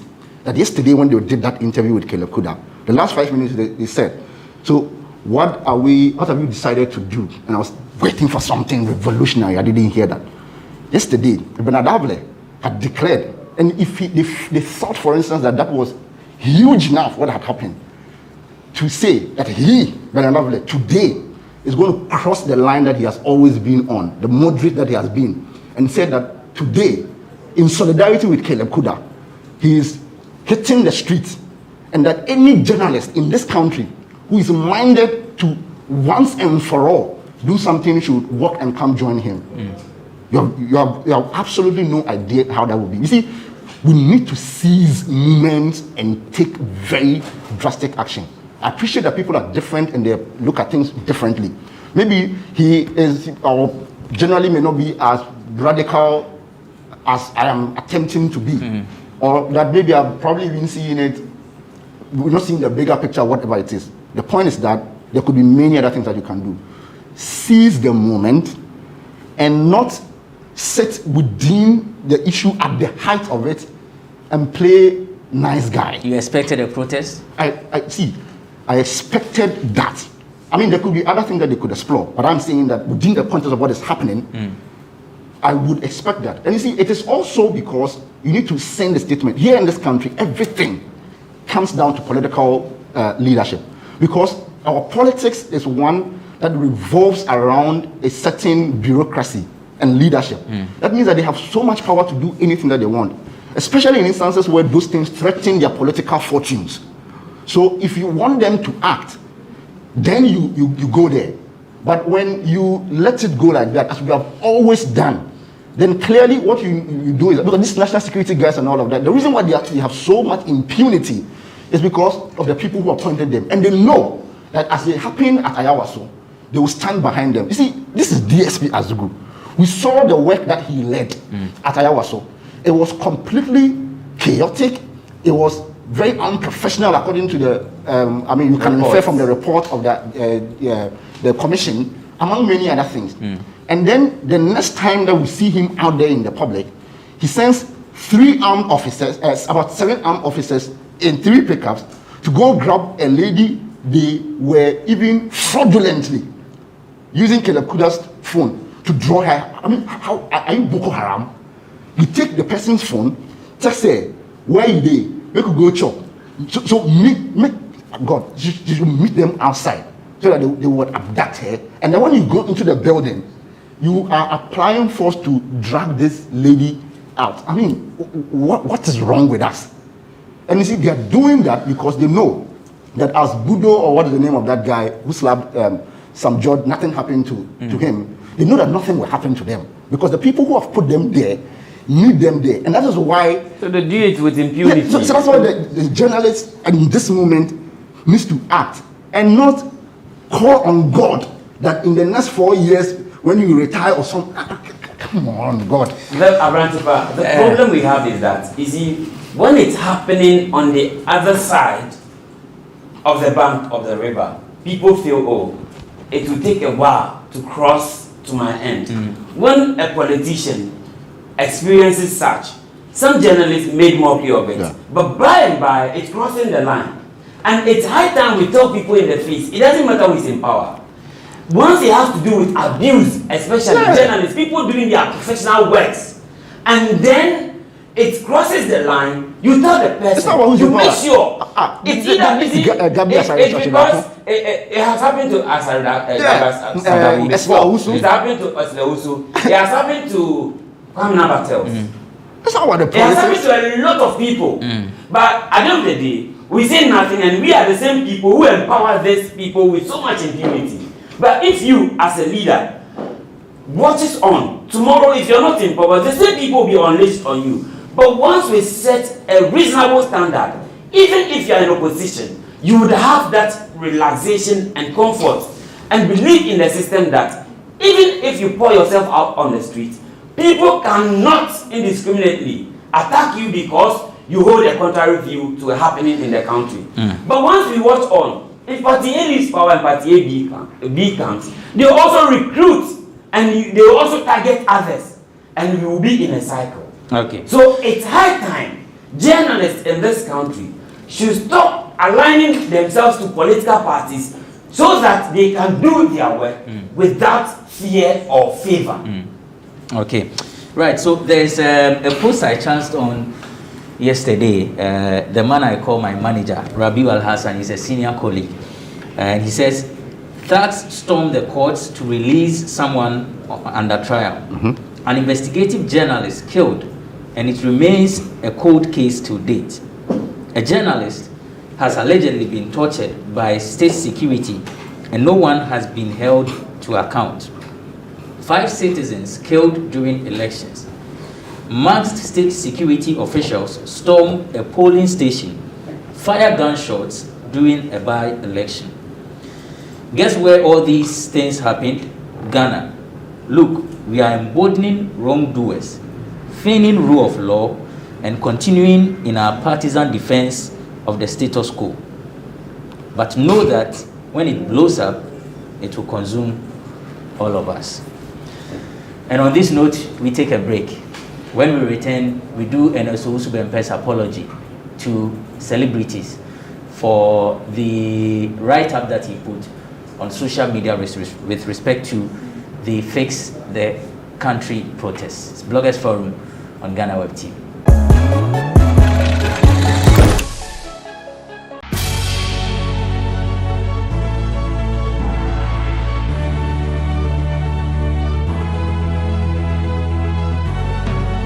From the dawn of time, people have engaged in several businesses. With the onset of technology and innovation, life has relatively been made easier. By using debit or credit cards, mobile banking. Thank you. And your favorite, mobile money? Tech has indeed married business. On BizTech, we spend time with faces behind known and upcoming businesses in the country. Learn more about the new technologies and innovation, as well as find out about the trending issues in the world of business. Join us as we serve you with a variety of compelling interviews, projects, and others right here on GhanaWeb TV.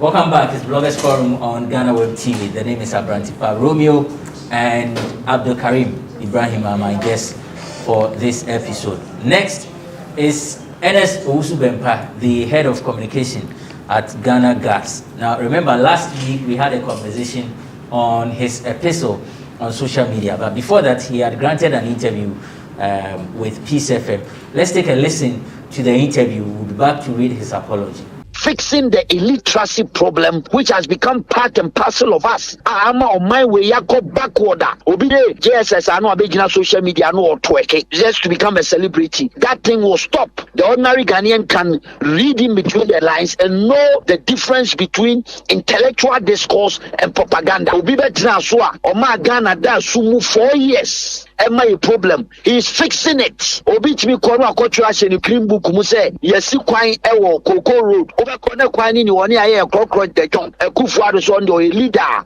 On sika mass celebrities enkodi. No mo me chatron che Ghana for. He will fix the problems. And Ghanaians should help him fix the mess. NDC ni John Dramani Mahama. Eja to this is what we are talking about. And yes, celebrity or two on man. Nidiani say, there are no bad criticize. We are almost celebrities or more Ghana. I've been some actors and actresses and whatever. Have they been able to even put themselves together? Say, yeah, common force fighting to win an award. Cry simple award like Mobo, and I say simple award like Grammy. What is object me we need? They should go and fix themselves up. If they want to fix the country, they should go back and fix themselves up. I dare them, if they can even win one international award for us in the movie industry, I will say yes. They have fixed themselves up before they have that shenanigans to come and tell the president or the government that they should fix themselves up. So after this interview and the episode that he put on social media, a number of celebrities, Omo Bashin, Romeo Kralase, Otitubi now Ernest Owusu-Bempah goes on social media again, and this time around it's an apology. He says, while some agreed with the piece, it wasn't all hearts and flowers. Let me state that my motivation to write that piece was not to slander all celebrities in general, nor persons involved in the campaign, but to bring to the fore some salient indicators with regards to where we are as a country, and to correct some serious negative phenomenon within the Ghanaian celebrity front. I have taken a second look at the write-up, and although nothing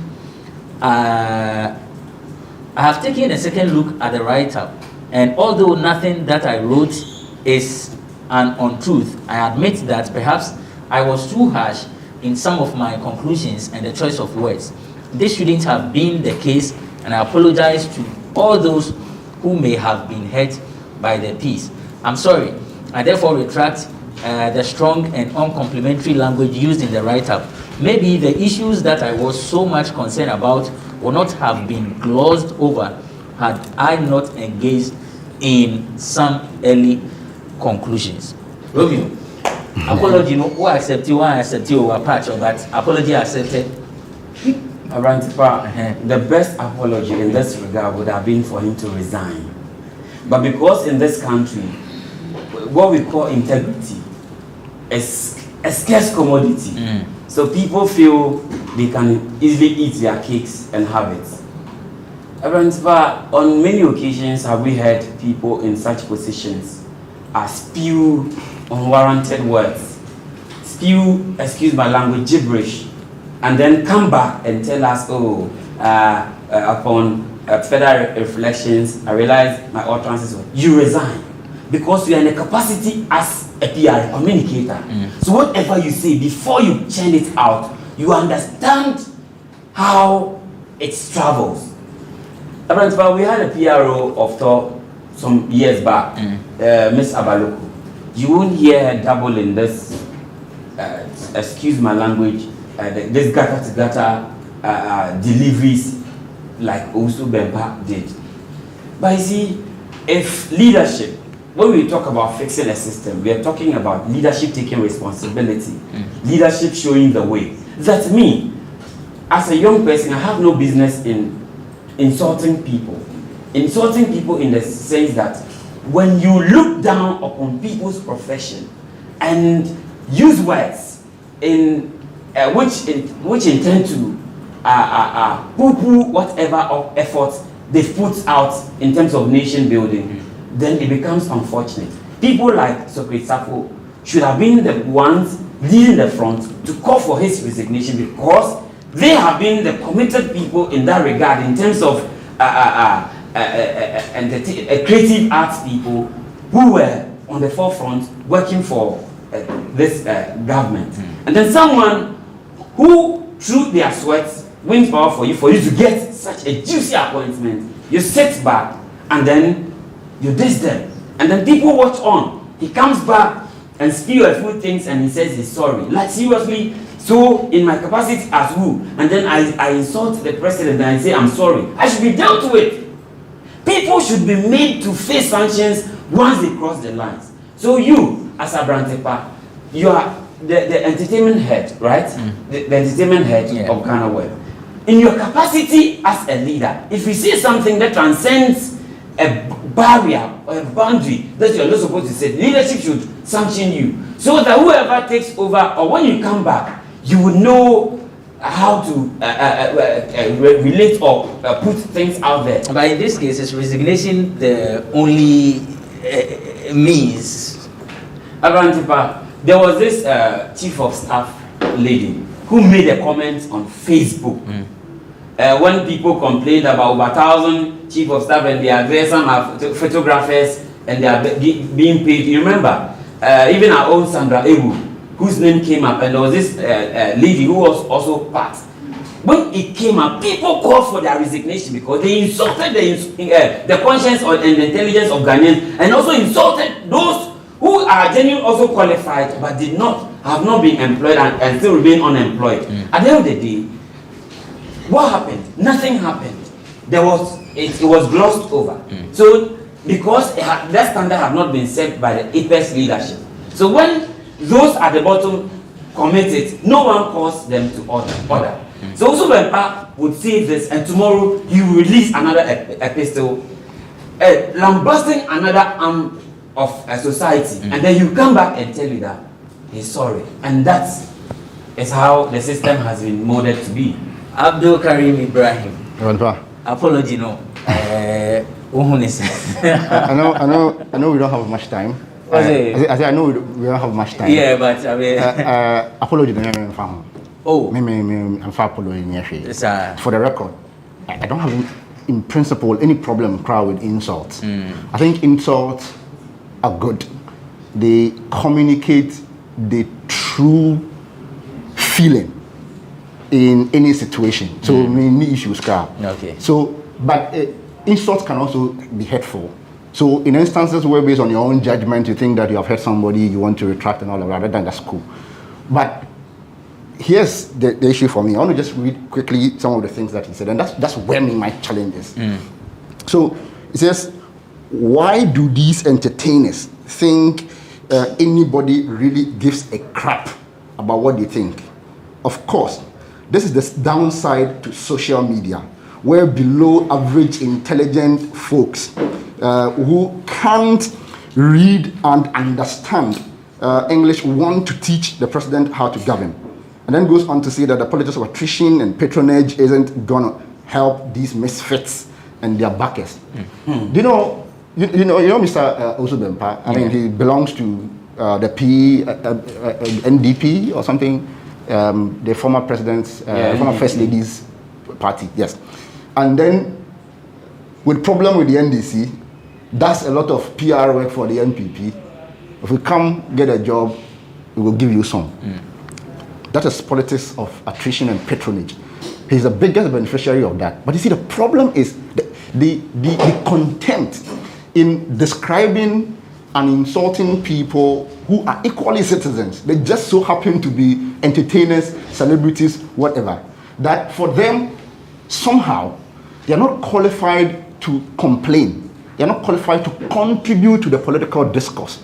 And so, because those people's businesses oftentimes rely on the mass appeal of people, we try to get them to be silent because we will remind them that you are saying Sarkodie, you are this, you are that.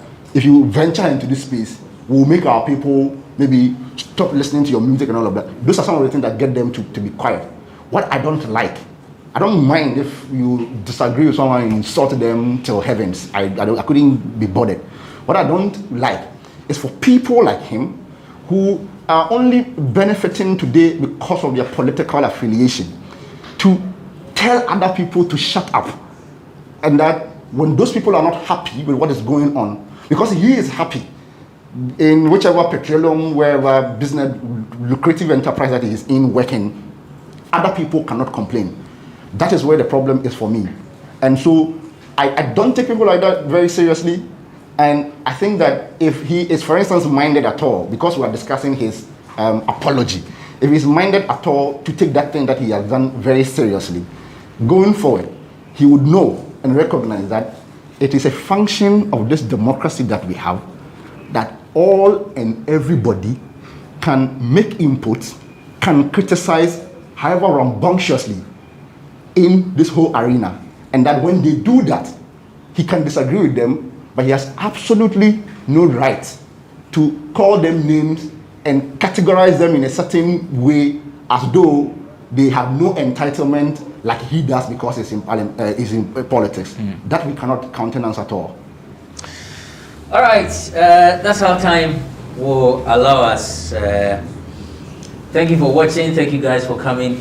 Abdul Karim Ibrahim is a columnist. He's a broadcast journalist. He's an international debater. In fact, this is a gentleman who exposed Dr. UN. Yeah, Dr. UN. Then support the but you are the one who did the Dr. UN interview. Don't listen to him. The only interview that somebody did with Dr. UN was about the press. So he exposed Dr. UN, and yeah, I mean after that one, I said, "Tonto Dickens who could play TV." They had to take. This man I've forgotten. He works with the UN. Oh, okay. Oh, the name has escaped me. He was the one who pointed out to them that, Masa, what do you say? Yes, Luchi. Yeah, thank you.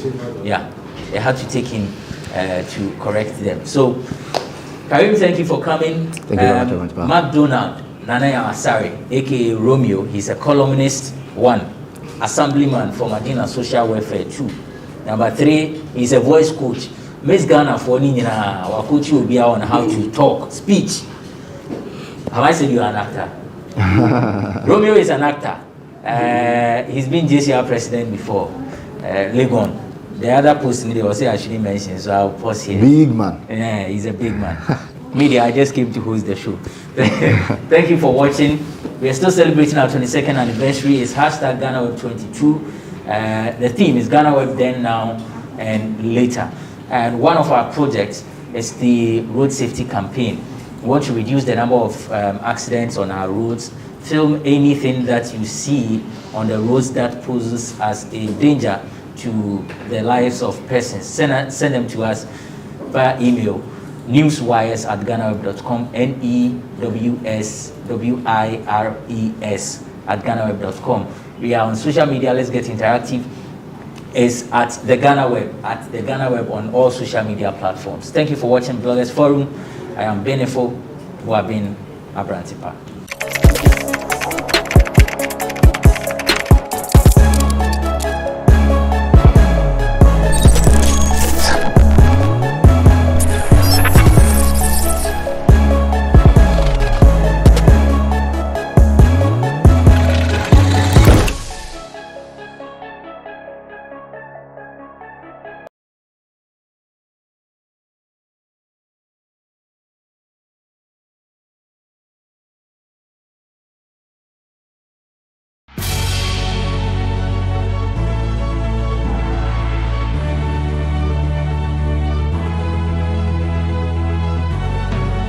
From the dawn of time, people have engaged in several businesses. With the onset of technology and innovation, life has relatively been made easier. By using debit or credit cards, mobile banking. Thank you. And your favorite, mobile money? Tech has indeed married business. On BizTech, we spend time with faces behind known and upcoming businesses in the country. Learn more about the new technologies and innovation, as well as find out about the trending issues in the world of business. Join us as we serve you with a variety of compelling interviews, projects and others right here on GhanaWeb TV.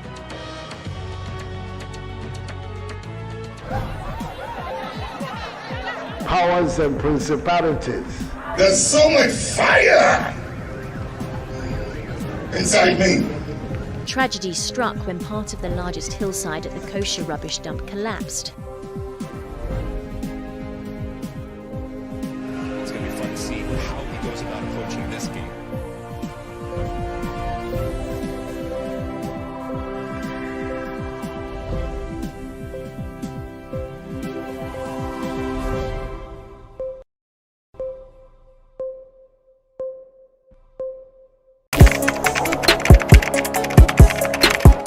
We table issues relating to the arts and entertainment for a riveting discussion, of course, without fear nor favor. The question the presenter asked them was a dumb question. You need to speak the part and move. Varied views. We agree to disagree. So I would disagree with everything you said. I think that he's a smart guy. I think what he did. No, but I also said he's a smart guy. Yeah. I guess that I'm waiting for the what next. Yeah, I don't think that we have to wait for what next. It sometimes gets confrontational, but that's the beauty of the game. Today you funny face. It's not my brother. I don't know him. You don't know funny face. It's not my brother. You don't know funny face. It's a package. We meet, we sit, we dialogue, we learn, we progress. My name is Benefo Huabin Abrantipa, a proud blogger, and this is my forum.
We call this one Lesitis zabucajo. It's a tree that bears a pot with a lid, like that. We have the smaller antelopes in here. We have some different types of monitor lizards. I mean, mampam.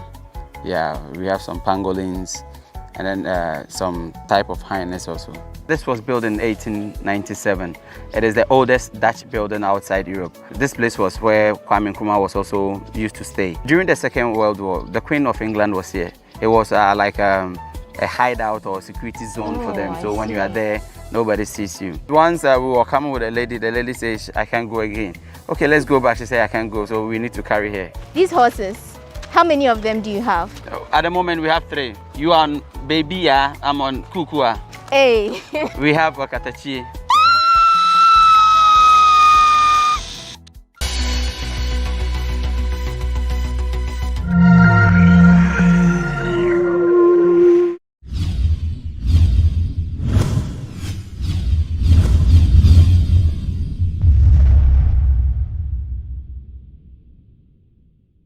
Over to you, Joe Latte. I'm sure you may have heard the story of the man behind this phrase countless times. Joachim Awule Latte gained popularity in the 1960s when he joined the sports department of Ghana Broadcasting Corporation GBC from the talks and features department to relieve a colleague who was due for leave. He joined the head of department, Festus Adai, to give commentary. A naval base there. And I went and joined with other young boys from Gambia, Nigeria, all the 4 British West African countries. From Takoradi, we were taken to Freetown. Freetown had a very big naval base, and it had a training institution called King Tom. King Tom, that's the name, King Tom Barracks. That's where we had our training. I was recruited into the supply division. The supply division in the Navy is a division that takes care of supplies, food, clothing, drinks, and so on. I joined that department. So we were trained for 6 months in the ways of a navy, how to swim, what to do when there's trouble on ship, all that. Then after your training, we had a bigger barracks at a place called Kisi, Royal Naval Barracks Kisi. Big place, like the university, like Legon, very big, with lights and all the things that you can think of. Swimming pools. I was drafted there. And then from time to time, we use the word draft. You'll be drafted to serve on a ship. Not a merchant ship, it's a warship. We served on warships. That place, the Kisi Barracks, we had a cinema hall, everything that you can think of. And sometimes you'll be attending a cinema show. Then they will give out an announcement. And when the announcement comes, you hear your name, immediately you fall out. You go and get your kit bag, and then you report to, we had a place called Regulating Office. You report to the Regulating Office, and they will process all your things. You go for medical checkup and so on. And then you go to sea. Sometimes you will be at sea for 3 months. And what we were doing at sea, we were escorting merchant ships. That ships that were carrying goods from place to place. The enemy ships were trying to torpedo those ships. So we have to give them cover. We give the merchant ships cover.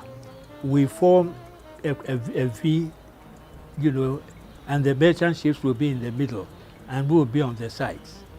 And on the warships, we keep watch. You have your bases in the ship where you are posted, and you'll be using your binoculars to watch the sea. If you see anything that is strange, you report. Very interesting and very dangerous. Young Joe Latte almost lost his life when the warship which they were operating on in 1945 was torpedoed by enemies. He says out of 120 men on board His Majesty's ship Kilkenzie, 59 lost their lives. Around 1945, 46, just about that time, we were at sea off Liberia. It was in the night. I was in the bathroom, taking my bath. Then suddenly I noticed that the bathroom was tilted. The buckets and things were falling, not knowing that the ship had been torpedoed. And they were, when we on board the warship, when there's trouble, action against you, they give orders. You have to run, and everybody, you have a place where you have a lifeboat. The lifeboat is for your safety. Before you drop into the sea, you lower the lifeboat, and then you all go into it, and then you start rowing to be on the sea because your ship is gone. It was terrible, terrible. I haven't seen a thing like that before. And it was dark, very, very dark. And when a ship is torpedoed and it begins to sink, the danger is the sinking ship pulls the water around it. So those of you who have gone into the lifeboats, if you don't row properly to get away, it will suck you into the ship will sink with you, will go with you. It was terrible. People were struggling. Each lifeboat had a number of men it could take, but in the confusion, some people were going into the boats, some were overloaded, and they were running the risk of sinking. It was. I remember this clearly, that somebody was trying to get onto our boat. We were loaded, and this guy was holding the side of the boat and was trying to get on board. I remember there was a South African white man, South African rating. Those of us on board ship, they call you a rating, just like you call a soldier. They call us a rating. This guy took an axe and hacked the hands of the man who was trying to get in. And you could see the blood in the night. The guy fell into the sea, was taken away, just to save those of us who were on the boat. You see, the survival of the fittest. That's the meaning of that idiom. Survival of it. When you are in trouble at sea, the strong man is the person who will live. The rest, you will die.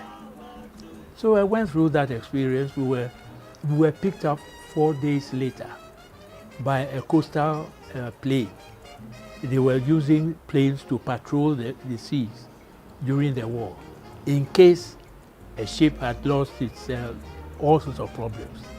We were picked and taken to Dakar, the head office of the headquarters of Senegal. Went to Dakar, and we were given medical treatment, food, attention. When you've been at sea for 4 days, you have not eaten anything, you've not taken any water. We were not given water or food immediately. They had to treat us very gently. They will put a piece of cotton wool into water, and then they will let it drop 1, 2 into your mouth. Because if they give you water to drink, you'll choke and die. Because you haven't taken any water for 4 days. In some cases, more days, and so on. So we went through all that. After about 3 weeks, we were flown back to our base in Freetown, Kessie Barracks. After the war ended in September 1945, Joe Latte, then a young adult, returned home to parents who long thought he had been killed in action. Having lost his only brother at age 9, Joe Latte received all the love and attention from his parents and lacked nothing material, so he had no reason to run away from home to join the Navy.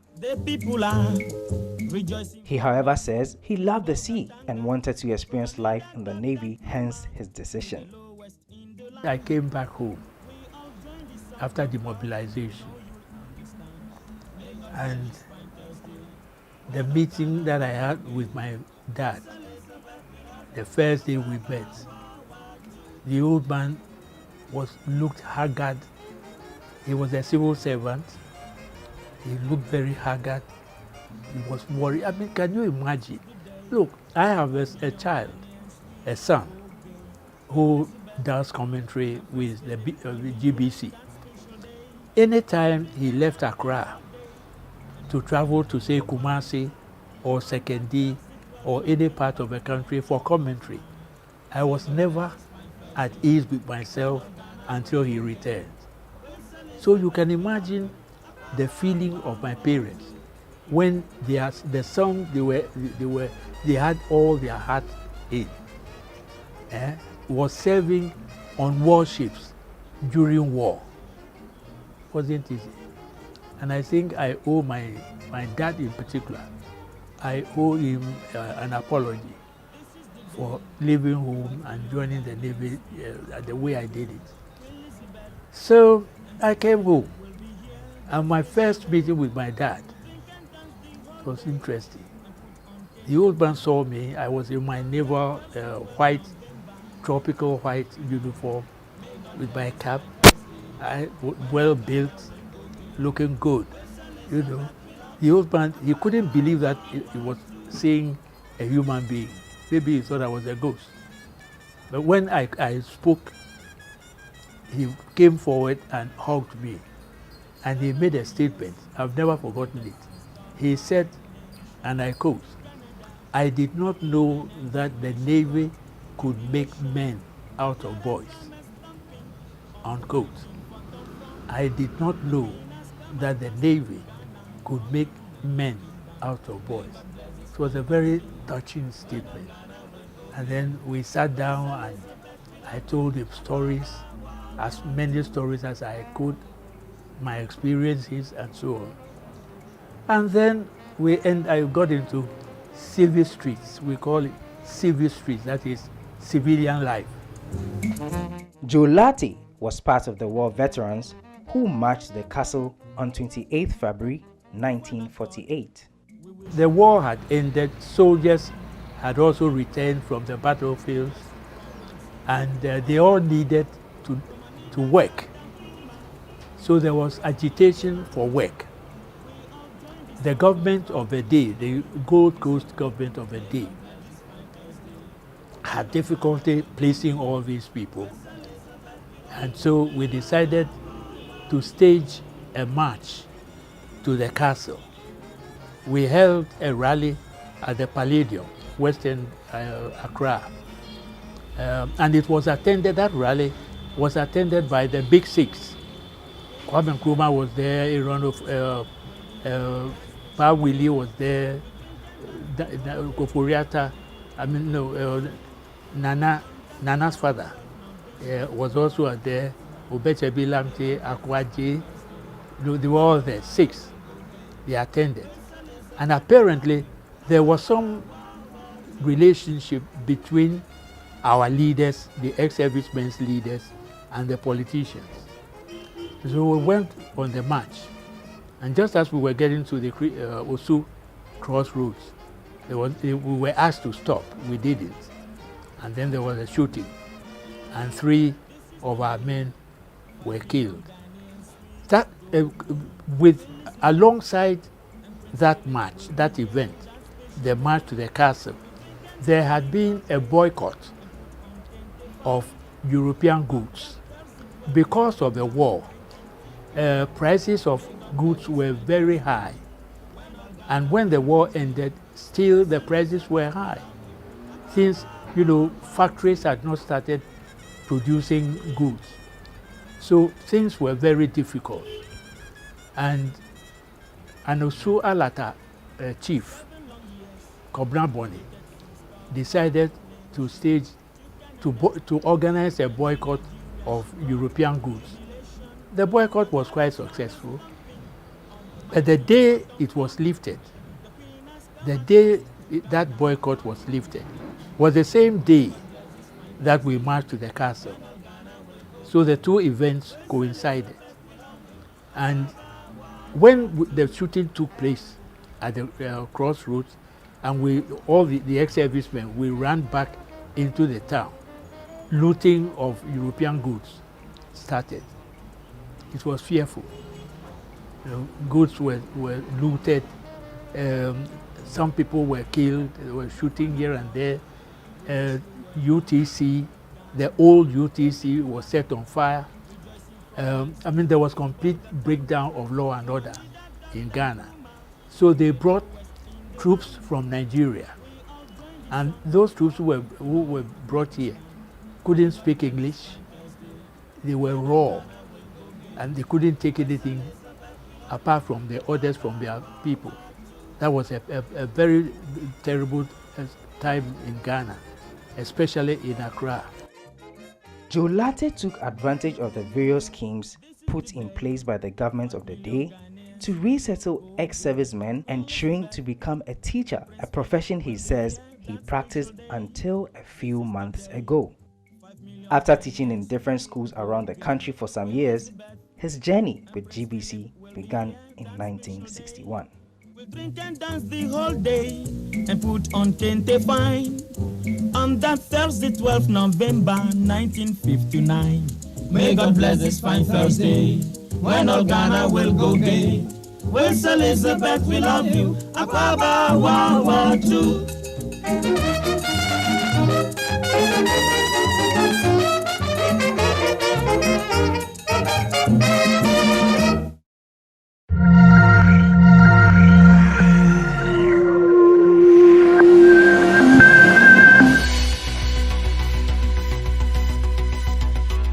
We call this one Lecitis zabucajo. It's a tree that bears a pot with a lid, like that. We have the smaller antelopes in here. We have some different types of monitor lizards. Mampam. Yeah, we have some pangolins, and then some type of hyenas also. This was built in 1897. It is the oldest Dutch building outside Europe. This place was where Kwame Nkrumah was also used to stay. During the Second World War, the Queen of England was here. It was like a hideout or security zone for them. So when you are there, nobody sees you. Once we were coming with a lady, the lady says, I can't go again. Okay, let's go back. She said, I can't go, so we need to carry her. These horses, how many of them do you have? At the moment, we have 3. You are on Baby, yeah? I'm on Kukua. Hey. We have Wakatachi.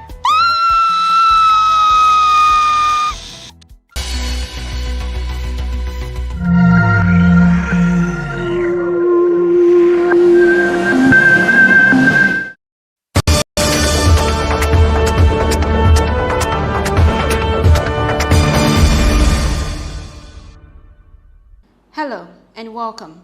Today on My Nigeria, I will be speaking to an amazing photographer by the name Femi Alabede, popularly known as Alfie. Alfie graduated from the university with a degree in industrial chemistry, but chose to become a professional photographer. Aside being a photographer, Alfie is also a set designer and a creative artist. My name is Beatrice Soa. Welcome. So Alfie, welcome to My Nigeria. Yeah. Thank you. Why photography? Why did you choose to go into photography? Why did I choose to? So the funny thing is, I like to say photography chose me, because I never had an inkling that I would go into photography. But I mean, I've always had a creative mind.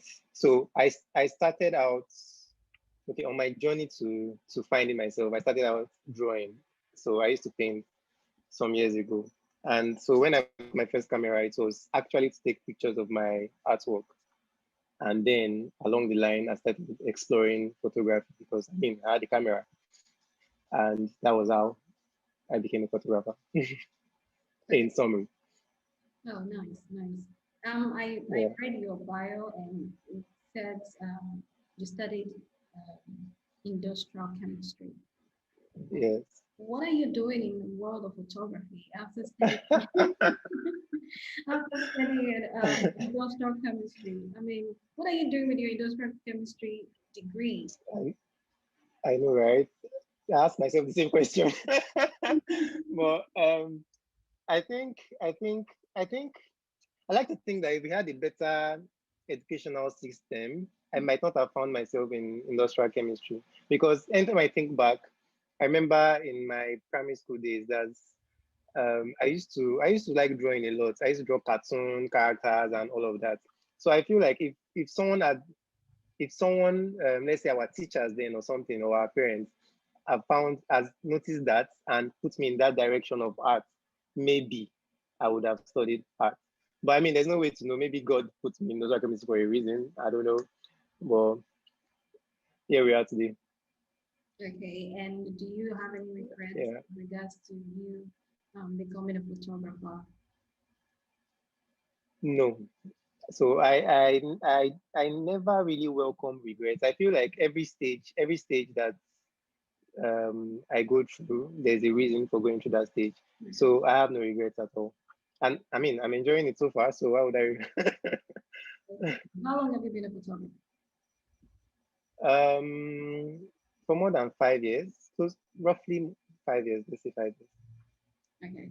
So at the beginning, you mentioned that photographer chose you. Yeah. Okay. Was there any inspiration, or was it something you saw that made you, decide to choose the calling of photography? Okay, so I mean, like I said, I bought my first camera then to take pictures of my artworks, right? But okay, so I used to work at a company then, and I had this colleague that had a camera, right? And anytime we have go for work functions, or we have like get-togethers at the office and stuff like that, he comes to the camera, he takes pictures of everybody. Sometimes I pick up his camera to, request the favor and take pictures of him or something like that. And I don't know, I think I just found it, I found the gadgets fascinating then. And so I won't know if that was the influence, or I'll still stick with the fact that photography just chose me. But I think I found gadgets interesting then. And interestingly, growing up, I don't know if you remember these digital cameras that most families used to have, this small camera. Growing up, I used to be the one handling that when time family goes out and all that. So maybe I've always had that, but I never sort of doing it professionally. But yeah, so I'm not sure if there's any particular influence. Maybe I can edit it to my colleague. Again, his name is Ayo. Maybe give him that credit. Let me ask you, how would you describe your photography style? I know that every photographer have their style, and every human being have their style of whatever they want to do and how they go about things. But how would you describe your own photography style? How would you describe it?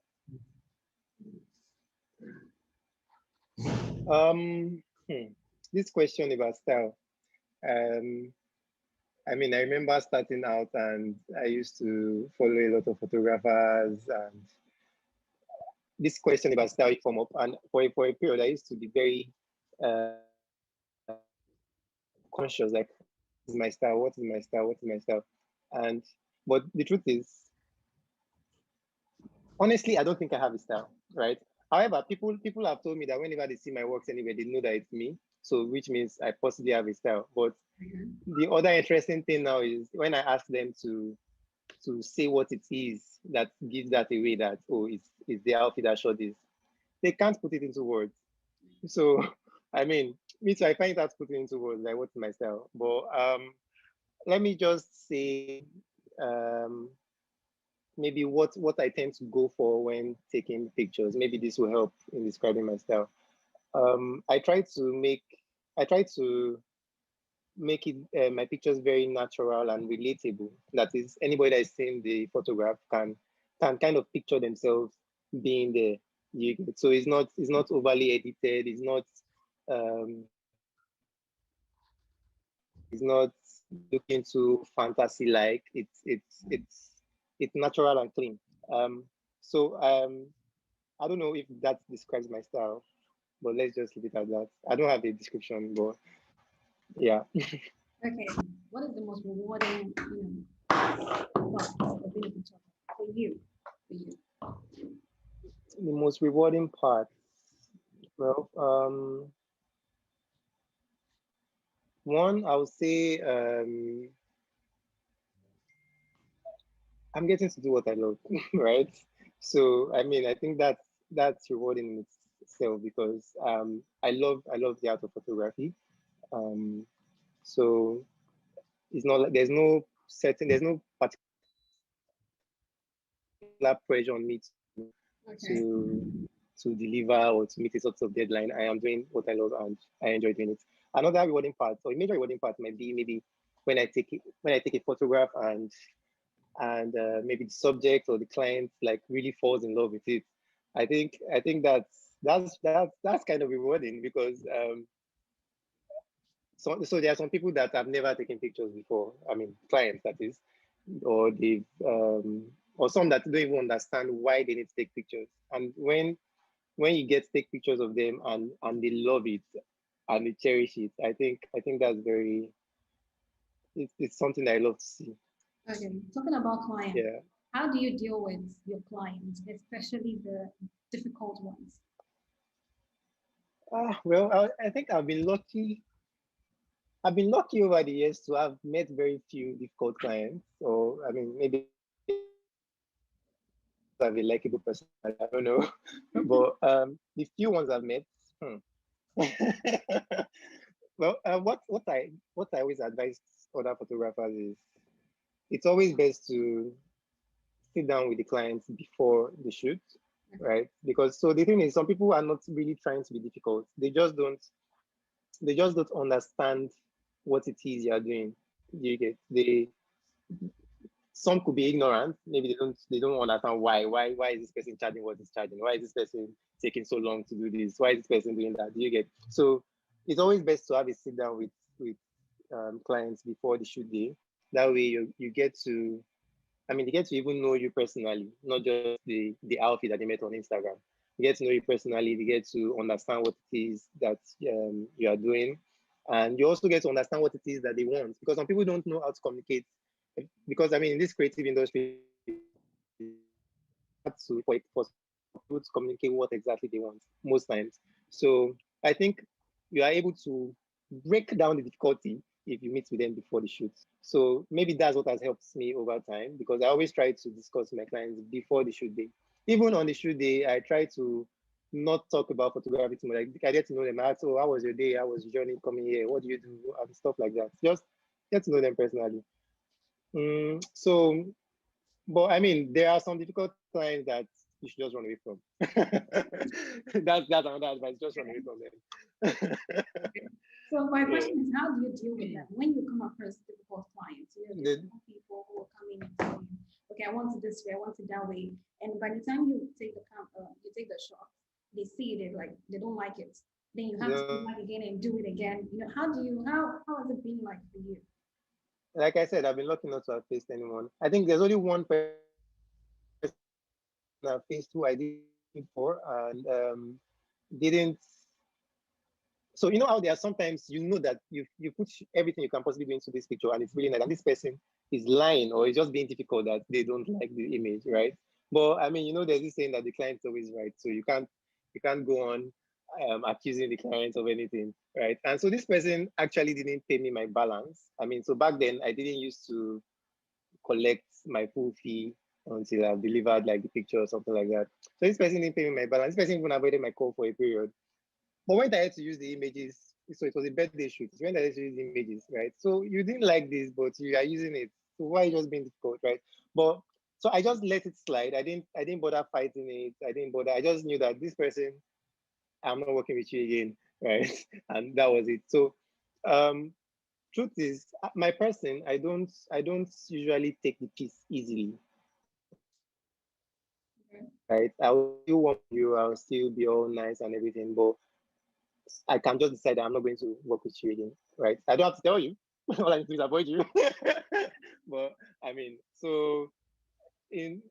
but like I said, I've really been lucky not to have faced some extremely difficult clients, maybe just one or two over the years, and yeah. Let's talk about some difficulties you're facing in this COVID-19, era. How has it been like for you as a photographer? So truthfully, I won't say it's been bad. I mean, it's actually been good. So if anything, I think this COVID period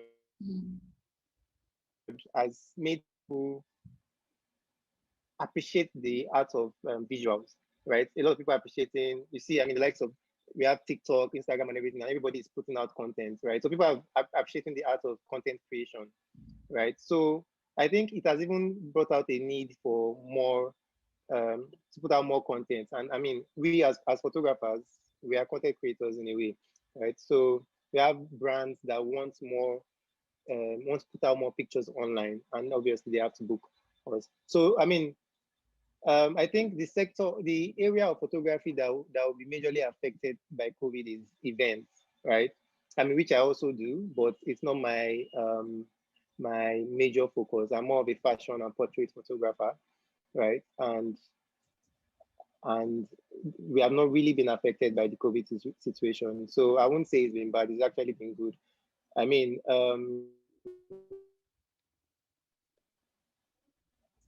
yeah, it's actually been really good. And I mean, the only problem could be that individuals now don't have as much funds as they had before to engage a photographer and all of that. But I mean, it's been good so far, honestly. Okay, so let's move on to Yeah. social media. How has that impacted your work? As a photographer, how has social media, how has the internet impacted your work? Social media has been a major impact. I can't even imagine how it would have been like if there was no social media, because I think the first level of appreciation of my work was on social media. I put out my work and people start to like it and people start to book before. So I mean, for people to even find me to book, it's on social media, right? Before then, you have word of mouth and what's it called, marketing, where a client like this and refers it to another client. But so I think social media has been a major impact, and also it serves as a portfolio for my work. So someone hears that, oh, there's this photographer somewhere, goes online to check, oh, and it's good and everything, and they go on to. So I can't imagine how it would be like if there was no social media, honestly. And I don't hope to find out. I pray social media remains here. It has been a major impact, really. Yeah. Okay. I think more positive than negative in social media. Okay. All right. Yeah. I know you've taken a lot of photographs of a lot of celebrities, a lot of top, people or top personalities and all that. But yeah. Across Nigeria, across Africa, who is that one celebrity or that one person that you feel like, this person I really want to, I want to shoot this person? Who actually would you say that person? That one celebrity. Or it could be a personality, it could be a politician. I'd love to. Yeah, so one celebrity that I love to photograph is Genevieve Nnaji. She's an actress, a Nigerian actress actually. So she's one person I really love to meet and photograph. I've actually never met her. I mean, I missed many others, but let me just leave it at Genevieve. There is this perception about photographers being womanizers. How true is that? Womanizers? Yes. Yeah. How true is that? I mean, I can't speak for other photographers, but I don't know. I think to an extent I can understand the perception, because most photographers tend to work with more females, right? And another angle is females like taking photographs, right? So they tend to warm up to photographers. Yeah. So I can understand the perception, but I mean, I can't speak for other photographers. For myself, I think I keep it professional 99% of the time. Yeah. Have you by chance taken any nude photographs of models? I'm sure you work with a lot of models. So I actually haven't gone into the art of the aspect of nude photography before. Yeah, I haven't. I can't say whether I would in the future, but as for my 5 years, I haven't. I think I haven't just been inspired enough to go into it. Yeah. Why? What's the fear? No fear, actually. I mean, I see some other photographers do it, and I really appreciate it. Okay. Yeah, and I just feel like I'm not. I don't know. I don't know. I've not been inspired enough to explore it. Okay. Okay. So tell me about one particular photograph or one particular picture you've taken that really excites you. Anytime you look at this photograph, you know that yes, this is probably my best work. Probably my best work.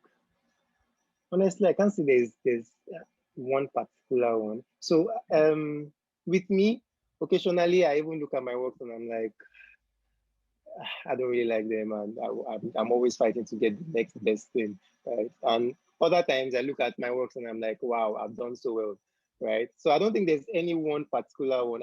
So once in a while, maybe when I get uninspired, I open my website, I go through my pictures, and I just find an appreciation for how far I've come, right? Yeah. And I works that, and I see different achievements with each of the photographs, right? So there's no one particular one that I can see. I think I have a lot of works that I'm proud of at different stages. Yeah. Okay. So if you were not doing photography, what would you be doing? If you're not a photographer.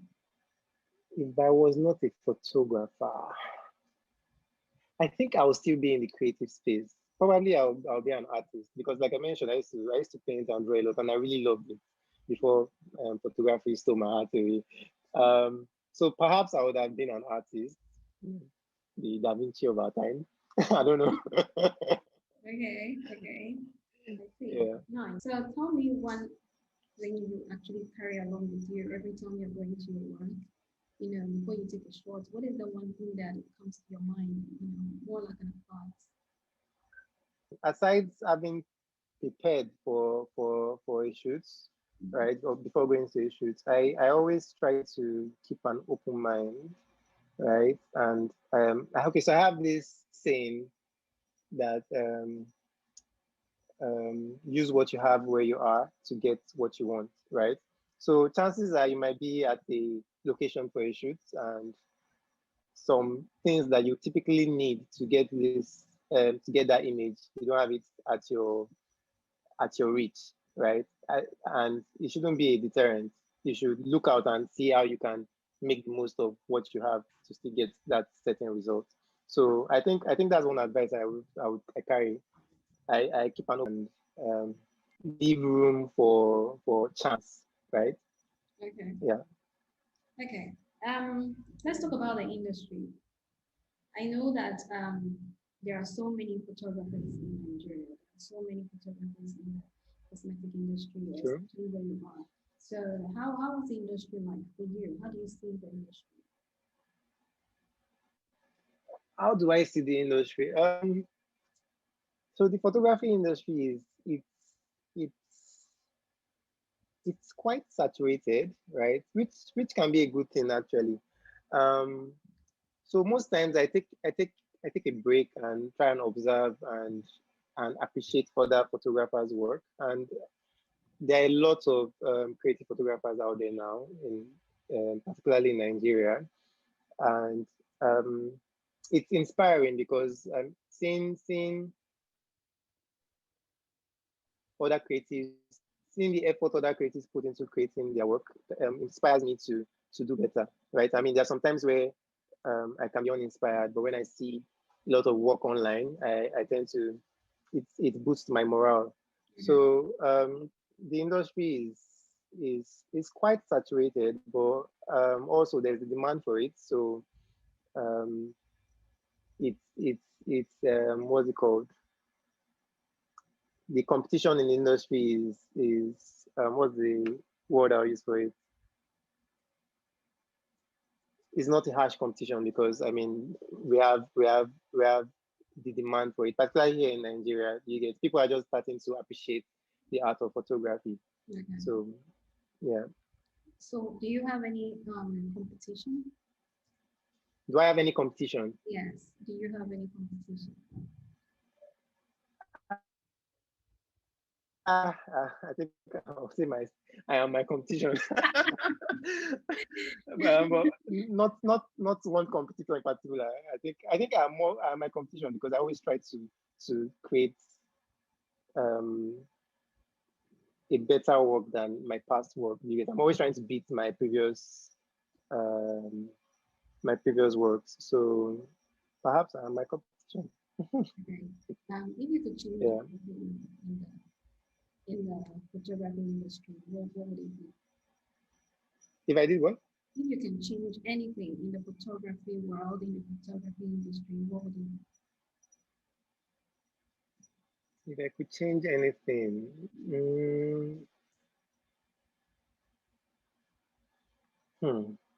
that's an interesting question. What could I possibly change? So I'm trying. God, I think it's not in the industry per se. So there's this. So it's not even particularly about photography. It's common in the service industry, getting people to understand the value of that service, right, and pay what it's worth for it. So, and that's the major challenge in the photography industry because most people don't, particularly here in Nigeria, they don't understand, they don't see the value of a photographer. You get some people saying that why is this person charging this? I can just use my phone, or there's this photographer that does it for this amount and everything. So, getting people to understand that there are different values in taking a photograph, right, and appreciating that value. It's if I could change that, I guess it would be better for the industry at large. But yeah, I think that's what I can think of right now. Give me a rundown of the work is. I have a team. That works with me. I have a team of about 4 other creatives, right? I don't work in an organization, so basically I am the CEO of the offices, but I have a team that works with me. Yeah. How is it like being the boss?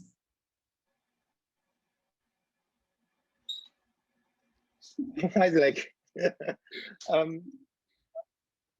I don't know. So truthfully, I don't even see myself as a boss. I don't see the situation I have as a boss and workers. I see us as colleagues, right? So, but I mean, yes, I still have the upper hand per se, but I see us as colleagues, so I get to learn from everyone on my team as well. Do you get?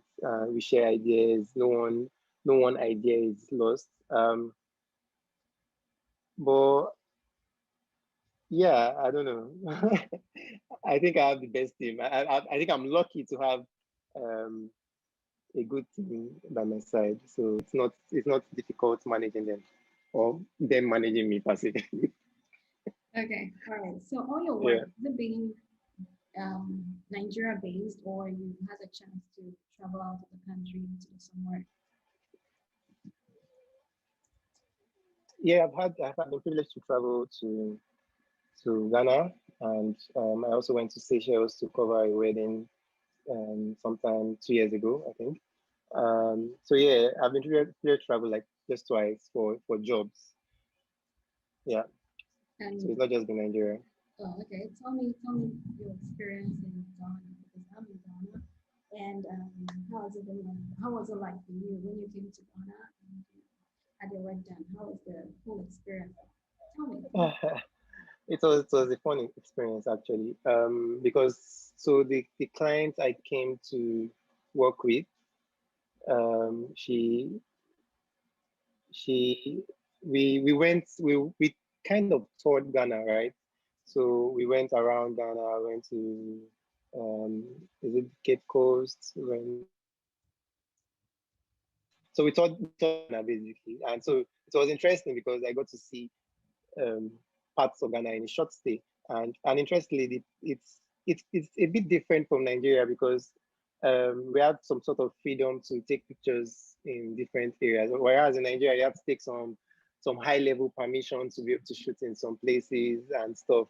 But in Ghana it was different. I think Ghana put some sort of they respect their tourist centers or tourist attractions, and they give room for people to document and take pictures there. So yeah, it was fun. It was a fun experience in Ghana actually. Like I am looking forward to going back. Yeah. Sorry, because I'm talking to a Ghanaian and I use the word coming. Okay. Yeah. Well, I'm comparing Ghana to Nigeria in the world of photography. How would you rate it? Quality, because I'm sure you've seen some quality photography here in Ghana and in Nigeria. So what's your take on the two? I would say there's a lot of difference. I've not met one-on-one any Ghanaian photographer, but I follow some on Instagram, YouTube, and the likes, and it's quite impressive. There are lots of talented Ghanaian photographers out there. I mean, I hope to meet some over time during maybe when next I go to Ghana. I'll look forward to connecting with some. But yeah, I think maybe perhaps the industry in Ghana is not as saturated as here in Nigeria. But I can't know because I don't stay there, right? But I've seen a lot of amazing works come out of Ghana. Okay, so Alfie, where do you see yourself in the next couple of years? So I can't particularly say. I'm just 5 years in the photography industry. I think I'm still pretty young. I have colleagues who have spent more than 10 years, 15 years in the industry, and they're still learning. So I think I'm still learning. There's still lots to explore in the photography world, and I'm still learning. Obviously, I see myself better than I am right now, right? I don't know if I would have added another interest to my photography passion by the next 5 years or so. I don't know, because I'm always looking out for inspiration everywhere, right? But I think basically I'm still exploring. Anything that comes my way, I'll just take it as a stepping stone to the next level. I think this is where we're going to wrap up. All right. Thank you so much. It's been enlightening hearing from professional photographer Alfie. We got to discuss some of his experiences and how he's been faring since the COVID-19 outbreak. So until next time we come your way, please subscribe to all our social media handles: on Instagram, @DareMyNigeria, on Facebook, MyNigeria, and on Twitter @DareMyNigeria. My name is Beatrice Soa. Thank you.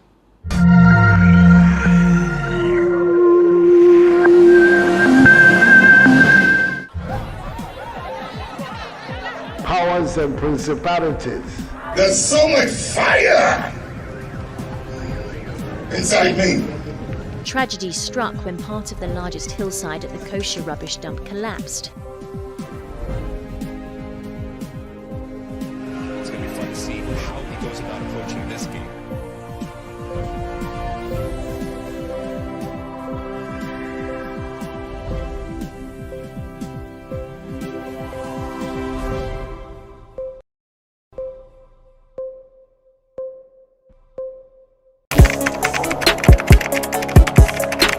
We table issues relating to the arts and entertainment for a riveting discussion, of course, without fear nor favor. The question the presenter asked him was a dumb question. You need to speak the part and move. Varied views. We agree to disagree. So I would disagree with everything you said. I think that he's a smart guy. I think what he did. No, but I also said he's a smart guy. Yeah. I guess that I'm waiting for the what next. Yeah, I don't think that we have to wait for what next. It sometimes gets confrontational, but that's the beauty of the game. Today you funny face. It's not my brother. Funny face. I don't know him. You don't know funny face. It's not my brother. You don't know funny face. It's a package. We meet, we sit, we dialogue, we learn, we progress. My name is Benefo Abrantepa, a proud blogger, and this is my forum.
I, Assistant Divisional Officer Grade 1, Ezra Mingle, in charge of rescue in the Ghana National Fire Service, endorse the GhanaWeb Road Safety Campaign. Now, whenever an accident occurs, please remember to call the Ghana National Fire Service on the short code 192 or the General Emergency Line 112, or you can still call their direct line, which is 0302 772446. Anywhere you are within the country, when you call, the nearest station will come to you. Now, I will end by saying that do the right thing and save a life. Thank you very much.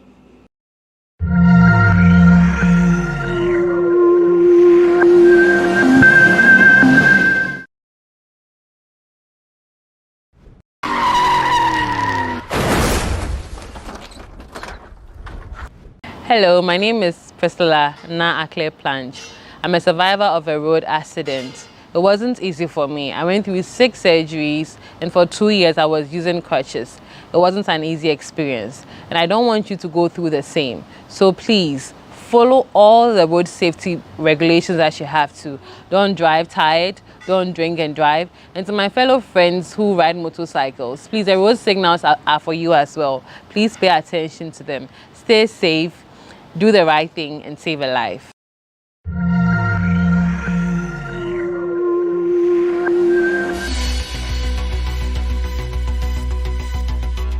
We call this one Lesitis zabucajo. It's a tree that bears a pot with a lid, like that. We have the smaller antelopes in here. We have some different types of monitor lizards. I mean, mampam. Yeah, we have some pangolins, and then some type of hyenas also. This was built in 1890. It is the oldest Dutch building outside Europe. This place was where Kwame Nkrumah was also used to stay. During the Second World War, the Queen of England was here. It was like a hideout or security zone for them. So when you are there, nobody sees you. Once we were coming with a lady, the lady says, I can't go again. Okay, let's go back. She said, I can't go, so we need to carry her. These horses, how many of them do you have? At the moment, we have 3. You are on Baby, yeah, I'm on Kukua. Hey. We have Wakatachi.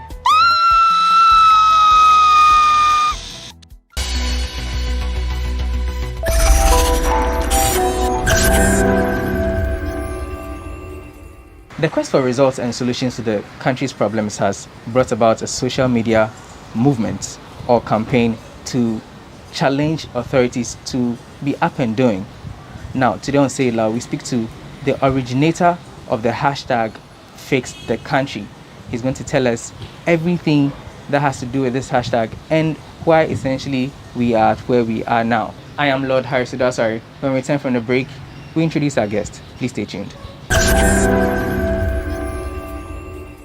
Welcome back. This is Say It Loud with me, Lord Harris Idasari. Now, today we have with us the originator of hashtag Fix the Country. His name is Joshua Boy Do, but everyone knows him as Kali J, so I can call you Kali J too, right? Yeah. How did the first tweet even come about? Do you remember what the tweet was?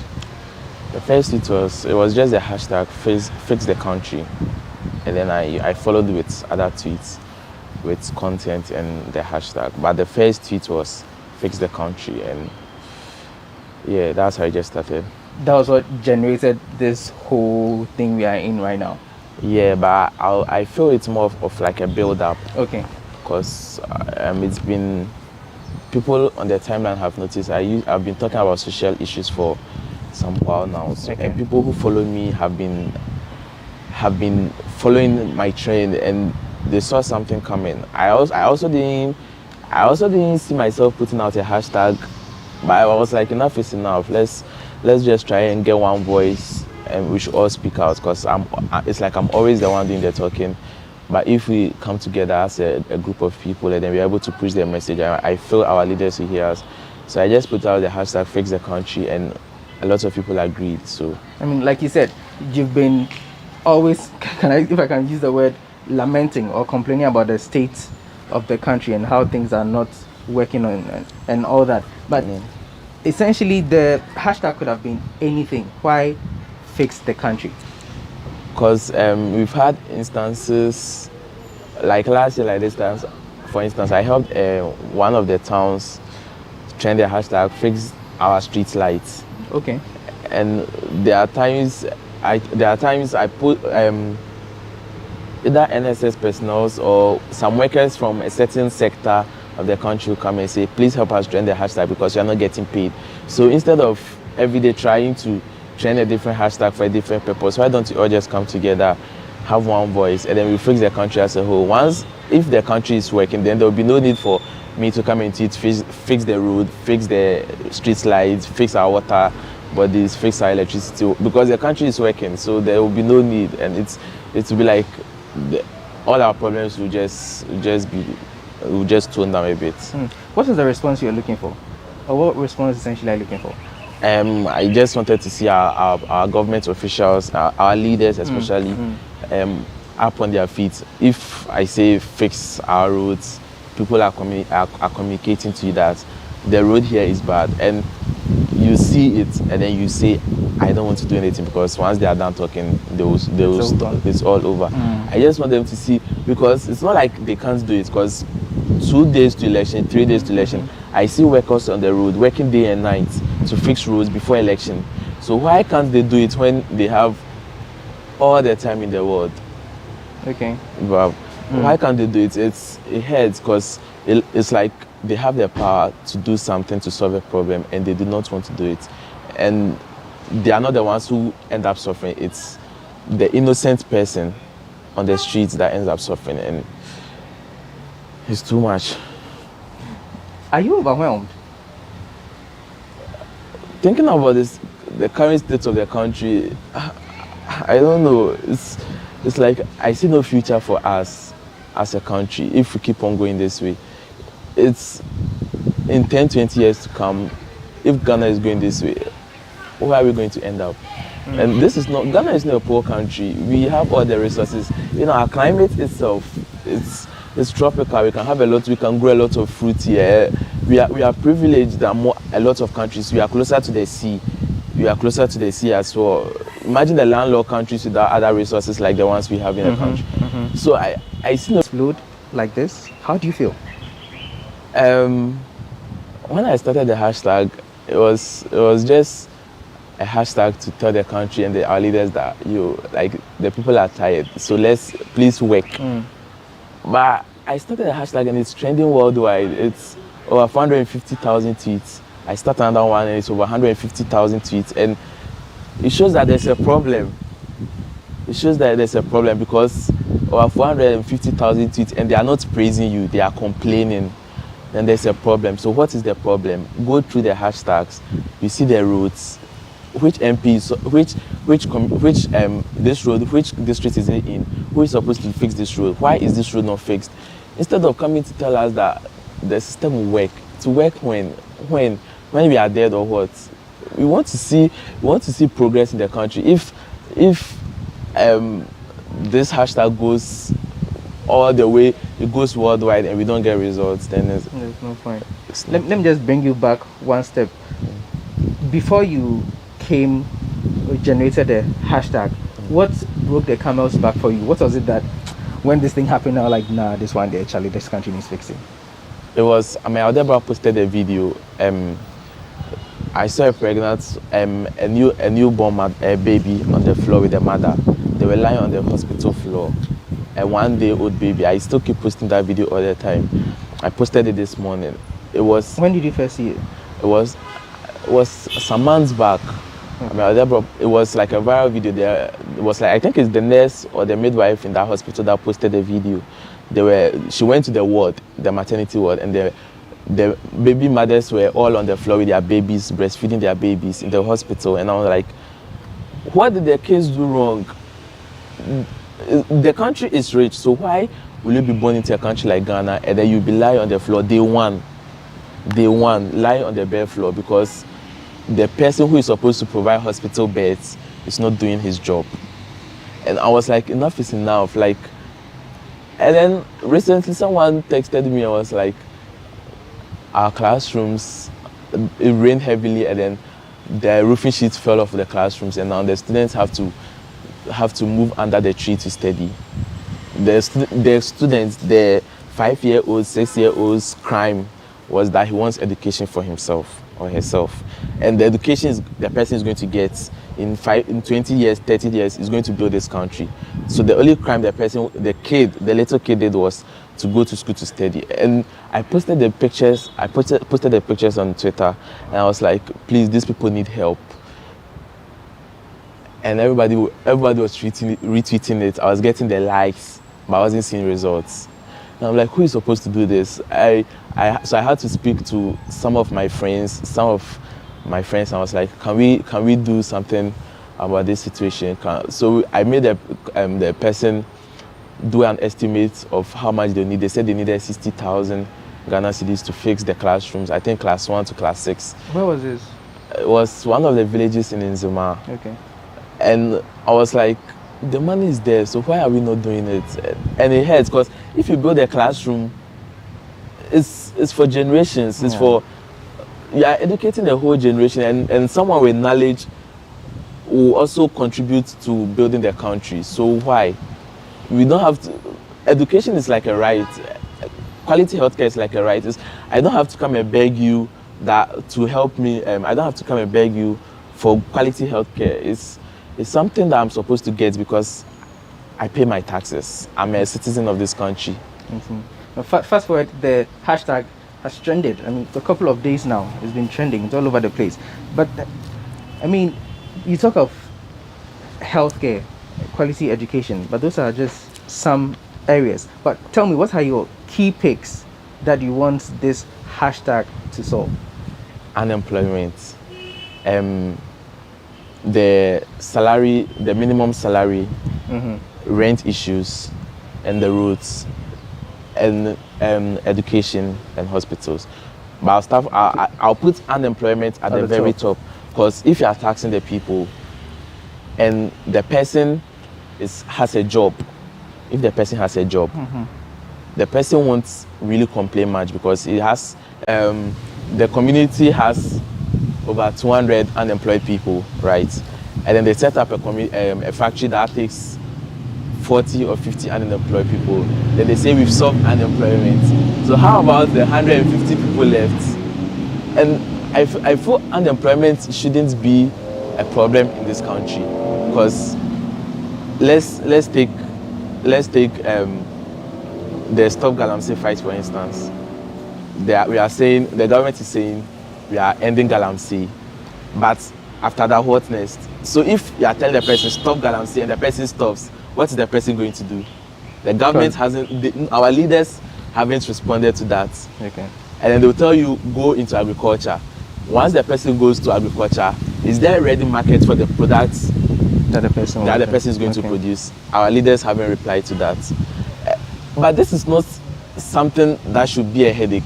If and our leaders always give this excuse, when you employ a Ghana man to work for you, they don't do their job and you end up chasing them. But here we are chasing our leaders to work. You get it? Okay. And then when we complain that we want more factories, we want more job opportunities, then they'll be like, Ghanaians have taste for foreign goods. But that is not something, that is a problem we can solve, right?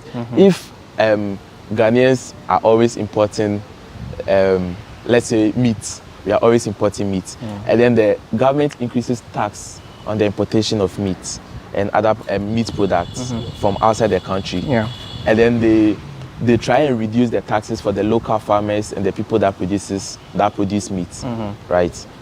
If you go to the market and then you see one meat and that meat is 50 cedis and it is imported, and one it's Ghanaian and it's like 20 cedis, and they are all of equal quality, why won't I go for the Ghanaian and leave there? And once you are doing that, you are creating ready markets. And once there is ready markets, people will go into that business because they see that there's a lot of money in there, and you are creating employment. This is not something that is going to be too difficult for governments to do. So basically, these are your main frustrations. Exactly. What will make you stop the campaign? Let's see. I see workers on the road. If I see a community today, like before I came to this interview, someone tweeted that due to this hashtag, my boss just increased my salary by 30%. Are you serious? Yeah. I just retweeted it with a smiling emoji because I said that we were getting somewhere. Yeah, results. So if someone comes and was like, we complain with the hashtag that the government should fix our roads, and now there are workers on the roads, I would say that we are getting somewhere. Okay, we are getting somewhere. Someone will be like, the previous government started this company or started this facility, and the facility is ready, but there are no people to occupy it. And then the government says, okay, so there's an office here, you people should go occupy it, and we add it to the government payroll, and we will move. They'll be like, due to the hashtag, things are working. Then we will be like, so what's the essence of the hashtag? Then we will all just go back to our ways because we see the system working. That's actually cool. Yeah. But going through the tweets, right, I see a number of vile attacks targeted at you and some of your influencers. Have you received any threat personally from anyone? No, I've not received threats, but ever since this hashtag started, all I've been seeing is, Khalid, be careful. Right now, you are now a target. Right now, they've seen your face. You are now. But if you're in a society where I become, a target, I become a target because I'm voicing out my complaints, then there's a problem somewhere, right? But I feel we are just voicing out our problems. It's a hashtag. Hashtags won't kill anybody. Do you feel unsafe or threatened, although you haven't received any and you've gotten advice advices from other people? I feel a little bit unsafe. Sometimes I'm working and I'm looking back, but I feel it's just the heat of the moment and everything will just die down. And we are just doing our best to make the country a better place, because if the system is working, everybody will be happy. No one will come and attack. No one will just get up and say that fix the country if the country is working. No one will do that. If you go to the streets, there are people struggling. There are people that spend less than 5 cedis a day. And why should it be so? We have gold, we have diamond, we have bauxite, we have oil. You go to the oil city and there is no sign of oil in the lives of the people. And it's sad. Right. We're taking a short break here. We are speaking to Kali J, but his name is Joshua Boy Do. He's the influencer who started the hashtag Fix the Country. After the break, the conversation continues. Please don't go anywhere.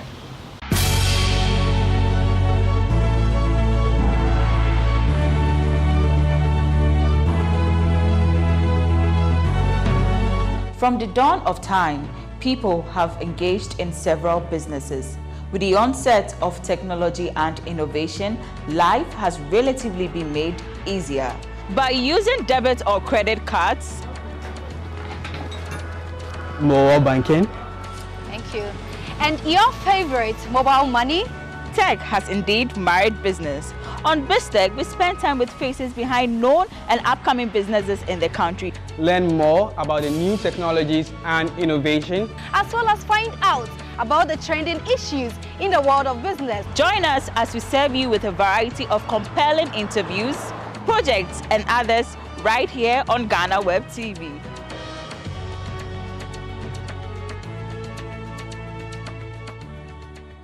Thanks for staying. So we've been speaking to a young social media influencer who has chosen to use his influence to bring about change in the country. I'm referring to Kali J, the originator of hashtag Fix the Country. Now, Kali J, I was telling you earlier, and you're telling me that you are not really safe, or you don't feel safe all the time, but hopefully just in the heat of the moment.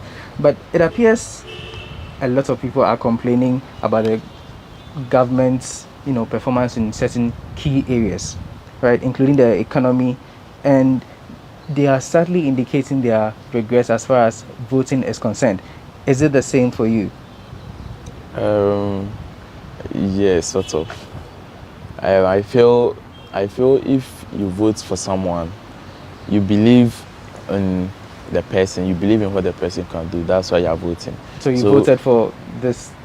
No, I wouldn't disclose. But I voted for. No, I wouldn't disclose that. I don't think I'll disclose that. But let's say people are disappointed because they have hopes. Expectations bring disappointments, as you know. So you feel your expectations weren't met as far as that is concerned? The purpose of this hashtag is it's not a jab at the current government, and it's not in support of the opposition. Let me put it that way. It's more, that's why anytime in all our tweets we are just saying our leaders, because opposition is those in those opposition are our leaders. Those in current government are our leaders. This is just to tell them to sit up. So if, let's say, we are telling the government to sit up, and it's President Akufo-Addo's government that is on, then there are two sides to a thing. You will see it as maybe we coming at the government, or we presenting an opportunity to the government. Because if this government takes our complaints to heart and they fix it, they will go down in history as the government that changed the history of this country. Right? But if they go deaf ears to apply it, or they pretend they've not seen it, they'll just be like one of those governments, let me put it in that way, like one of those governments that just came to pass through. But if they see that, okay, the people are complaining about roads, so let's fix the roads for them. And then in 3-4 years to come, it's time for elections. The people will remember. I was tweeting show working. So if you work, I'm not even sure you have to campaign, because the people have seen your work. You just remind them that I did the road for you, right? But if you don't work, and then the people are saying, please work for us, and you're not working, then it becomes something else. I asked because in 2016 a similar thing happened where Ghanaians poured out into the streets to demonstrate and vent their frustrations at the outgone government, right? And later on, it turned out that they were pawns being used by politicians, to push some sort of agenda. Is this what it is? Okay. Because you have good grounds. You've got wild following. You're a social media influencer. 2016 was an election year, right? It was. Yeah, and 2020 was an election year too. So why didn't the government, let's say, said political parties, start such a movement in an election year, but they are doing it right after an election year, 6 months into the tenure of a new government? If I am a businessman and if I'm a politician and I would like to start something like this, I can start it 6 months to the general elections. So it affects the results of the elections, but I'm starting it 6 months after the elections, 6 months after the government is in power. What am I hoping to achieve? And if a political party is sponsoring this hashtag and a lot of people are jumping on it, both people from your party and neutral people, then you should look into it. Get it? Because people that follow me on Twitter, they know I don't talk about politics. I'm always about football. I'm always making jokes on the timeline, posting funny videos, and I go my way. So if I just get up one day and I say that I want to start a hashtag to change the course of the country, to make things work for us, then I'm doing my national service at the moment, and I'm trying to tell the government to work. Then there's a problem somewhere, because I'm not the one supposed to tell the government to work. The government knows they are supposed to work because they are being paid with whose money? Taxpayers' money. So how do you assure the people that you're pushing a national agenda and not some parochial interest? That's what I'm saying. I said I posted on Twitter that earlier today that post your roads, post the bad schools, post the hospitals, and tag the MPs and people responsible, name and shame them. So if it's a political thing, then whoever is starting it will also get his fire. It's a national problem, and this is if we are all jumping on the hashtag to reduce rent and find to stop the 2 years advance, 3 years advance rent thing, and finally the government implements it, right? Who is it going to benefit?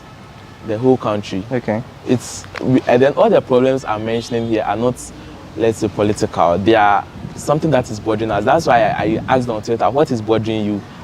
What is bothering you? And the people spoke. It's unemployment. It's unemployment. Sorry to cut you there, but in your position as a social media influencer, have you ever worked with politicians before? No. So none of them have contacted you? No. If I would work with politicians, then I think if I started a campaign, it would have been all over that you work with this party, so why are you campaigning? It would have been there for LTC. Prior to elections, I didn't post any political party's flyer. I had some favorites, like there was this female MPP personality. I think her constituency is around Circle. I liked her very much, and then John Dumelo too. I liked him because he was more into agriculture. Those are like my two favorite people. So I was just retweeting their stuff, and but I don't think I use my platform to push in the political party. Maybe an individual, John Dumelo and that MPP woman, I was retweeting her stuff because I liked them. I've not met them personally. I've not met them personally too, because from afar I just like them. So and if you could see, it's both the MPP and NDC. So I'm not someone who is more into politics. I'm more into video games and football and just trying to live my life. So if finally I'm feeling the heat, because I just completed school last year and I'm feeling the heat and I'm complaining about the country, then I feel there's something somewhere. What was or is your dream? And once you were getting out of school, what did you have in mind that you wanted to do before you were hit with what would like to say the reality, and it forced you to come up with this hashtag? I've not yet started living my dream yet. I'm more into entrepreneurship, right? I plan on starting businesses on my own in the near future, probably, if God permits. Yeah. So that's all I want. What businesses? I'm someone who dreams a lot, so it's more of the film industry, agriculture, a lot, tourism. Those are where my interests lie. I believe in doing what makes you happy.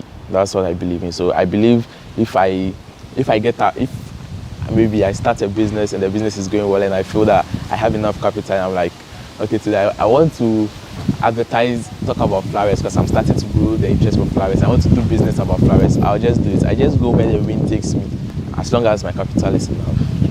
And you felt that once you came out of school, even before the national service began, things weren't looking so good.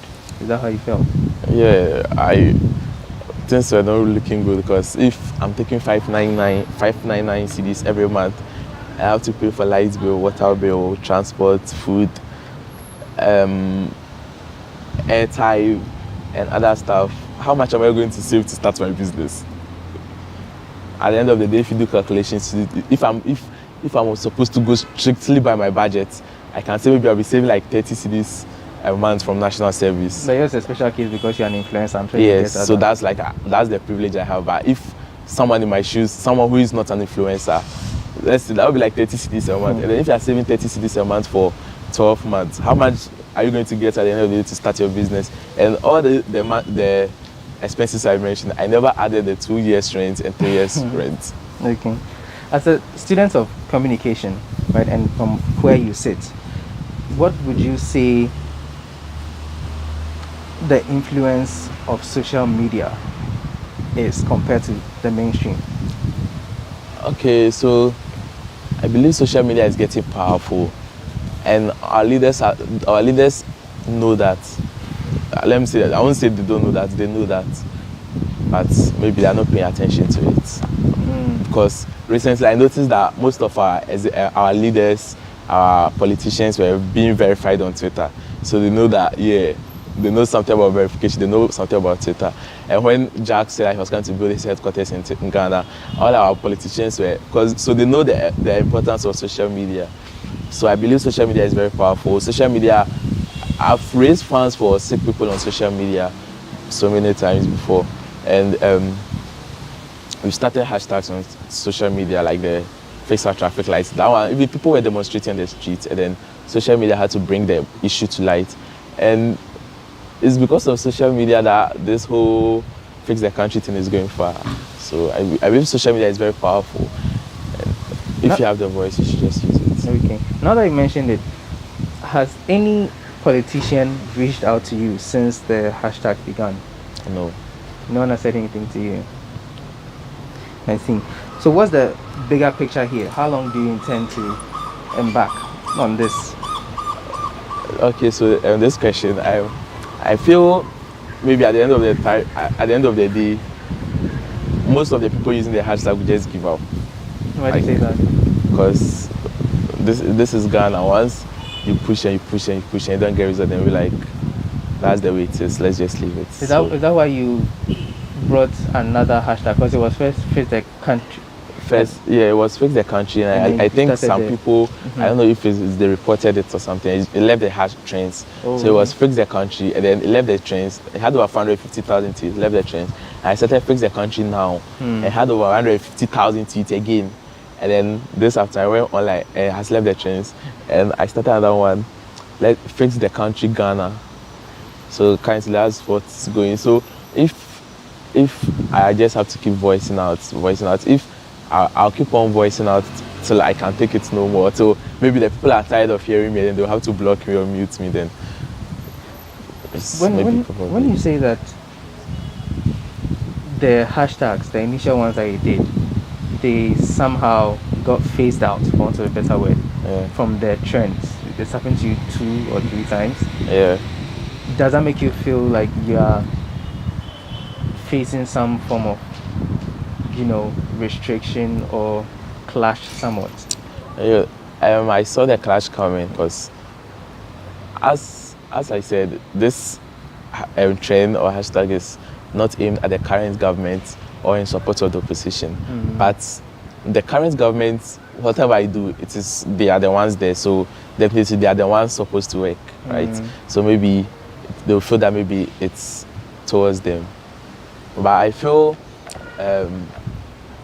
the people who oppose it, there will be people that will be like, the country's working, just relax. I don't see 100% of Ghanaians agreeing that fix the country, because maybe someone is like is good for someone, but it's not good for someone.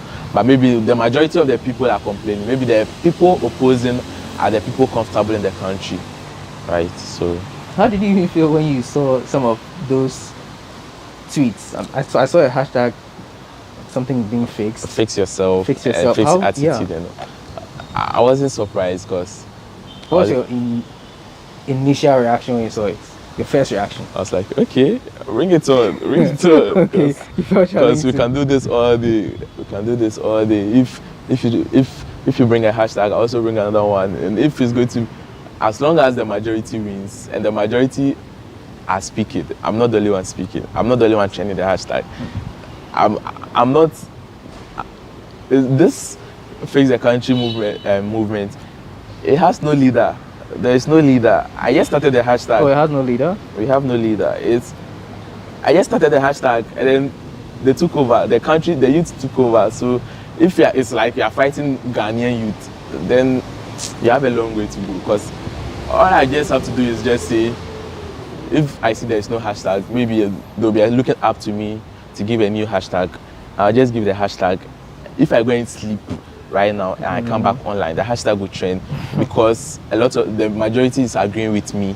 They agree that something has to change. So it's like you're fighting the youth of the country. Meanwhile, you're the youth, and you're also going to benefit when everything is set in place. Okay.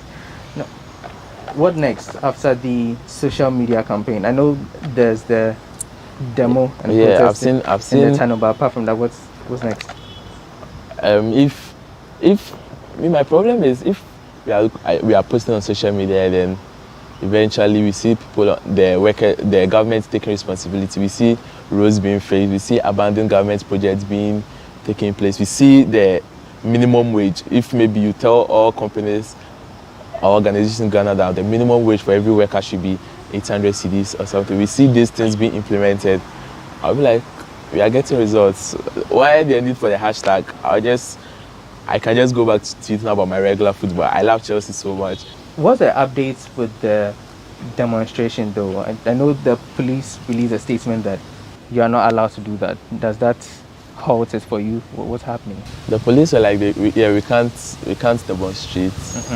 But people are also saying that it's usually writing letters to the police for demonstration. It's not like asking permission. It's just to notify them. That was what I was told. You are just notifying the police that this is all happening. But if the police want to stop a demonstration, then they have to take the matter to court or something. That's what I've been told. You are not part of those leading the demonstration?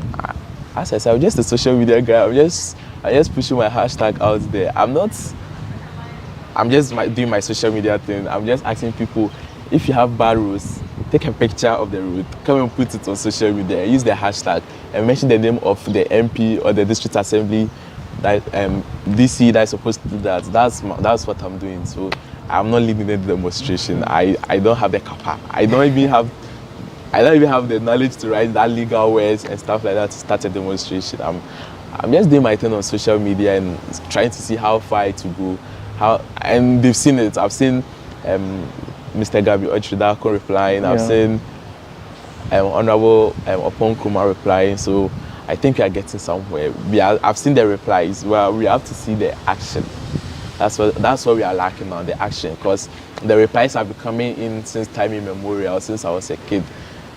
Now it's time for action. So, Khalid, tell me your final words. I'll say the Fix the Country movement is not just for today. It's something that we will look back in 10, 20 years and be like, I joined this hashtag and then this road was fixed in my community. I joined this hashtag and they built a school and now students are going to school because I joined the hashtag on Twitter. I feel maybe at the end of the day, if we keep going and we are not getting responses, and then we even get tired of using the hashtags, and then we finally give up. Once in a while, just tweet something about social issues. Try to tell the people that, yeah, there are still problems that need to be solved. This fight is a fight for our future. What happens if you lose, if it doesn't bring in any results of the results that you have outlined? If you don't get them, what happens? First of all, I'll be disappointed because I'll be like, it will feel like it was just part of the numerous protests and stuff that have happened. I usually want to stand out. If I want to do something, I want to stand out and do it and know that I've accomplished something, right? So if I do the hashtag and I don't join it, to be like, you guys started the hashtag and it didn't source, I'll feel like a disappointment. And I don't want to. I hate to lose. So I just want to see results. And this, like a 24-year-old challenging the system, challenging the government. And I believe they should just listen to us. We are not asking for money. We are not asking you for food. We are asking you for employment. We are asking you to do your job. We are asking you to just do your job. There is no violence anywhere. There is no violence anywhere. It's just hashtags telling the government to be on their toes. We are in a digital era. Government believes in ICT. So right now we are telling them, we are voicing out to the government, please do something for us. We are tired.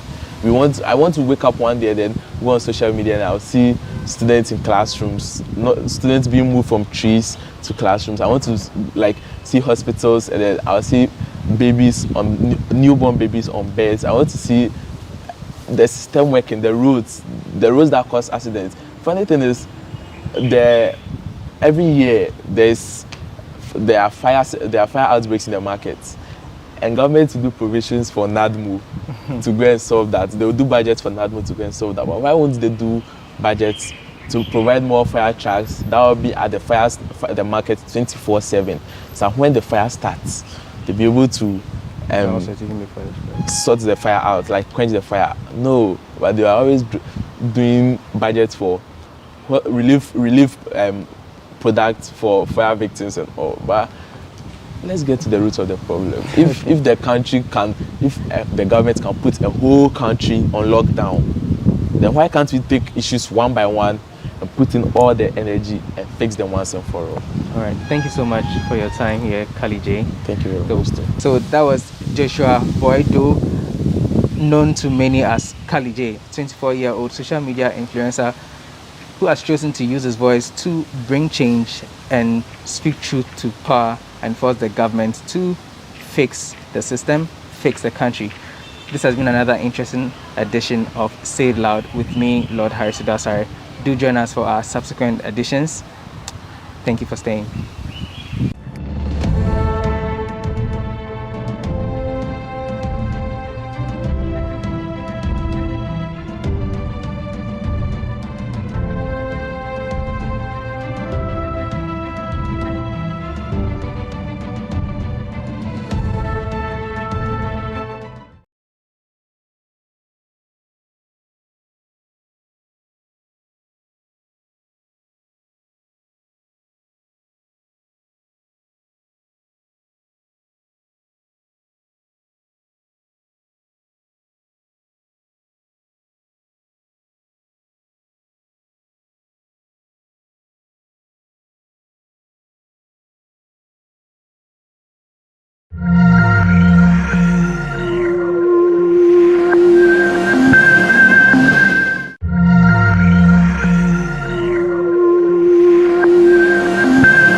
And principalities.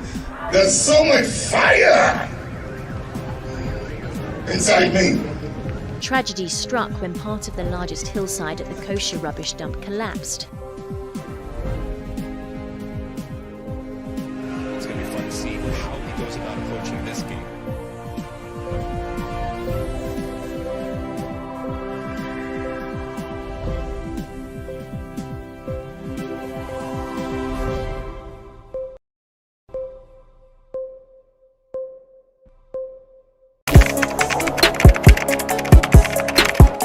We table issues relating to the arts and entertainment for a riveting discussion, of course, without fear nor favor. The question the presenter asked them was a dumb question. You need to speak the part and move. Varied views. We agree to disagree. So I would disagree with everything you said. I think that he's a smart guy. I think what he did. No, but I also said he's a smart guy. Yeah. I guess that I'm waiting for the what next. Yeah, I don't think that we have to wait for what next. It sometimes gets confrontational, but that's the beauty of the game. It's not my brother. I don't know him. You don't know funny face. It's not my brother. You don't know funny face. It's a package. We meet, we sit, we dialogue, we learn, we progress. My name is Benefo Huabin Abrantepa, a proud blogger, and this is my forum.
There, it is a beautiful day in Accra, and once again I'm back to your screens with another exciting edition of Talkatainment.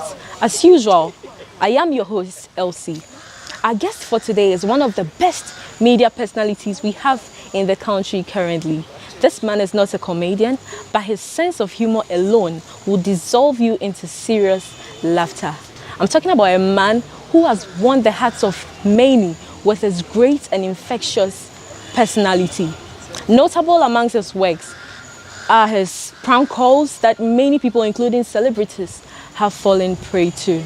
Let me not say much about this man. When we come back, we'll delve more into his life. This is Talkatainment. Stay tuned. That's right, 23 minutes past 6 p.m. is the time, the final stretch of the 3FM Drive. Final hour, man. Throwback Thursday magic right here with me, Giovanni Caleb, and my man Kawawa, all right?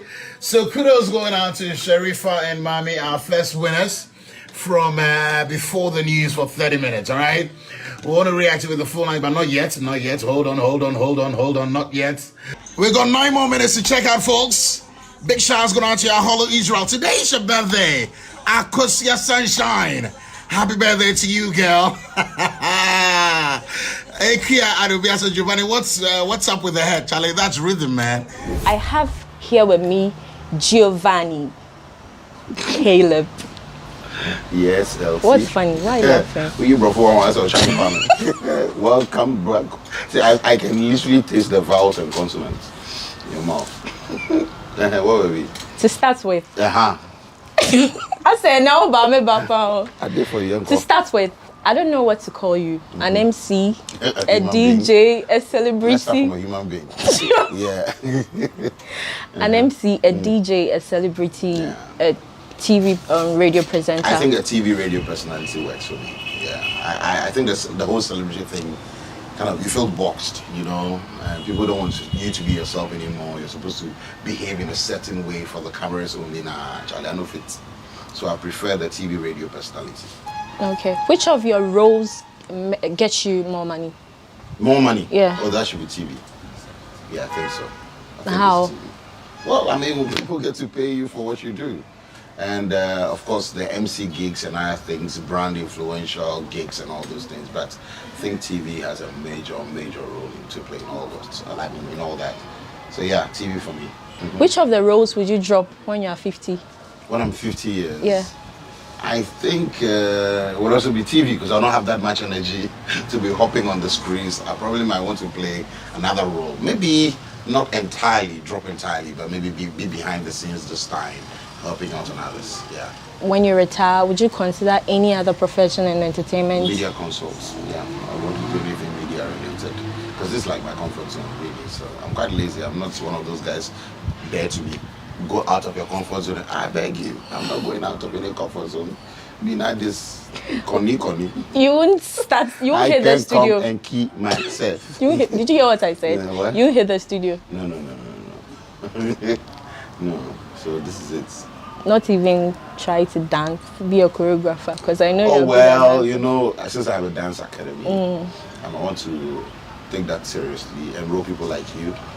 You need to correct your moves. Your dance moves are quite rusty.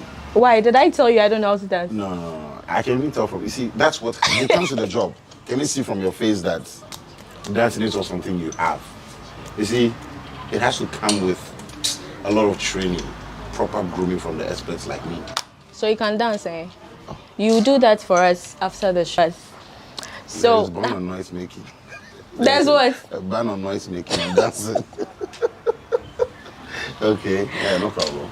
Yeah. How do you get your gigs as an MC? Do you have a manager or do you consult an agency? Oh, I think it's a bit of everything because yes, I have a management team. Two, we already have agencies we've been working with over the years. So yeah, someone will approach you directly. And also clients do approach you. I mean, this day of social media, just a matter of someone hitting you up on Instagram, Facebook, or hey, can I have your details? I have so and so for you and I think it fits your brand. Or I think your brand can help me promote this business. So I think it's a bit of everything. So can you count the number of events you've hosted in this year? In the last 12 years. This year? 2020. Yeah. Oh yes. Less than 20. Less than 20. Including weddings? Well, more than 20. Including weddings, more than 20. But yeah, it's been well, compared to previous years, it's been very slow. But we all know why. So yeah, we give God thanks. Do people approach you for pro bono work? Oh yeah, come on, it comes to the job. In fact, they don't even tell you directly. They invite you to the event and then when you get there, they give you the microphone. So yeah, people approach you for a lot of free things. This space we do, people still not waking up to the fact that this is what we do for a living, you know. You know, when you give someone your rate, you know, so people are gradually getting there, but we are not there yet. You're a typical Voltairean? Yeah, 100% to the core. Okay, I even write it. In fact, I did draw. That's okay. I draw away. Were you raised there? Did you school there? I spent all my entire adult life, well, young adult life in the Volta region. I grew up in Denu, Amazing Love School, then Bishop Heaven College, and then the University of Ghana. Well, University of Ghana is the only reason I'm in Accra. Well, I came to Accra because of the University of Ghana. Like I go bro for water throughout. That's how Volta I am. Yeah. How were your days in JHS? You could easily pass as a class clown. Yeah, were you? I think I was. I think I'm one of those guys who would secretly push his friend to become the class prefect so they don't write my name. So like, don't write my name as part of names or but some way, somehow, I'm in a list without mine, makes it invalid. Teacher walks in and they're like, who are those who spoke in class today? They bring their name and Caleb is not there. Like, I don't think the class was noisy today. You know? So yeah, I'm constantly in trouble because of my talkative nature, but that's how I developed my career. So were you part of the bad boys who always sit at the back? No, not really. In junior high school, I wasn't a bad boy. But you were lashed? Not really. Punished, more like. Not just lashing. I mean, go weed outside. I did a few things like that. But it wasn't that in bad. JHS? I was just loud. Yeah, I was just loud. Weeding in JHS? Oh, my sister in the Lord, don't do it. Why? Were you schooling in a forest? No, in a bush. In a bush. In fact, we have branches in our school. So when you say go to branch 1, then you fly like a monkey and grab one branch and hope you don't fall. At which point of your childhood did you mature? JHS or mature? SS, yeah. Hey, maturity there, so we are still attaining that level. I'm not mature like that too. I did dirty myself well. Don't do that. Don't do this. I'm not mature. To say like when you be oh, you I know where you're going. But I think it was second year in senior high school. I think so. Second year in senior high school, because I come from a very staunch Christian home. So a lot of limitation on a lot of things. Well, boundaries were set. So we don't get to take a lot of things for granted, you know? Yeah, typical church boy, typical mommy's boy, daddy's boy, Charlie, middle born. Always a trouble. My family is a relatively quiet one, you know. My parents are quite reserved. Well, my mom, I'm not too sure. But yeah, my family is a reserved type. So I'm like the loudest in there. So constantly the one in trouble. You know, it gets to a point where they beat you for a crime you didn't commit because they thought you did it. Before they realize that no, it was your quiet brother or your quiet sister who did that.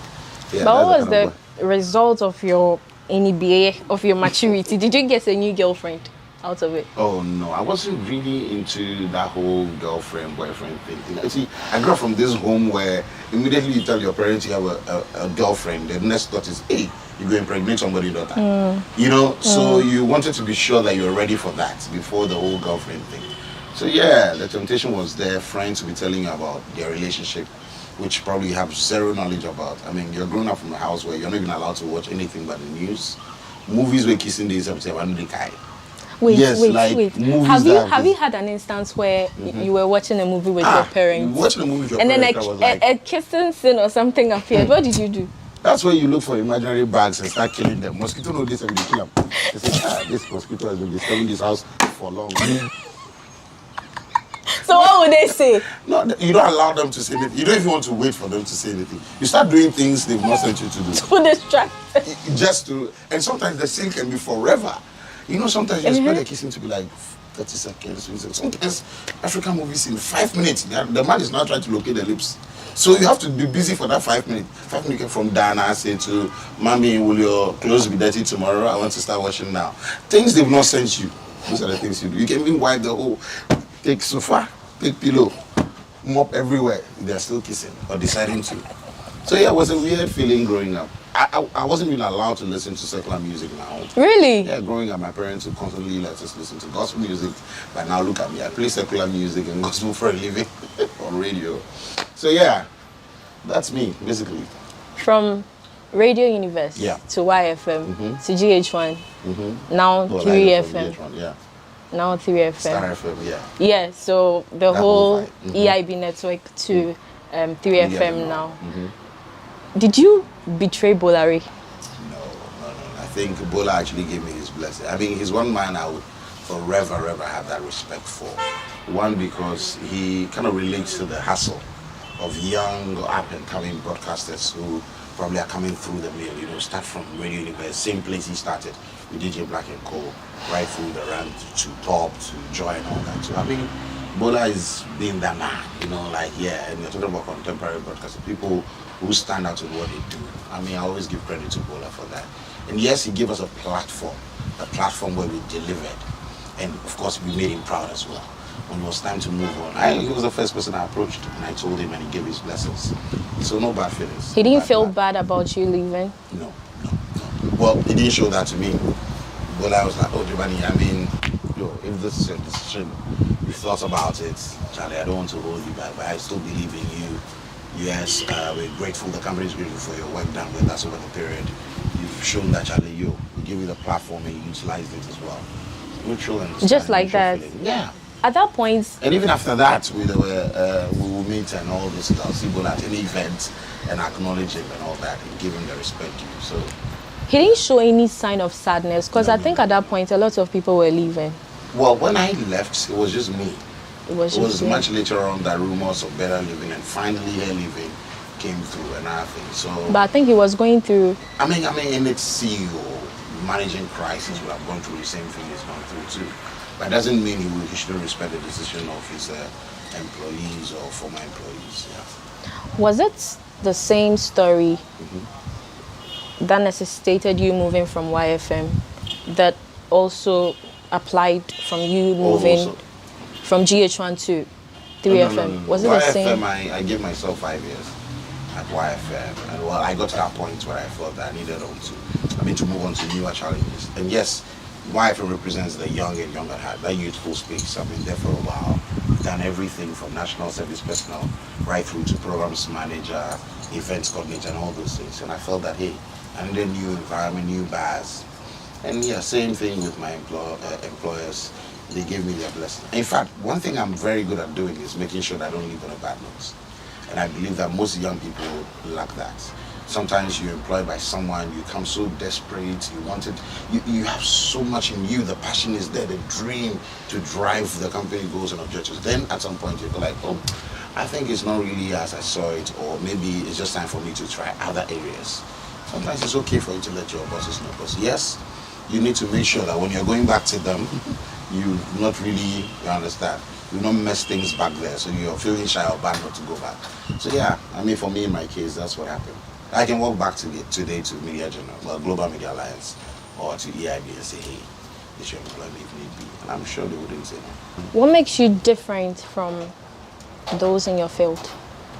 I don't know how many, well, I've not been monitoring a lot of people in my space, I must confess to you, but I think it's because I'm just that guy, you know. I'm sure a lot of people can relate to my kind of humor, you know, if you should put it, my style.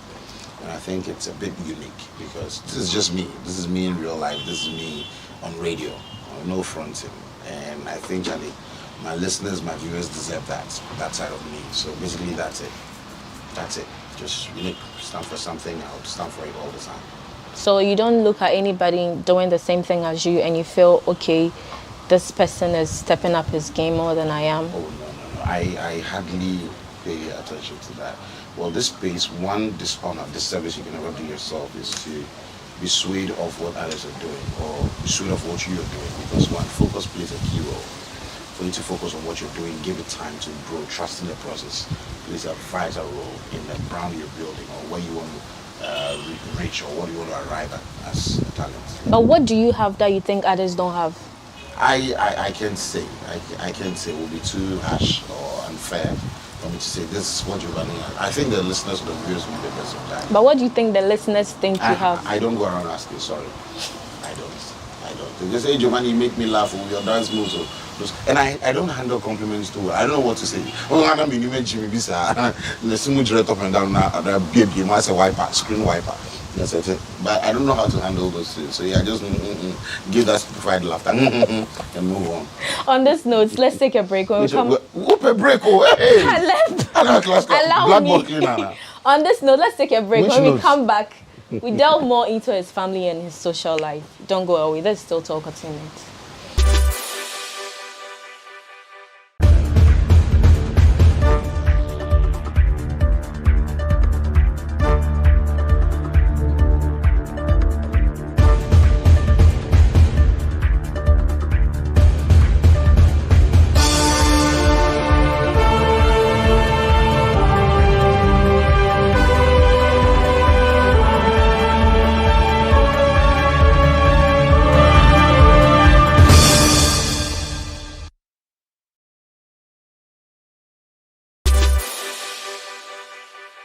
Let's go over to Abrantepa for the Discovery segment.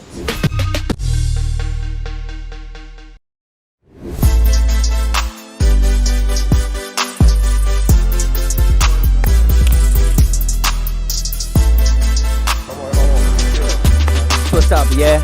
Welcome to the Discovery segment on the Talkatainment. My name is Benefo Boabin. As usual, you can call me Abrantipa. And today we're hanging out with the Kumericans. Why Kumerica? Like, what's the background to it? Yeah, Kumerica because our lifestyle really represents America. You understand? But that doesn't mean we are bringing America to Ghana. No. But we are amending the positive lifestyle of Americans, you know, into the music side of your career. Oti Kumerica, the music side of Kumasi. Once about the movie side of Kumasi, you Kuma would do. You see, also about the music side of Kumasi, so that's Kumerica. But yeah, you see about music in Kumasi, you involve all the arts into it, into the arts and entertainment of Kumasi. And you are in Kumerica. I see. But you know, you've been enjoying waves everywhere we pass. Kumerica, you're everywhere. True. How does fame taste like? Right now, we don't have the fame 100%, but the percentage we are having right now, and we appreciate it a lot. We are enjoying the wave because people were calling us Americans and stuff. How will you grade it? On a scale of 100? Oh, like 50%. Yes, the fame. Right now, the fame 50%. Is the fame coming with money? Right now, we are only enjoying the fame. Like even coming here wasn't easy for us. Because fame about to me about normality said first and right now I say Uber say car crown offer so make sure say Uber. Okay. Yeah, they are difficulties kakra because financially yes me and you ready. How are you promoting yourselves? Anyone can take the question. Yeah. We are still using the same strategy we were using back then. Like you drop a music, you go on YouTube, Audio Mac, SoundCloud, and you drop it there. So that's the same strategy. But now I think due to the fame that you're talking about, we've met some people who can really help us. Like let's say radio presenters, DJs. So now I think it's better than them, but not really good. But it's better than them. Advisably, they've taught us how to promote our song in a good form. That will help us. But that doesn't mean we are good. So right now we are making the movement like how our legends, some of our legends made it. Like someone like Batman and KK Fosu and the stuff. They are having a trinity listen, but it wasn't in a good form. So that's the way we are doing it. Like right now we are Brempong. That is when we drop a song and it collaborates the three of us. Yeah, you call it together. You push it as Brempong. But individually, when I drop my tune, Tony that when he drop his tune, Kizo Drips. When he drop his tune, is there a particular song you are pushing? Now, which song? It's individual. Mine is So Fine. So Fine. I didn't know it was just me. So Fine. Yeah, I produced it and I made the song too. Okay. Producing 3 songs. Group boy before sequel and back in the game. And my own life story. Okay. And then right now I'm on to Kontomponiba. Kontomponiba. Otima Kuma. Kontomponiba. Kontomponiba. Otima Kuma. This is a heartbreaking song. When they experience broken hearts, then they compose a song with it. America. Right. Straight. America. All right, so that's it. Thank you for joining us. We'll be back on another episode with a Discovery segment on Talkatainment. My name is Abrantipa. And we are back. If you are just joining us, I've been here talking to Giovanni, and we're talking about his career. Now we are going to delve more into his family and social life. But before that, your pranks. What informed it? The radio pranks? Yes. Well, we've been doing that for a while. I mean, this will be like the 10th year. We're doing the pranks for 10 years. I mean, it's just our own way of having fun on radio, entertaining our listeners. Of course, with their permission, okay? Because they send us the numbers that, hey, prank Ko for me, tell him that I love him. I want to be sure if Ko is my real boyfriend. You know, that whole vibe. I mean, pranks are not new to radio at all. I mean, anybody at all can prank on radio. But what makes ours different, I think, is the way we're able to connect to people on a day-to-day basis. I mean, just you, let's say LT, for instance, you want to be sure of your the day you pranked me. Yeah, you want to be sure of your relationship status. We can do that for you. And we prank celebrities, politicians, just everyone. I was pranked once by my parents on my own show. So it's just a way of putting spots out there, and also letting our listeners watch their back. Name one of your most popular pranks. I think it has to be the National Call one. the Nashoko one where myself and Bella Mundi, yeah, that one will have to be that and Lydia Fossen. That was an emotional. That was the whole acting on this. Yeah. And the ages happened when I told her that I needed her to be a brand influencer for a pubic hair brand. That one too, I felt was one of our best. But well, everyone has got their taste. People, some chose Cecilia Chim's on, where I pranked the gospel musician asking her if she sang La La Lili La Lo, La La La Lili La Lo, Bafira. And I think one would be our earliest prank. One when a guy said he was dating the girlfriend for like 4 years or 3 years or so. And then we called the girl and she said she doesn't have a boyfriend. Yeah, that one as well. I think quite a number of them. But it's on YouTube, so guys, you can tell us which one is. Who is the mastermind behind it? I think it's the team. I hate to take credit for some of these things. But yeah, I think it's the entire team. How did your parents react to your choice of work? Did they approve outrightly? Well, I think for me, mine was the radical way of, choosing your own career path. One, because my parents are not based in Accra. So when I was on the University of Ghana campus, during vacation, I don't go home to them. Because I knew that I had to be on campus to be doing radio. Well, it wasn't compulsory. I decided to stay on whilst my colleagues or my mates were gone to their homes on vacation. So the long vac, purely producing on probably Radio Universe or doing my own thing, trying my hands on new things. So odd hours, it's like I was based on campus. So it was radio or die, So it got to that level where they were like, okay, is this what you really want to do? I'm like, I've been doing this already. I'm like, okay, I wish you well. Now they are my biggest fans. Coming from a typical Aigbe home. I know. They were like, radio. La Fika. But yeah, we thank God for the journey. What was the worst question you ever received from a family member? Worst question? Caution. Yeah. From a family member? I can't remember. Maybe because I don't avail myself much for questions. You don't have any auntie? Well, they will not ask me any question. Apart from before now. How's the family? How are you guys doing? Cool. But before now? Nah, I don't remember. None comes to mind.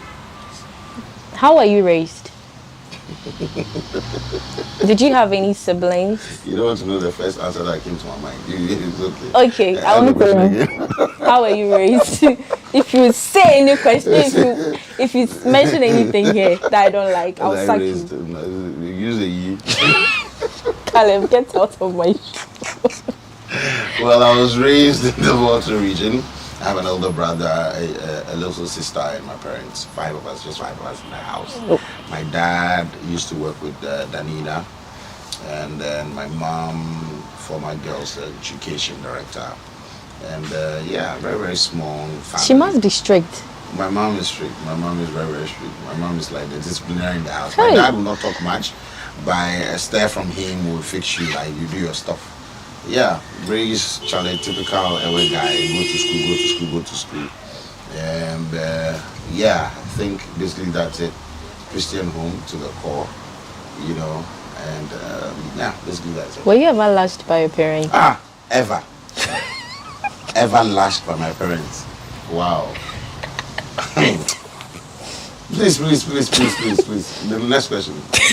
Don't tie me my painful days. Please name one instance. Lash, they say a standard though. It's like at some point I even feel like my mom, when she goes to school, she doesn't get kids to cane. She comes home and cooking to console herself with my back. Lash it. Too normal. Way too normal. But when I laugh of you, do you know what that means? Bend down and hold your face. Yeah, that was my mom's nickname when we were growing up. With the standard. Standard. Soaked in water. My sister. Ajish. I'm about to cry, just pay me. Go ahead. You're married with 2 kids. Yeah. How did a ladies' man like you make such a decision? A ladies' man? Yes. With a single dress, a ladies' man. I beg, forget that hype. Go and see my throwback, then rephrase that. Wait, we'll come to that. Ladies' man. I've never been one. I don't think I'm one. I've always been a one guy kind of person. A one girl kind of person. And yeah, my wife and I met randomly at Accra Mall. I was looking at YFM then. And then Charlie, from then on, we born picking 2, boy and a girl. Okay. Did you kneel before proposing to her? Kneel? Yeah. My proposal to my wife was the weirdest thing of all time. In fact, up to now, she's like, I have to do it again because I did it over the phone. Big man. I did it over the phone. She wasn't in Ghana, so I did it over the phone that we're getting married on our birthdays.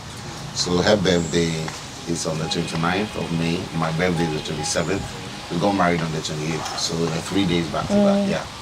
Which of your kids is showing your traits? None. Well, I think my daughter is loud, the firstborn, but the guy is quite chill. It's maybe early days, he had 9 months, but he's really quiet. Loves to observe things, but my daughter is loud. Yeah, shouts like that. Would you want any of them to follow your footsteps? I mean, I honestly have no control over who. Well, let me rephrase. I am one of those who believe in allowing your children, based on the grooming you've given them, to be mature enough to decide on what they want to do with their lives. All right, I'm one of those people who, and honestly, just want my daughter to do whatever she wants to be, man. So provided we'll be there to give her the support she needs. If you are there, and your son walks up to you and goes like, "Daddy, please, I want to be gay," what would you do? So I mean, what would I do? Interesting. So the thing is, one, I honestly believe that in as much as parenting has no formula, no handbook to go by, or no one size fits all, what you inject in your kids at their very early stage, the things you expose them to, has probably a key role in molding them to become the responsible adults you want. I mean, yes, if after all this that I've done humanly possible to raise a fine gentleman, he decides to sway off, so be it. But if with all the training you're going to get at home, or what I was given, you decide that, oh, okay, I want to do this, I want to do that, we'll give you the full support. Will you disown him or something? Disown him, saying, you know, be me born. You prayed before. So you prayed before. Can he wake you up, don't he come slap your face and say, Daddy, I just don't want you to sleep and go back to the playground before? No, this only, I think it's those who do that. I don't know what they've been through, what the story is, the back end story, but it's not something I encourage. I don't subscribe to that at all, Charlie. So you'd be happy seeing your How do you son? change someone disowning them then? It's like now you're giving them the liberty to even do more of the things you don't want them to do. That means you're putting so much more pressure on society rather than you containing it all. I don't think it's the best thing to do. I don't subscribe to that. If you see hungry pictures of you from way back. You target hungry pictures. Wow. Yeah. Interesting. What comes into your head? Well, it motivates me so that I don't, from 10 years from today, look back at my pictures now and go like, I haven't achieved much, you know. And also, I cannot give God all the glory because it's not been a smooth journey entirely. 12 years. Some of the pictures, Will you keep quiet? 12 years doing this thing sometimes. I swear, there's one I saw. If you see your jaw. Hopefully you don't project it, Charlie. Like anvil. Like I'm using it to crack on. And your trousers. I'm sorry, but I knew it was a bad idea. Sit down. Let me just interview yourself. God, GD, calm down. Be calming down. You guys called me.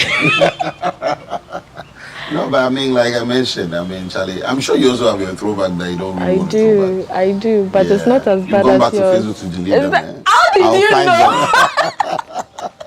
But we all have our story, and I just thank God for mine. Yeah. How do you foresee the future of the Ghanaian entertainment industry? We still have a lot to do. Let's not kid ourselves. But I also believe that we've come a long way. I mean, right now, you don't want to call African giants and in this space and include us, even though we still have a lot to learn. I mean, I think the business side of the show is where we are lacking more. You know, we still believe strongly in the old ways of doing things. People are not really looking at the money aspect, the monetary aspect of show business yet. Still, but Charlie, we're getting there. I just honestly hope and believe that we needed to be more united, especially in our voices. I mean, we're not a united front. We're able to advance our concerns of things we want, especially our movie space. We should be better than what we were now. It's like it's taking a nose. And it's so easy for anybody at all to break into this scene because nobody checks your certificates if you're entering into this business. So it makes politicians that are intelligent. What value are you bringing? What are you adding on? So we need to be taken more seriously. I mean, they can only do that when we appear serious from across fronts. Yeah. Finally, what will be your advice to people who want to be like you? Charlie, I always say that, I mean, you have everything it takes to be you, all right? Comparing yourself to one person or maybe getting inspired by another is not bad, entirely bad. But getting stuck to that image, trying to model your ways around that person's shadow, you forever remain under the shadow of the person.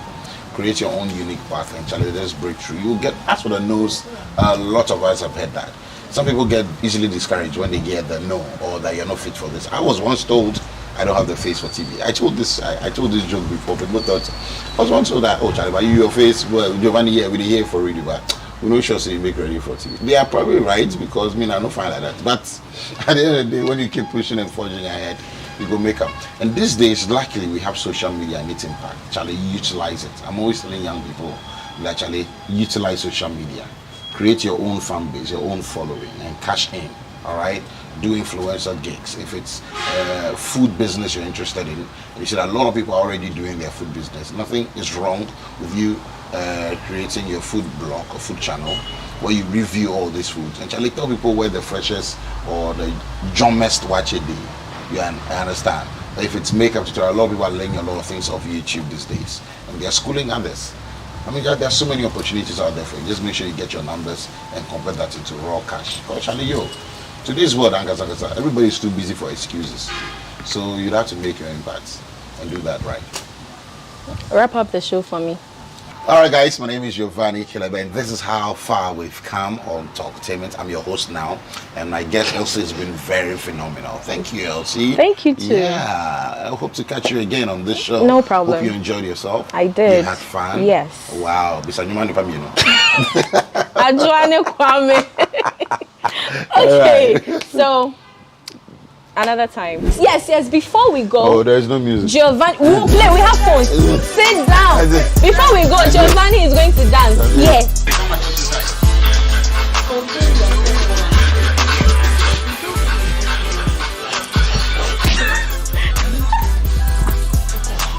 Hey.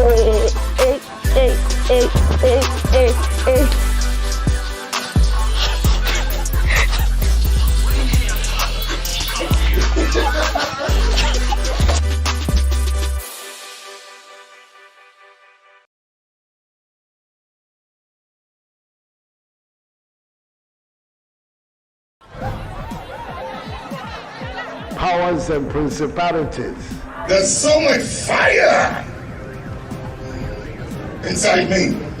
Tragedy struck when part of the largest hillside at the kosher rubbish dump collapsed.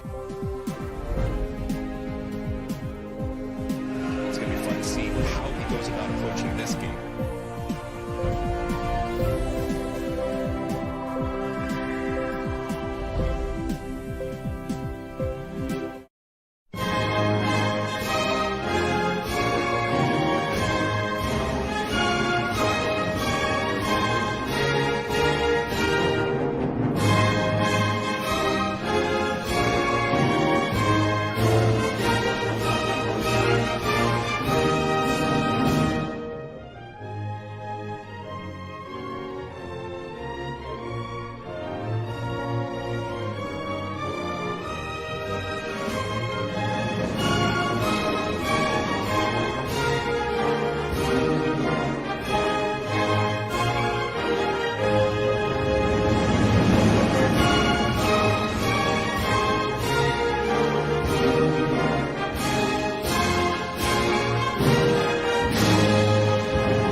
Fellow Ghanaians, good evening. I thank you for welcoming me into your homes once again on a matter we have all sadly become familiar with. It has been 11 weeks since I last gave you a situational update on the fight against the disease. I've, however, used the occasion of Easter and May Day to apprise you of some major COVID-related developments and of the need for all of us to continue complying with the health and safety protocols. Embarking on a 9-day official working visit to France, Belgium, and South Africa, as part of efforts being made to ensure our nation's rapid and sustained post-COVID economic recovery, and have pre-recorded this update prior to leaving the country. I must at the outset express the gratitude of the nation to the National Chief Imam, Sheikh Usman Nuhu Sharabutu, and all Muslims across the country for adhering to the request to have a subdued Eid al-Fitr celebration, devoid of large public gatherings. By and large, it is gratifying to note that many Ghanaians are adhering to the protocols, and it is heartening to see law enforcement agencies acting against persons and institutions flouting the regulations. Until we vaccinate the requisite number of Ghanaians and enhance herd immunity, which will help return our lives to normalcy, the Imposition of Restrictions Act 2020 Act 1012 will remain in force, and the security agencies will not relent in their efforts to enforce it. Fellow Ghanaians, since the last update on 20th February, two major occurrences in our fight against the pandemic in Ghana have taken place. Firstly, we have seen a marked reduction in active cases, i.e. persons who currently have the virus, from 5,444 persons as of 26 February to 1,314 as of 11th May. Our rate of infection has dropped significantly from 400 a day when I last spoke to you to less than 100 now. And the number of persons who have recovered from the virus has also increased from 77,972 to 91,146 within the same period. 176 more persons in that time have also unfortunately lost their lives to COVID-19. Cumulatively, we've conducted 1,121,168 COVID tests. This development brings me to the second reason for tonight's broadcast, one which is crucial in restoring normalcy to our lives. Since I announced the arrival of the first batch of AstraZeneca vaccines from the COVAX facility, together with the procurement and receipt of others, we have rolled out two phases of our vaccination plan. The first phase involved vaccinating a segment of the population in 43 districts, that is, health workers, persons with comorbidities, persons above the age of 60, physically challenged persons, journalists, frontline security personnel, and a cross-section of persons in the three arms of government. The second phase involved vaccinating all other health workers across the country.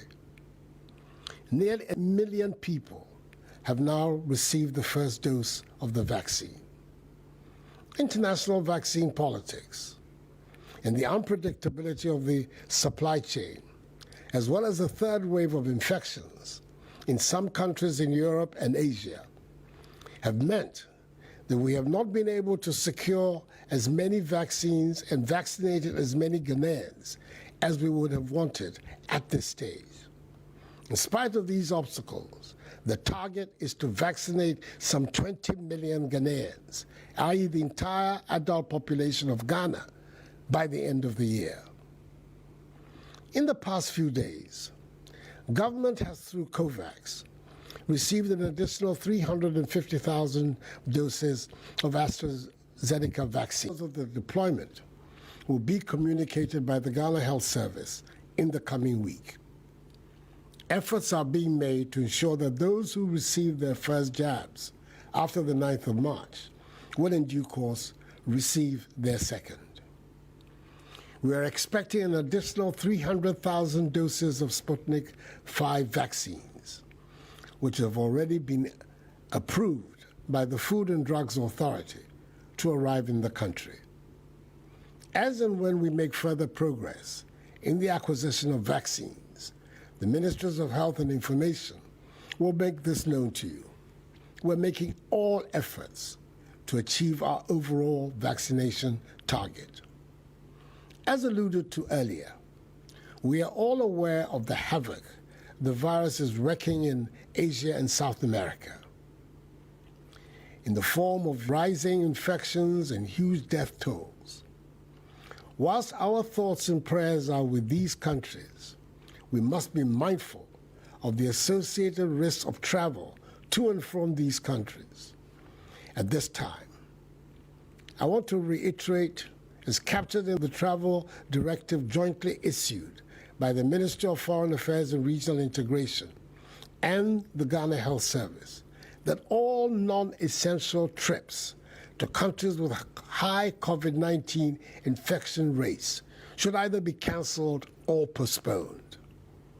There will be plenty of time, God willing, for such trips in the future. We will continue to review our travel restriction measures. Fellow Ghanaians, a major objective of our fight against the virus, right from the onset, has been to limit its importation onto our shores. Consequently, when we reopened Kotoka International Airport, KIA, our aim was to ensure that as much as possible, arriving passengers do not carry the virus, and to establish a testing regime at KIA to help us pick up passengers who have the virus and prevent them from introducing it into our population. KIA, some 3 weeks ago, recorded significant increases in the numbers of passengers who tested positive for COVID-19.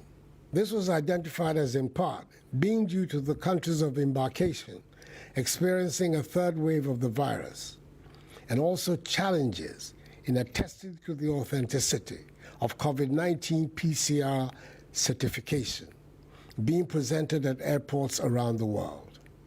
Since then, the increase in positive tests from passengers arriving at KIA has declined considerably. Nevertheless, it's still necessary for us in Ghana to find a way to secure further our borders and attain our objective of limiting the importation of the virus. To prevent fake COVID-19 PCR certificates being used to enter our country, government through the Ministry of Health has begun the process of digitizing PCR test results to ensure ease of verification. The technology platform being used at KIA is based on standards set by the Africa Trust Travel and ECOWAS Biomars. All passengers traveling in Ghana must have test results or certificates bearing the trusted travel or biomass codes to be acceptable at KIA. We have reevaluated quality checks on testing at KIA, and we're satisfied with the sensitivity and specificity of the testing regime there. All arriving passengers who test positive will follow the laid-down procedure.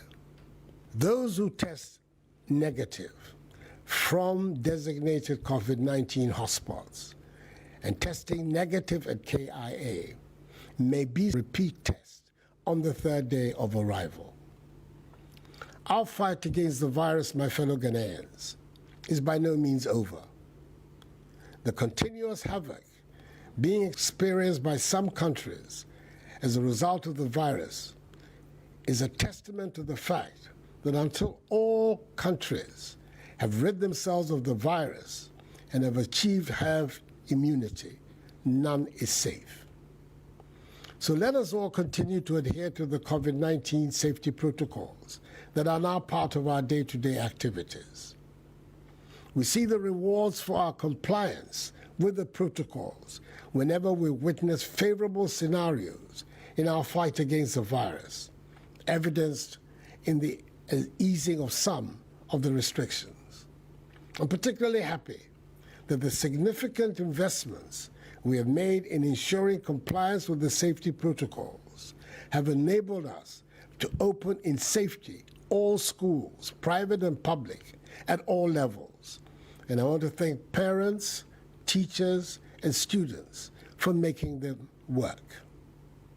We have also put in place the necessary protocols that have allowed us to return to churches, mosques, workplaces, markets, stadia, and to travel.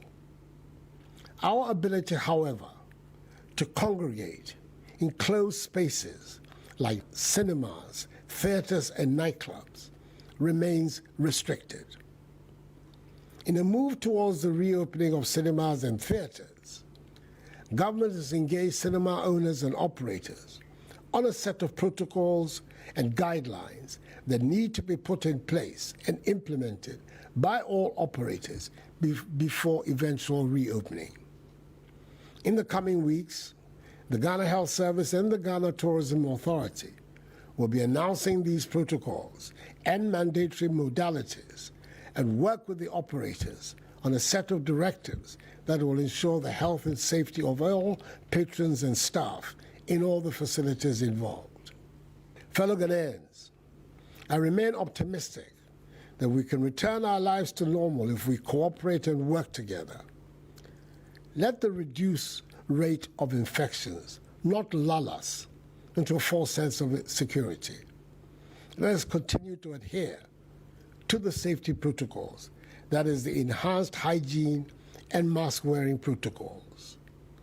Let us take the vaccine when it gets to our turn, and let us continue to put our faith in Almighty God. There is light at the end of the tunnel. Our goal of 0 active cases is in sight if we remain vigilant and steadfast. Enuanum, efiri na awotwe ayebe. Woni awo panie no. Bese awo ni etoso mienu. Aban eboabo aduro na no bebre. Ama Ghana fo nyina. Mesramo seni amaka dada. Moni bia eni panie no ho. Enti se eduro so a kola ko wo panie no. Na no ne beboa ama yatumi apam yare ifri yemaimu. Anyami me keja ochi na ni ba ne. Meni egbo corona chofa basa agbo ekun. Amlalo ebua chofa pi na agana mambi fe no ewo cash or no ya ni o agbu chofa no ni ba wawo ni wo hwe hela keje wo manemi. May God bless us all in our homeland Ghana and make her great and strong. I thank you for your attention. Good night and God bless you all.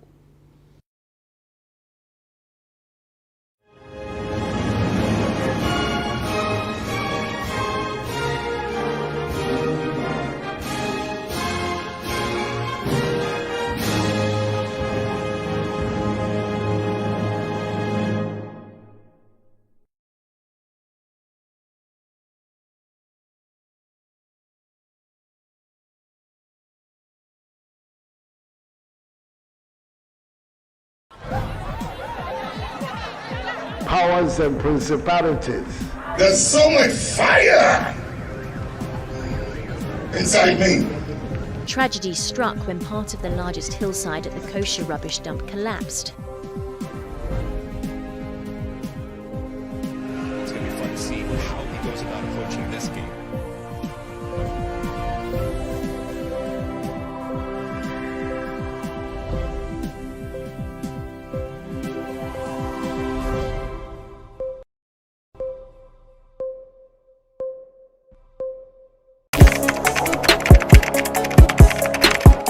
We table issues relating to the arts and entertainment for a riveting discussion, of course, without fear nor favor. The question the presenter asked them was a dumb question. You need to speak the part and move. Varied views. We agree to disagree. So I would disagree with everything you said. I think that he's a smart guy. I think what he did. No, but I also said he's a smart guy. Yeah. I guess that I'm waiting for the what next. Yeah, I don't think that we have to wait for what next. It sometimes gets confrontational, but that's the beauty of the game. Today you deny funny face. It's not my brother. I don't know him. You don't know funny face. It's not my brother. You don't know funny face. It's a package. We meet, we sit, we dialogue, we learn, we progress. My name is Benefo Abrantepa, a proud blogger, and this is my forum.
We call this one Lesitis zabucajo. It's a tree that bears a pot with a lid, like that.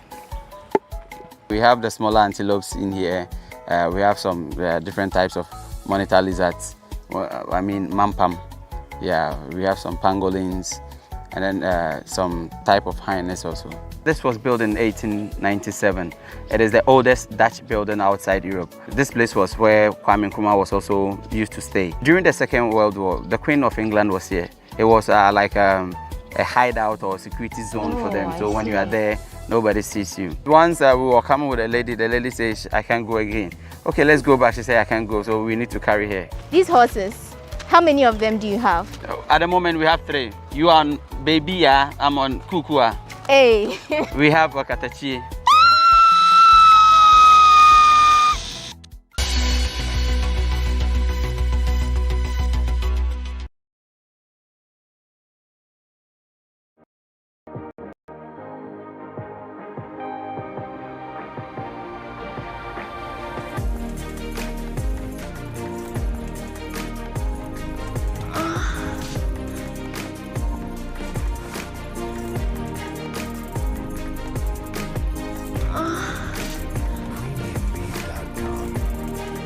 When it comes to seeking solutions to lab-related issues, it's always advisable to speak to counselors who are trained and with years' experience. It is often said that the problem shared is half solved. At a point in our relationship, we come to a point where we just get tired of being strong when the problems fail to go away. On this episode of Moans and Cuddles, we sit with one of Ghana's renowned counselors who is going to give advice on the messages our theme received from people who are going through challenges in their marriage and relationships. I am Paulina Deda Opoku, and it's always a pleasure to have you here on Moans and Cuddles. We'll be right back.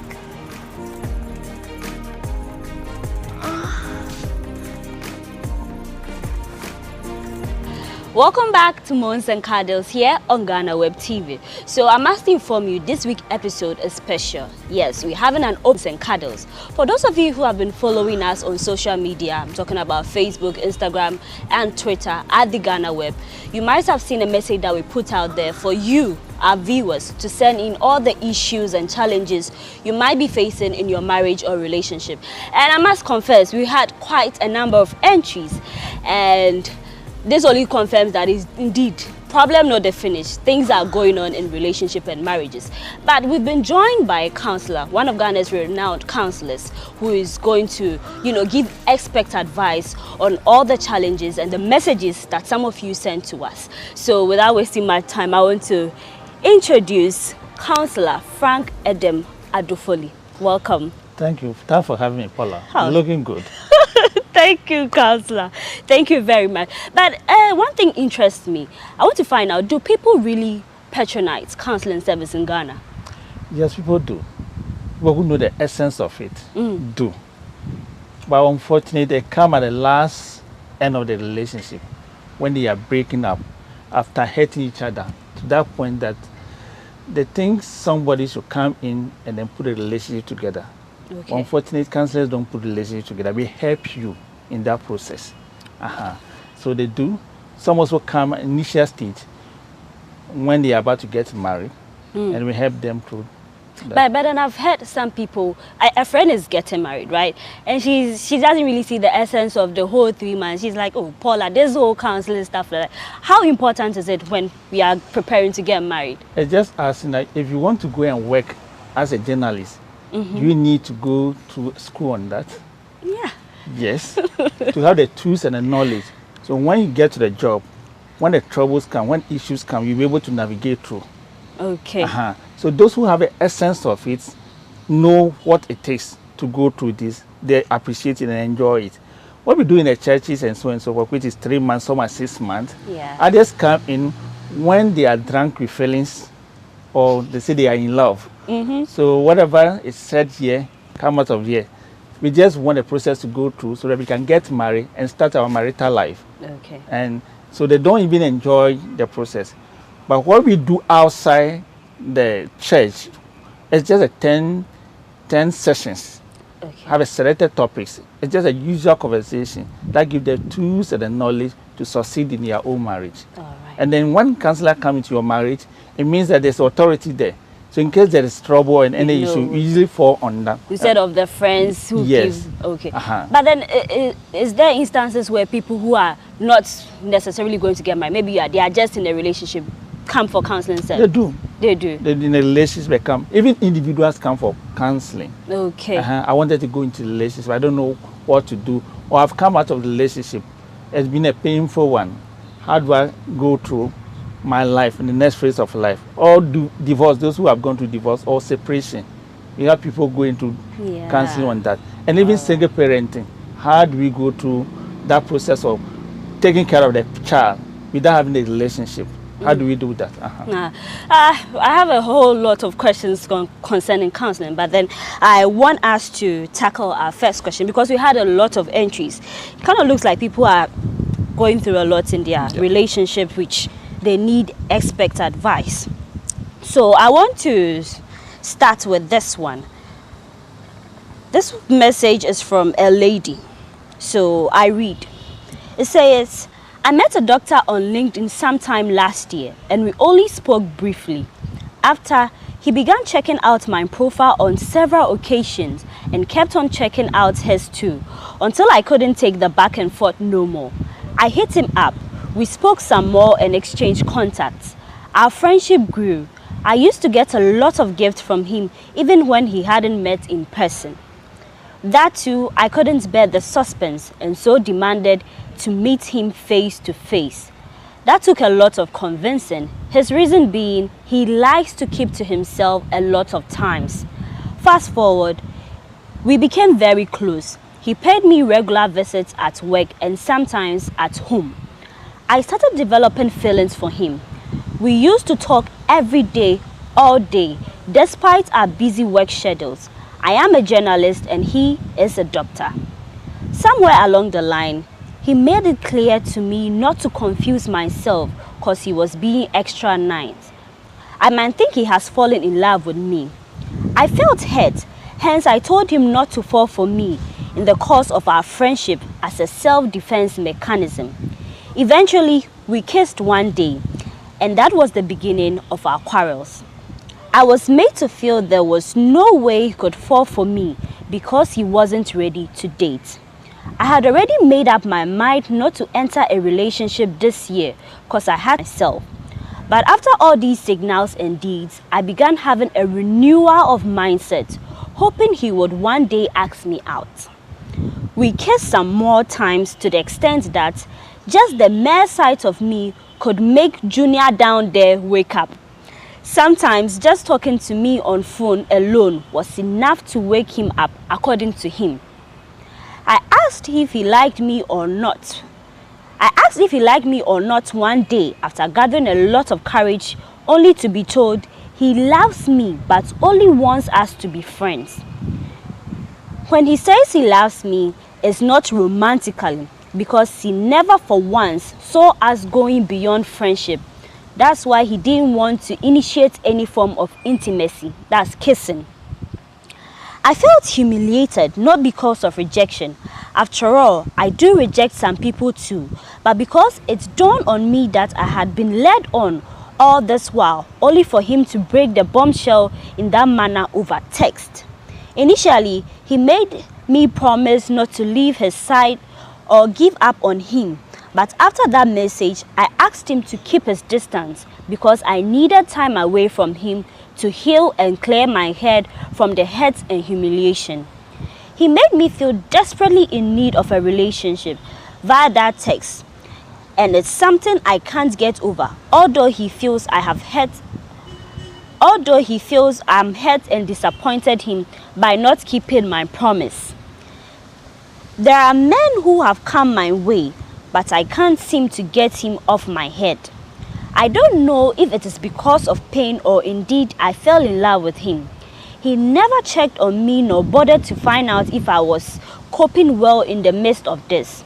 I'm holding myself back from getting in touch, but he formed his bond with my nephew and mom, who go to him for consultation sometimes. I need help on how to fully forgive him and get over him totally while focusing on the important aspects of my life. Thank you. Counselor, this is a long one. I'm sorry for how she's feeling now. This business about love, you need to do that with your head, not just with your heart. Okay. So before the relationship, what are you looking for? You don't just get to the market, then ask, oh, what are you looking for? I don't know. Anything you give to me, I'll see whether it is okay with me. All right. That's not what you do. So before someone check on you and the person say hi, you should know what you are looking for. And straightforward, we talk about it. What do you want? Is it a relationship? Is it just friendship? Because the more we talk, the more we are building bonds, the more we come closer, the more we share our feelings, the intimacy builds over the time. So we can even be in love with somebody and the person doesn't even love you. So it's apparently... Counselor, isn't it leading on? Because you might say that, oh, you need to state it. Is it a relationship you are looking for or is just friendship? But then if you know it's friendship, you don't lead that person or make them think that there might be light at the end of the tunnel. It takes two to make a relationship. Yeah. So it's not you leading you. Who is leading who? We are all leading ourselves on. You have all the right to say, look, where we are heading towards, I don't like it. But the guy keep on giving some indication. I don't want a serious relationship. Yeah. I just want friendship, something to hang around. So maybe when he's bored, he has gone through a stress, he come back to you, you have all good conversation. If there's even opportunity, the guy would have sex with her. And after a sex, you still said you don't have a relationship. Even she got pregnant, the guy would have gone ahead and said, "Oh, I don't want a child," because he doesn't want the relationship. So this is a good sign for a good what do you call it? Outcome that a good red flag that going forward, know what you are looking for before you start a relationship. After what you could do is, I mess up. I have to stop this kind of conversation I'm having with a guy. Hence, from no other conversation with him anymore. You start with the mind that the relationship has no future, so I'm not going to continue with this conversation. It's not hating the guy or trying to be rude towards him.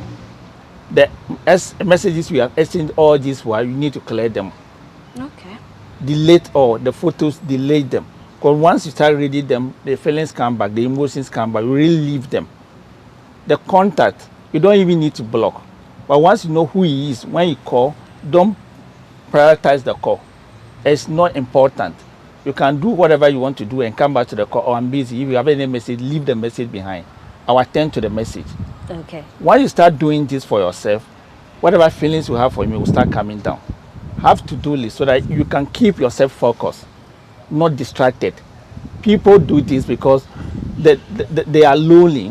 They don't even know what they want. So anybody who comes around, they form one with. So it's not worth yourself and let go the relationship. Okay. But Counselor, she stated in the part where the guy is a doctor, and he said the nephew and the mom have created a bond. So they go to him for consultation and stuff like that. Should she break that bond? The relationship the guy has with the nephew and the mom is different from what he had with you. To the nephew and the mom, that's our doctor. That is not our in-law. Okay. So they should not even get into that relationship. It should not even be interference. So allow the mom and the nephew to accept their health care. That's all you should do. You should not even get into the matter. You should not even be listening to whatever happened in their conversation in and out. Okay. All right. But then if you find yourself in a situation like this where you've been hurt, what you were expecting didn't turn out in a relationship, should you give yourself some? Because she stated here that she's thinking of giving herself some time to heal and all that. Should she, give herself a chance of meeting someone, or she should give herself some time to heal? You don't use another person to cure your trouble. Okay. So once you know this relationship is going nowhere, we need to suspend that feelings. We need to bring the feelings down. Okay. So one thing I do is I know it's not going nowhere, so I've stopped pursuing the relationship. And I also ask you to get rid of these messages and photos, so that you don't go back doing rape bomb, listen to the messages or getting in touch. Okay. So within some time, within the space of time, whilst she's focused with her own activities, she'll get her life back on. Okay, so to the lady who sent this message, I hope you've heard what Councillor Adofoli has said. If you have any form of connection, messages, don't pick his calls regularly. Give yourself time to heal. I want us to go to our second entry. So I'm going to read this one out. It's from a lady, and here we go. It says, "We've been together for almost a year. He doesn't like to give me head, but always give him one before sex. He says it's going to give him infection. It's making our sexual life slope for me. If he doesn't have the same sexual desires as you, how do you make it work?" So we have a conversation, we sit down. What I want, what I like is not what my partner might like or want. We can negotiate on that. See, sex is an art that you make me happy, I make you happy. Yeah. What it takes to be happy is different from what it takes your partner to be happy. Okay. So if you're going to be a good business partners, know what I want, you also know what I want, then we can negotiate on that and settle on what to do. Don't have a silent rule in your mind that as I go into a relationship, the man should do A, B, C, D for me, the woman should do A, B, C, D for me. Okay. It turns me or makes me happy. And when that is not done, I'm frustrated, I'm not happy, I'm showing all sorts of emotions. No. Verbality, let's be clear about this as an adult before we start a relationship. So if you don't like it, how things are going, make it clear to the man what he wants, how you want to enjoy sex. Then if you can, you work around it. If you cannot, you should be thinking about your way out. Because she stated it in here that it's like they've had a conversation, because she wants him to go down. I mean, like oral, like, you know, use his mouth on the vagina, stuff like that. She thinks that is what gives her pleasure. But the man is saying that he doesn't want to do this because of infection. But is it medically proven that, you know, giving head to a woman can give you infection? There have been a plus on that and there have been a minus on that. Okay. Okay, so the thing is, even being medically or non-medically, if the man is not comfortable with it, this is somebody you're going to have trouble with. Because to you, that is what gets you to the peak. Yeah. So if you cannot get to the peak, no matter whatever this guy do to you, you're going to have a trouble. Either you are going to go behind him in the relationship, which is not going to be fair. So if we cannot agree and do this mutually, then it's best we let go. Because she's saying that it's making their sex life slope. You know, slope means one party is not enjoying. Yes, that's what it means. If they are married couple, if they are married couple, they can go on therapy on this. Maybe the man had some perception about this oral sex altogether. Maybe from the culture, the religious background, we need to talk about all these things to get to where he is. Then they know the plus and the minus of doing it. And also know that I'm just making my spouse happy. It shouldn't get to the place that I feel guilty or shame or dirty doing so or curse within my mind. That's what I feel. So if this is taken care of, doing it is easier. So the fact that it's easier with you does not mean it's going to be easier with your partner. But what interests me, she stated that he doesn't want to give head, but she gives him a blowjob, as stated here in the message.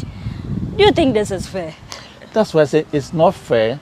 He's telling you what he wants. He wants, but and you are able to do that for him. But he is not able to do what you want.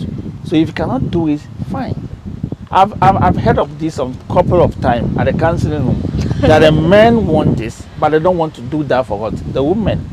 And they have reason for it. But Councillor, what are some of the reasons? Hygienic purpose, have they stated that, oh, maybe you mentioned that some have people a culture kind of perception on it that you cannot do that. Some religiously they have their own.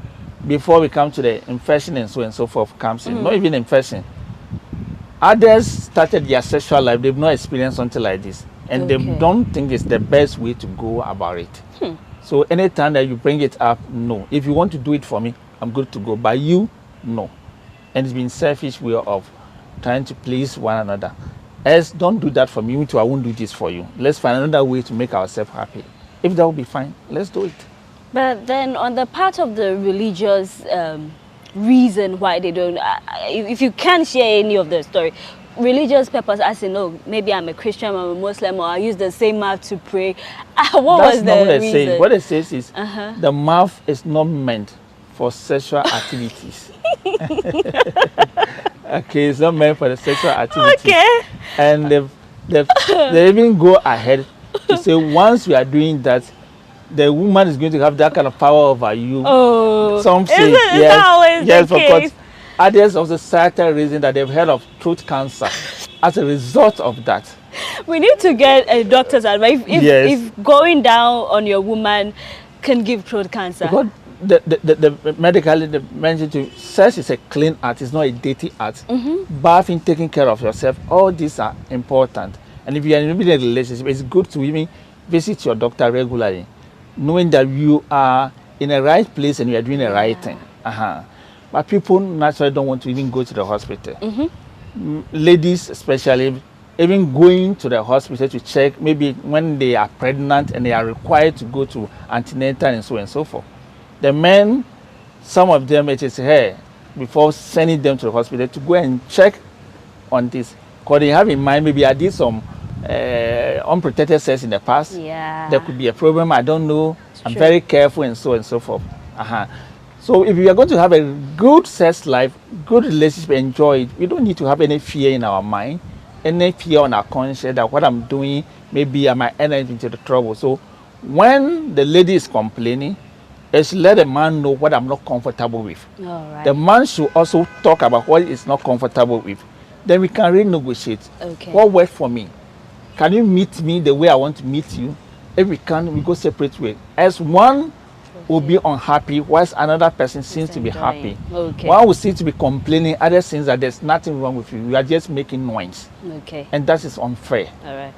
So to our sender, I hope you are satisfied with the outcome of the advice that Councillor Adofoli has given. But I want to also chip this one in. This is to our ladies. Lots of men have raised concern that, oh, hygienically, some women, due to the scent that comes from there, they are not neat, so they don't even want to go down on them. It's fine. So this is what you have to do. It's good to, you know, boost your confidence as a woman during the act. If you want your man to eat you up and all that, it's advisable that you take a bath before you start the whole thing. Wash down. Wash, you know, your vagina thoroughly with water. You don't have to, you know, put soap and all that thing in. Wash it and then do take care of it regularly. And for the men too, before you really want a woman to give you a head, be sure to also take a bath, because we don't know what is all around there. But we'll take a quick break. When we come back, Mons and Cuddles continues.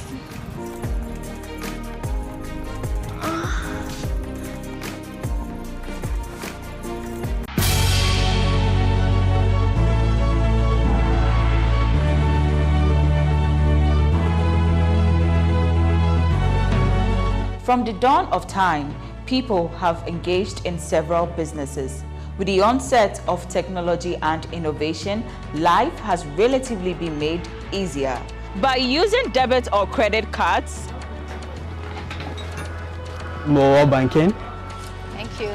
And your favorite, mobile money? tech has indeed married business.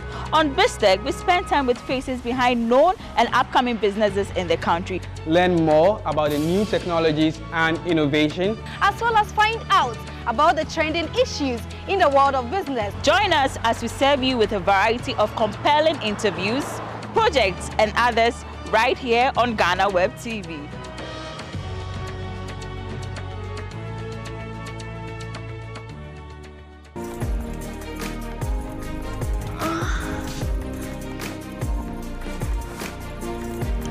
You're welcome back to Mons and Cuddles on GhanaWeb TV. Today's episode is special, as I stated earlier. It's an open day for all the messages you sent us on our social media platform concerning the challenges you are facing in your relationship. We have Councillor Frank Edem Adofoli advice on what to do. And we'll move to the next message that we received, but I want to give special thanks to my makeup artist Kiki Sadiq on Instagram for glamming me up for the show. So, Councillor, the next one is a very long one, but for the purpose of this conversation, I want to summarize it and let you know. So, it's simple. It's coming in for a lady. She says that she was in a relationship with a guy, right? But then at some point, in a relationship for like 3 to 4 years, but at some points they broke away because the guy was not consistent due to cheating and all that. And along the line, during the quarantine, she went out with her sisters and friends, and she met this new guy whom they started talking. So after months of back and forth, she gave a number to the guy and they started having a conversation. So her original boyfriend on the side has not been in constant communication. So the new guy, they started talking. It wasn't more of a relationship thing, but she liked him and then she was aware how he felt about him. But along the line, she lost their mom. Yeah. And this was the time that I was expecting her original boyfriend to be around, but it wasn't the case. He wasn't there. So during her trying times, that was when the new guy came into the scene and assisted her, stuff like that. When she was in the hospital, he was there, gave her some money. She sent her 2,000 Ghana cedi for preparation towards her mother's funeral. And all this, she said, when she called her boyfriend to say, oh, what are you doing? Because during the quarantine, she wasn't working and all that. He wasn't forthcoming. He said he had sold his Benz to use for a project, so he wasn't having money. So she didn't receive anything from him. Fast forward, they buried her mom and things moved on. So she decided to give this new guy a chance.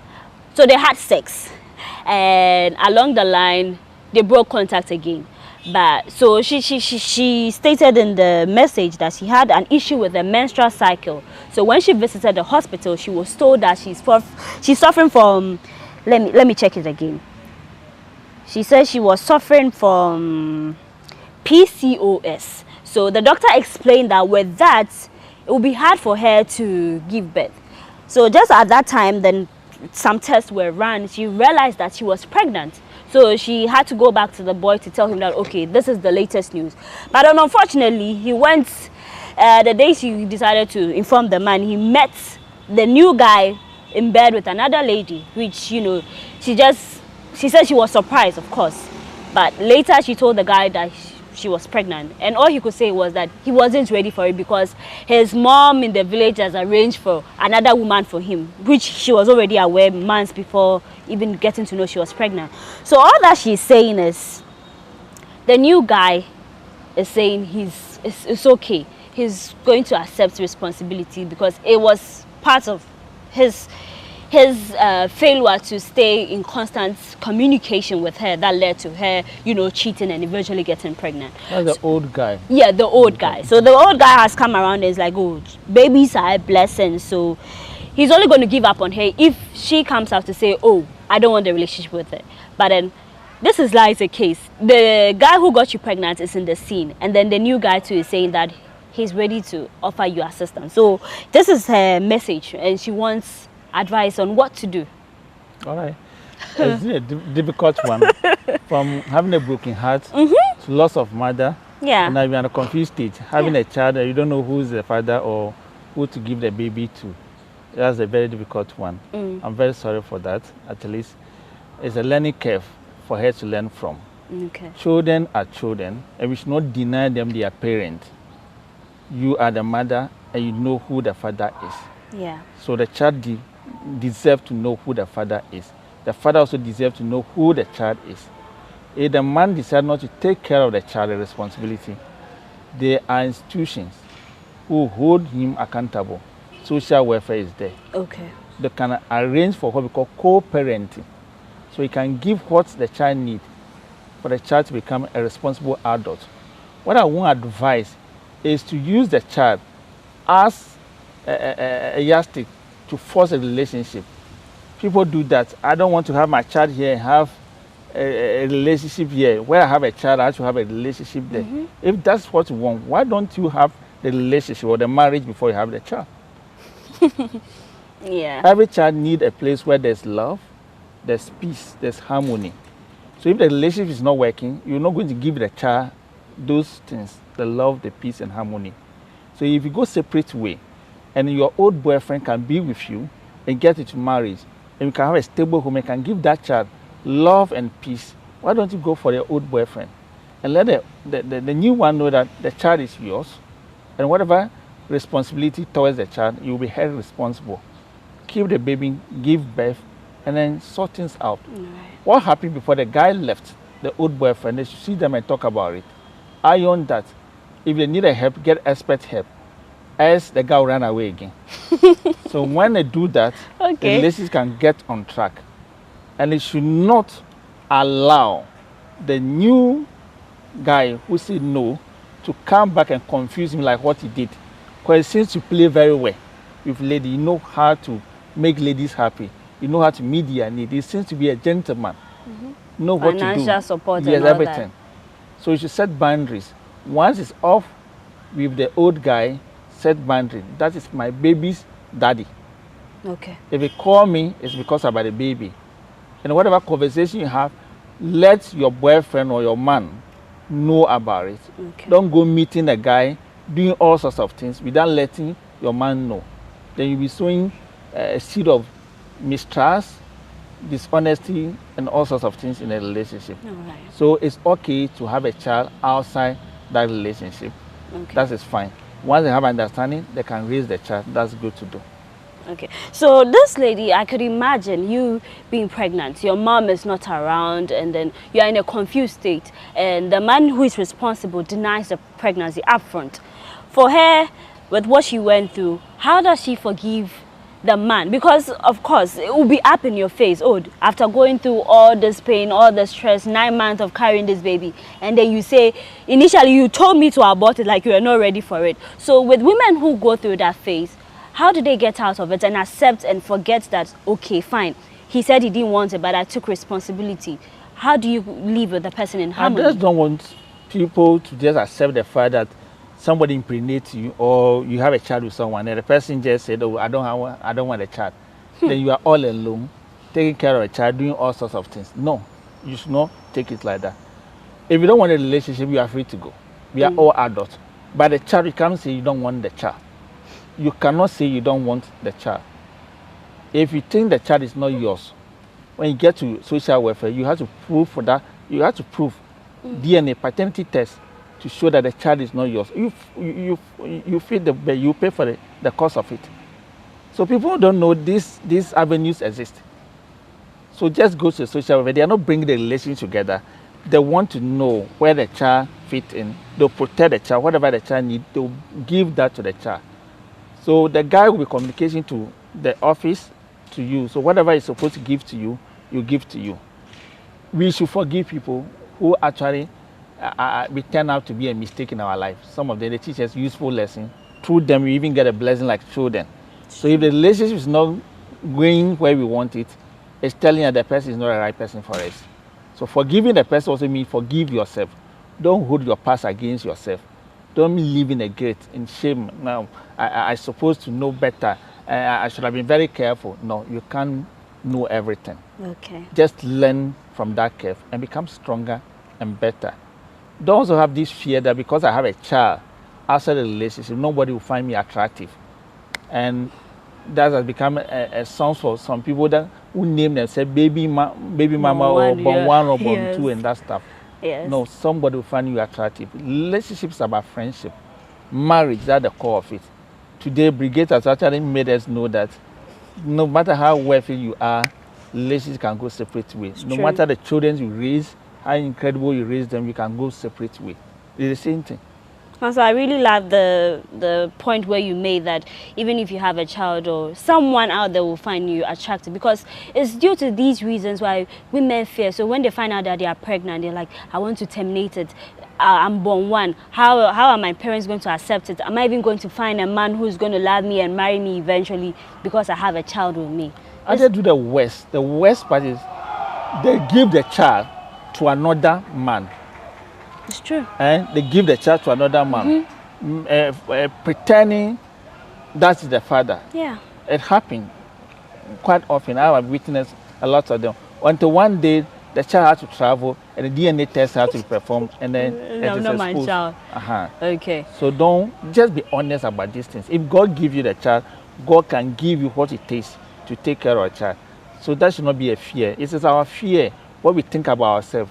That's what controls us. If we can think positive, we get to our right destinations. All right. Counselor, there was a part where our sender indicated that at a point where the new guy was giving her money and all that, she felt she owed him something. So at that point, he was like, okay, she was not going to back down. So it was more of, accept the proposal and then move on, because of course he was helping. In cases like that, if a woman is giving you present, is helping you financially, does it guarantee that you have to also accept their relationship? Well, let's draw boundaries. No boundaries. If somebody is giving you money, what's the money for? Is it help? Okay. Is it business? What are the terms and conditions? Terms and conditions, you should find out. Let me know. Okay. And again, let the person know I'm in a relationship, or where I am, I don't want to be in a relationship with you. So if he's giving the money to you, you know what he's doing. I don't owe you. But in her case, it seems to be playing double game here. We are in the first relationship which is not working. You decide not to end the relationship. Yet, the attention that you are missing here, you seem to be enjoying the other end over there. So you end up having a child from the other end. So let's be straightforward. If it's not working with your partner, if we cannot sit down and work together, let's go separate way. Okay. If we agree we work, let's work things out. As whatever comes your way, ask questions. Let the person know what you want. Define your relationship from the start. Define the relationship from the start. Don't start a relationship without any definition. It's just like going to the lorry station, you see a very nice car, you sat in the car without asking the driver where you are going. Where the car is going, you think, oh, it's going my direction. Next time when the car turns around and asks, driver, where are you going? Okay. Then there is trouble. No, we need to know where we are going from the start. All right. So to our sender, I hope you are satisfied with the advice. And then, as Counselor said, there are avenues where you could seek help. If you bring forth the child and you have, issues with the father of your baby, you could visit social welfare and all that to seek help. So with the messages and the entries that we had, it seems there were a lot of women, but then there's one from a man. So let me read this one out. It says, for Ghanaians who earn 1,000 cedis monthly salary, what would you recommend to keep the peace at home, as school fees, feeding fee and utility bills can be sources of tension? Draw a budget and do that with your spouse. Okay, people earn lower income and they are afraid of even sitting down, counting the money, knowing what and what to do. So they put the money there and they will be pulling one, no. Draw a budget. If you have to buy in bulk, know what to buy in bulk. Okay. Can we preserve it? Yeah, you know how to preserve it. So sit down with your spouse. This is how much we have at hand, and this is what it will take through the month. What do we have to buy? What are the needs? What are the wants? So with the budgets, we can have some allocation from each budget. If some of the things we need to forgo them, then we can talk about it and forgo them. But don't force yourself to have all the good things with your little money, as you may end up stealing, borrowing from other places, putting stress on yourself in a relationship. We can always make do with what we have. If we know how to use what we have, we always get to where we are going. All right. But, Councillor, there is some homes where, you know, they say there are some rules for men, so you have to take care of the finances of the home. But this man who says he's earning 1,000 Ghana cedis, would you recommend that maybe his partner also supports in some way? Marriages are actually revolve over the years. The older marriages is not today's marriages. Okay. The older marriages, the women are not given opportunity to even go and explore outside and look for money and bring home. You are trained to be a homekeeper. Yeah. To have sex with your husband. Make babies. Make babies. Take care of the baby. Distribute food and money and other stuff. Make sure there's a peace at that home. The man is made to go outside, look for the money, and come back. Yeah. So when the man even come back and it's tired, the sex is even bad, at all, there's no problem. And those the respect and love is based on our role. So you play a role where I play my role where. So peace in that marriage, respect is in that marriage. But things have evolved these days. It's a point that even women are earning more money than the men. Women have gone very higher than even the men. Okay. And these days, we are the one looking for our partners. It's not even the family who is doing that for us. So more responsibility is on us. What we can do is pick a piece of paper, put it down, write all the roles and the duties and the responsibility in that home. Look at your skills, your interests, your time, and that of mine. Which one you can do to help our marriage, our home. Then we do for our home. It's not your home, it's not my home. So those who say that I am the man in the marriage, nobody say you marry a man, you marry a woman. So you know that you are married to a woman. Good. Yeah. So please just sit down with your wife. No ego here. And let your wife know how much you earn. The road there, what you can do to help, do it. There's no more saying that women have to cook and the men have to eat. Women have to serve the man and the woman have to take the marriage. Right. We define those rules and we work with it. I've counseled couples that the men even cook, the women don't cook. And that works for them. And that is fine. All right. So when your wife comes in and the wife wants to help with A, B, C, D, appreciate how much the wife brings on board. Right. Don't compare it to yours. Oh, mine is 1,000. You've not brought 1,000, so your help is not enough. You are not being fair to her. If you can appreciate, she can give more to the relationship. Right. What reason would you say have contributed to the rise of polygamous relationship these days? Dishonesty. Dishonesty, that's what is happening. If you want more women, you cannot stay with one woman. For the beginning of the relationship, let the people know what you want. And there's even avenue for that. That's why we don't have only one marriage type in Ghana here. There are 3. So those who want to go plenty women, you want 100 women, 20 women, you can have that under customary marriage. Okay. If you want to have one man, one woman, we can do it under part 3, marriage under part 3 or ordinance. Then if you belong to other faiths, like Mohammedan faith, the Muslim, you have your own. they have up to 4. Yeah. Why do you lead somebody on, tell a person that it is only you I love, it's only you I want to be with, and when you get into the relationship, your needs are not satisfied. Instead of working out, you go out looking for somebody to support you. So it's just dishonesty. If it can come clear, things will be better. And I don't want to just stop blaming foreign media and other people for imposing their marriage on us. Because nobody will impose marriage on you. Okay. It's between you and your spouse. Where you want to fit in, you go for it. All right. But then there are some people who find it, like, you know, I don't know how to even explain it. But then they see a woman and then maybe she's a third wife and they're like, hey, all the men in the world decided to be a second wife, a third wife. But I think it's the woman's decision. So in cases like that, why do people find a problem with a woman being a second wife or a third wife? Because we, the people, we are too much concerned about what people say about ourselves than what we think about ourselves. Okay. If I'm fair, I'm tall, and somebody asks me I'm fair, I'm tall, why am I fair, I'm tall? Because God created me fair and tall. What's your trouble? Okay. If I'm comfortable being a third wife, why should that be a trouble with me? If somebody meets me, why am I a third wife? Because I want to be a third wife. So you should know what you want. Don't just go and sit beside somebody's husband and try and see whether you can overtake the first. And when you are not able to overtake first, you have to be a third. That's your own choice. But if you are going in and there are other people there and you are comfortable being 4 or third, please go for it. If you don't want to be in that, then look for the one you can have one with. Let us be honest. Okay. But Councillor, have you had a situation where maybe a second wife or a third wife have come to you with issues they are facing? Because those who are into it claim that it's not easy. There's times where there's competition, it feels like you are sharing your man. So for a woman who agrees to such a marriage, what would your advice be? We don't see it much more these days, as we're saying. People would like to have monogamous marriage, one man, one woman, and go and cheat or be unfaithful elsewhere. It do happen. It happens. Yes. Side chick business, of course. Side chick business, that happen. But it's so hard these days that women or men would like to have the custom marriage and marry one and marry two. Yeah. You see, rivalry is something that can turn things around. Jacob, in even a good book, married 2 sisters from the same family, but he was living in her.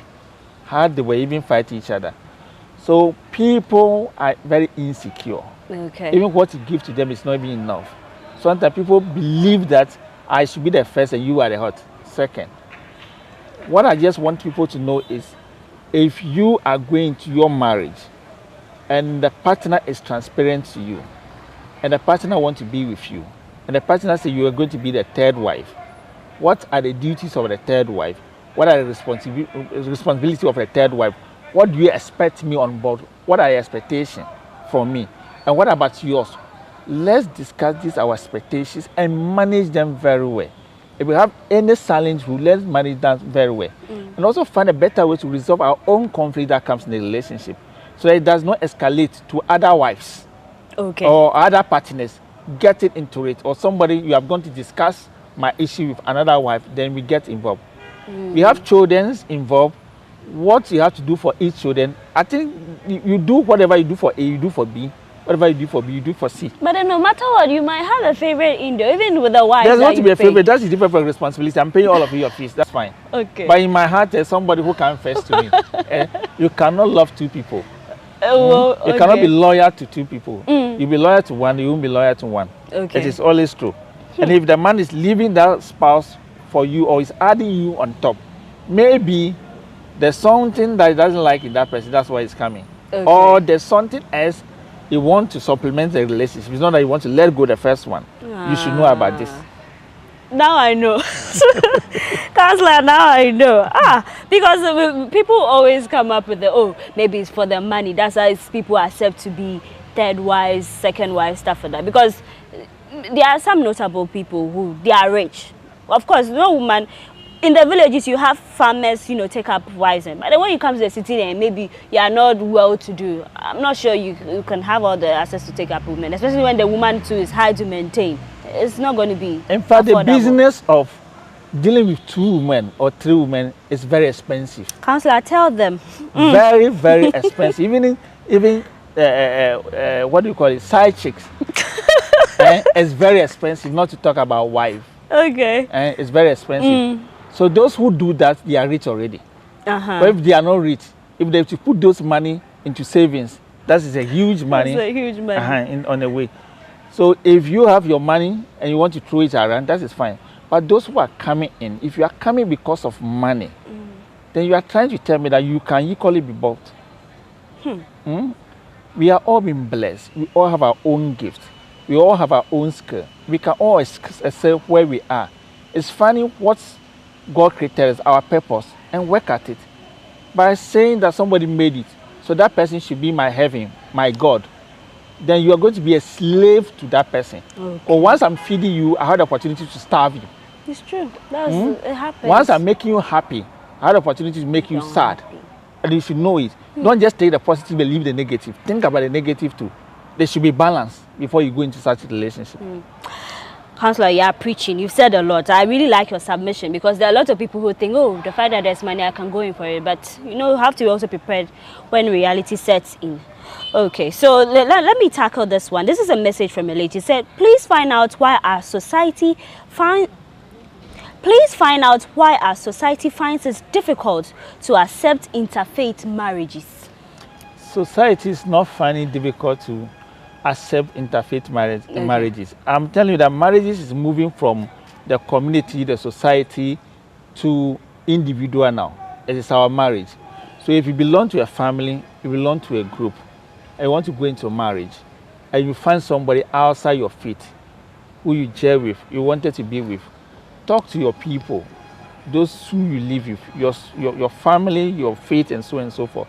This is what I want to be with. If they have advice to give you, they then will give you advice as an adult person. But they should not take decision for you. They should not control you. We are allow people to control us, manipulate us, tell us what to do. So we hear plenty. At one point in time, somebody says it's good to go. At one point in time, another person saying it's not good to go. Then you find yourself in a confused state. You don't know where to go. It happened. And just to talk out of the president, what has happened in the past. They find it difficult to accept other people, even the tribe, even religion. They find it difficult to accept because of ideologies and that kind of theories and doctrines from different places. They find it hard to accept, and we judge them. We see some people bad and some good in that order. If you see somebody bad, you can never like the person. If you reject somebody, there's nothing about the person that you enjoy. So the new relationships that are coming out, the marriages that are coming out, we always tell you, you should know what you want.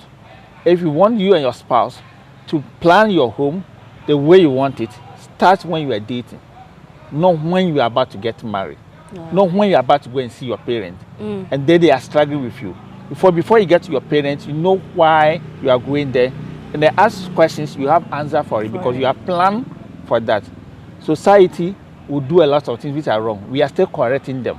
Our society is not the best of models or standard for you to follow. So don't follow the society. But if it is in the best interest, follow God or follow your God. Let it lead you to the light. All right. Thank you, Counselor. There are some messages that we will come back to. If time permits us, we will read them out. But then let's take a quick break. When we come back, the show continues.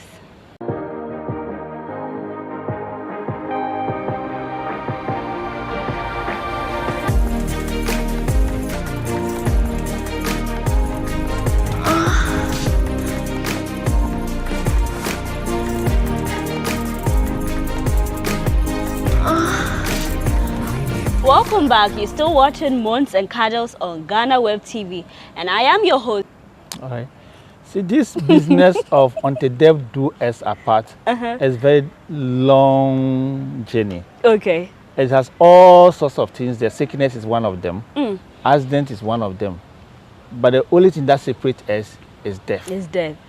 There are also rules to it.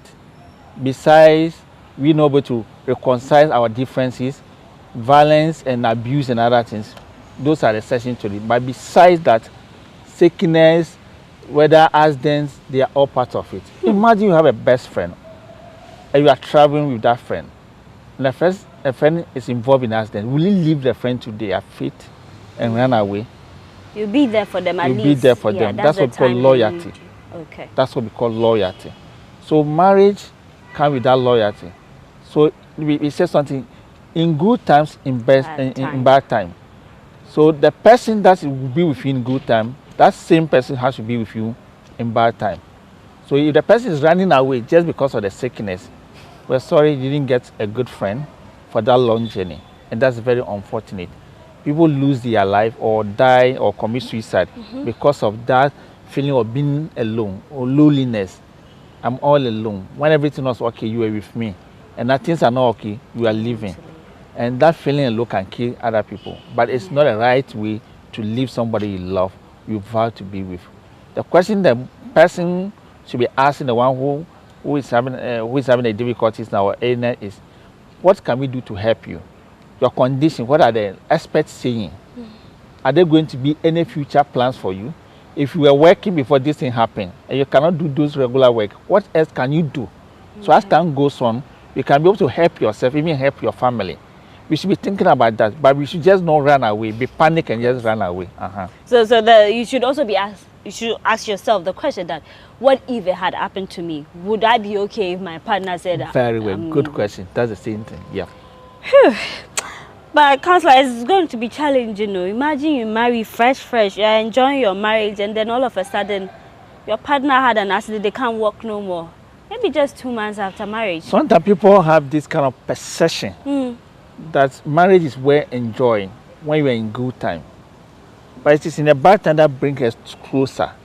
Having been to places that somebody has lost a relative, a loved one, and they are grieving, this is the time they need somebody closer, stronger. So in a relationship, it's not going to be all rosy or better. There are things that happen every blessed day that brings you to your need. And that is where you get closer the more. So when there's trouble, running away, that's not as strengthening that marriages. It doesn't make it strong. Yeah, people have that kind of behavior. They always run away when there's conflict or trouble.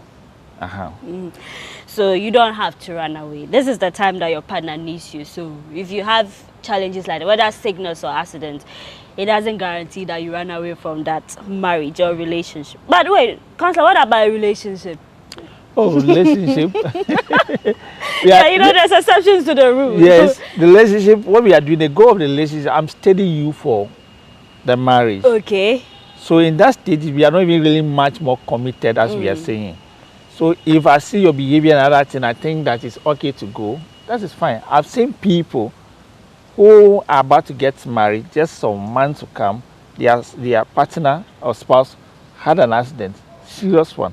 But when I had to get married to them, years on things turn around, the person was able to get their get help in one way or another to be able to support the relationship.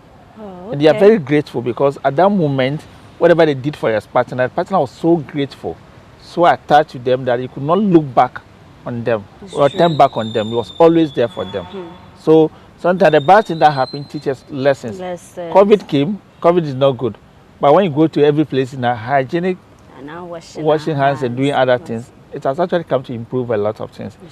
We are talking about malaria. These days, we have less of that. We're talking about cholera. These days, we don't talk much about it because of washing hands and other things. So bad things or conflict or tragedies or accidents, there is some useful lesson out of these events that we can learn from. So let us not just run away. Let's face it and deal with it well. Thank you. So let's focus on this last one. It's also from a lady. It says, so do you think partners should be transparent about their finances in relationships? This has been a lady who is sending the shortest message so far. Issue is whether you should be transparent in your relationship when it comes to finances. It's not just finances, be transparent in everything. What makes marriage the safest relationship on earth is about the transparency. Can you be naked with somebody and not be ashamed or embarrassed? Can I be vulnerable with you and still trust you that I'm well protected? That's what marriage is about. Okay. So if I'm going to the relationship, you have to be transparent about everything. Hey. Finances is just one bit of it. As we are going in, people lie about little things, qualifications, which is you're supposed to be doing that, ages. You're supposed to be doing that, past relationship. You don't have to do that. People are in marriages now, and they tell you, this is how much I earn. This is how much you earn. We cannot even see your payroll or pay slip, whatever happened, we don't want. People are in marriages, they protect their phone with their own life. He or she is bathing. When the phone rings, you can come out of the bathhouse, chasing the phone. It's madness. You don't have to get to that stage. They don't want to be exposed, all the things that they are hiding on their phone. So it tells you that you yourself, you are not trustworthy in that relationship. So if you are not trustworthy, do you want somebody to trust you? That's what you're telling, telling yourself. If we cannot handle relationships, which is lower and smaller in terms of marriage, or let's say the responsibilities are less there. If we cannot go there with transparency and honesty, when we get to marriage, there is going to be trouble. So finances, when we are dating, let's talk about it. How much I earn. I just don't want you to use somebody's ending for your budget. Okay. That I'm getting married to you because you earn this amount of money. Our youth need to know that marriage, what keeps marriages, is not just what is outside, but what is inside. That keeps marriages. You see me dress now, you dress like this. Somebody can see you and say, oh, Paula is so beautiful, very attracted. I like your perfume, I like the way you look, and so forth. Paula, this is not you. If they want to know you, they should go home. When you wake up early in the morning, that is you. Of course. Okay? Yeah. So will you like her in that state? In that state. Okay. The things that she does in her secrecy, nobody sees it. Will you be comfortable? When he's sleeping, snoring, throwing legs, yeah, will you like Paula? When you go inside the room, the way she handles her underwears and things like that, will you like? These are the things, the behaviors, the characters, all come out. So I'm asking people to move beyond the outside and go beyond that and know people for themselves. Love somebody for who he is. Know somebody for who he is. Marry the person for who he is, but not what the person have outside the relationship. Right. Money, car, statue, films, these things, anything can change at any point in time. Right. We can be able to manage, we can work together as a couple and in a company like here, but we cannot live together at home as a couple. People do that. It's true. So if we learn to know people for who they are, wherever we find ourselves with them, relationship will thrive. We'll get better with time. Counselor, this story reminds me of a trending social media post. There was this man who says he's been in a relationship with the wife for years, like, you know, years of marriage. And the lady has been making him believe that he was earning just like 1,000 cedis, only for him to realize that she was earning even more than he was. And then all this while she has been keeping her money, and then he makes him, the husband, buy all the stuff and all that. And then when he realized that, to the extent that the lady was even building a house, even without him knowing, his trust was broken. He confronted the lady eventually and was like, why would you do that? What are some of the reasons why you think that people keep their financial, you know, what they earn, private, like secrets from their partners? Why do they do that?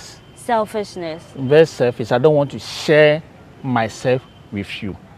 I want what you have, but I don't want to give you what I have. Okay. Selfishness. That is the basic of it. I don't want to go to a place that somebody is saying you are greedy and so forth. Because if you can't share whatever you have with your partner, you don't marry that person. Okay. The thing about sharing, when we share, it becomes more. When we share, it's not one anymore. As we are sitting here, we've been sharing ideas. At the end of the day, I learn from you, you learn from me. You brought one, but you get two home. I also brought one, I get two home. That's about sharing. When we come to the table to eat, if it is me alone eating, and the food is not enough, and how I'll feel after eating is different from when I'm eating with somebody, knowing that it's not enough. I'm not all alone. I'm with somebody who is sharing the little with us. Actually, we have a strength to hold on, a support to hold on. So when we keep things to ourselves, we don't want to share, we don't want to open, we don't want to release, we actually damage the relationship. So in that scenario or that relationship, the trust has been broken beyond repair. Okay. And the best thing that you do is you go for therapy. If that will not work out, then probably the marriage is about to get a divorce. Okay.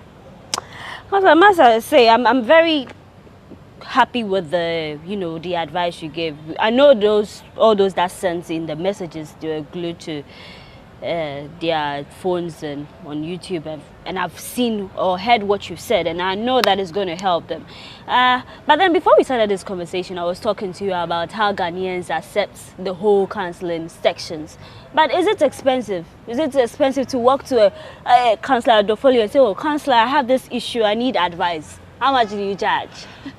First of all, I tell them I don't give advice. Okay. When we come to a show like this, we are giving education, so that's what we are doing. Yeah. Counseling, we don't give advice. Counseling is a process of its own.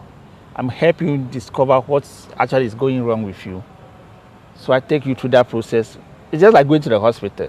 Before a physician prescribes a medication for you, you need to go to tests, scan, and so forth to know what is wrong with you. Before even medication comes. The same thing that happens in the counseling room. So when you are coming, you are sure that at the end of the process, you are not the same again. You have an answer to some solution. You feel good, you feel better. Things will be clear, the confusion will be taken care of. And again, these processes are formal.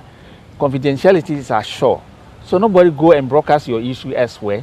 It's just that you talk to your friend, and next time another friend or family member is talking about it and that stuff.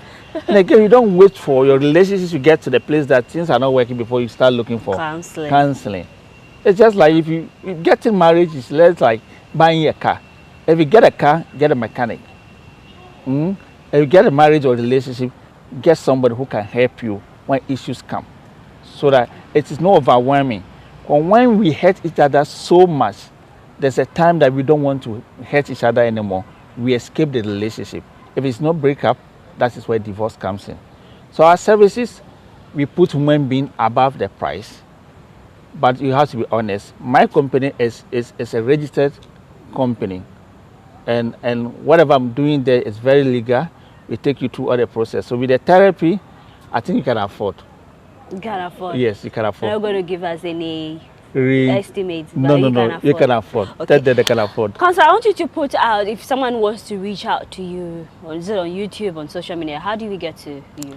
All right, my office is on Spinters Road. The company is the Marriage Consult. I'm closer to Coastal Junction on the Spinters Road. My contact is 020-677-4279. I take it again, 020-677-4279. You can also write to me, info@the-marriage-consult. Info@the-marriage-consult. On the social media, Facebook is Frank Edemadofoli. And on Instagram is Counselor Dufoli. The same for Twitter. All right. Thank you very much for coming on the show today. But I must say, with me, I think I have to, because me, I've never had a counseling section because I don't I don't even have a reason why I have it. I'll give you a free a session. So come at any time. I'll take care of the cost. Counselor, thank you very much. So you can go through the session. You know how it feels to be. I'll be there even before you know it. I'll come. So you at home, I know you have enjoyed today's episode. We said it was an open day, and thanks to all those who sent us messages. And I know, of course, Counselor has said it all. And we hope that what he said, you take it from there. So it's going to help you analyze the situation. And all those who brought issues, if you think it's something you cannot handle, you decide whether to leave the relationship or keep on trying. It's always a pleasure coming your way. My name is Paulina Deda Opoku. Thanks for watching Moons and Cuddles.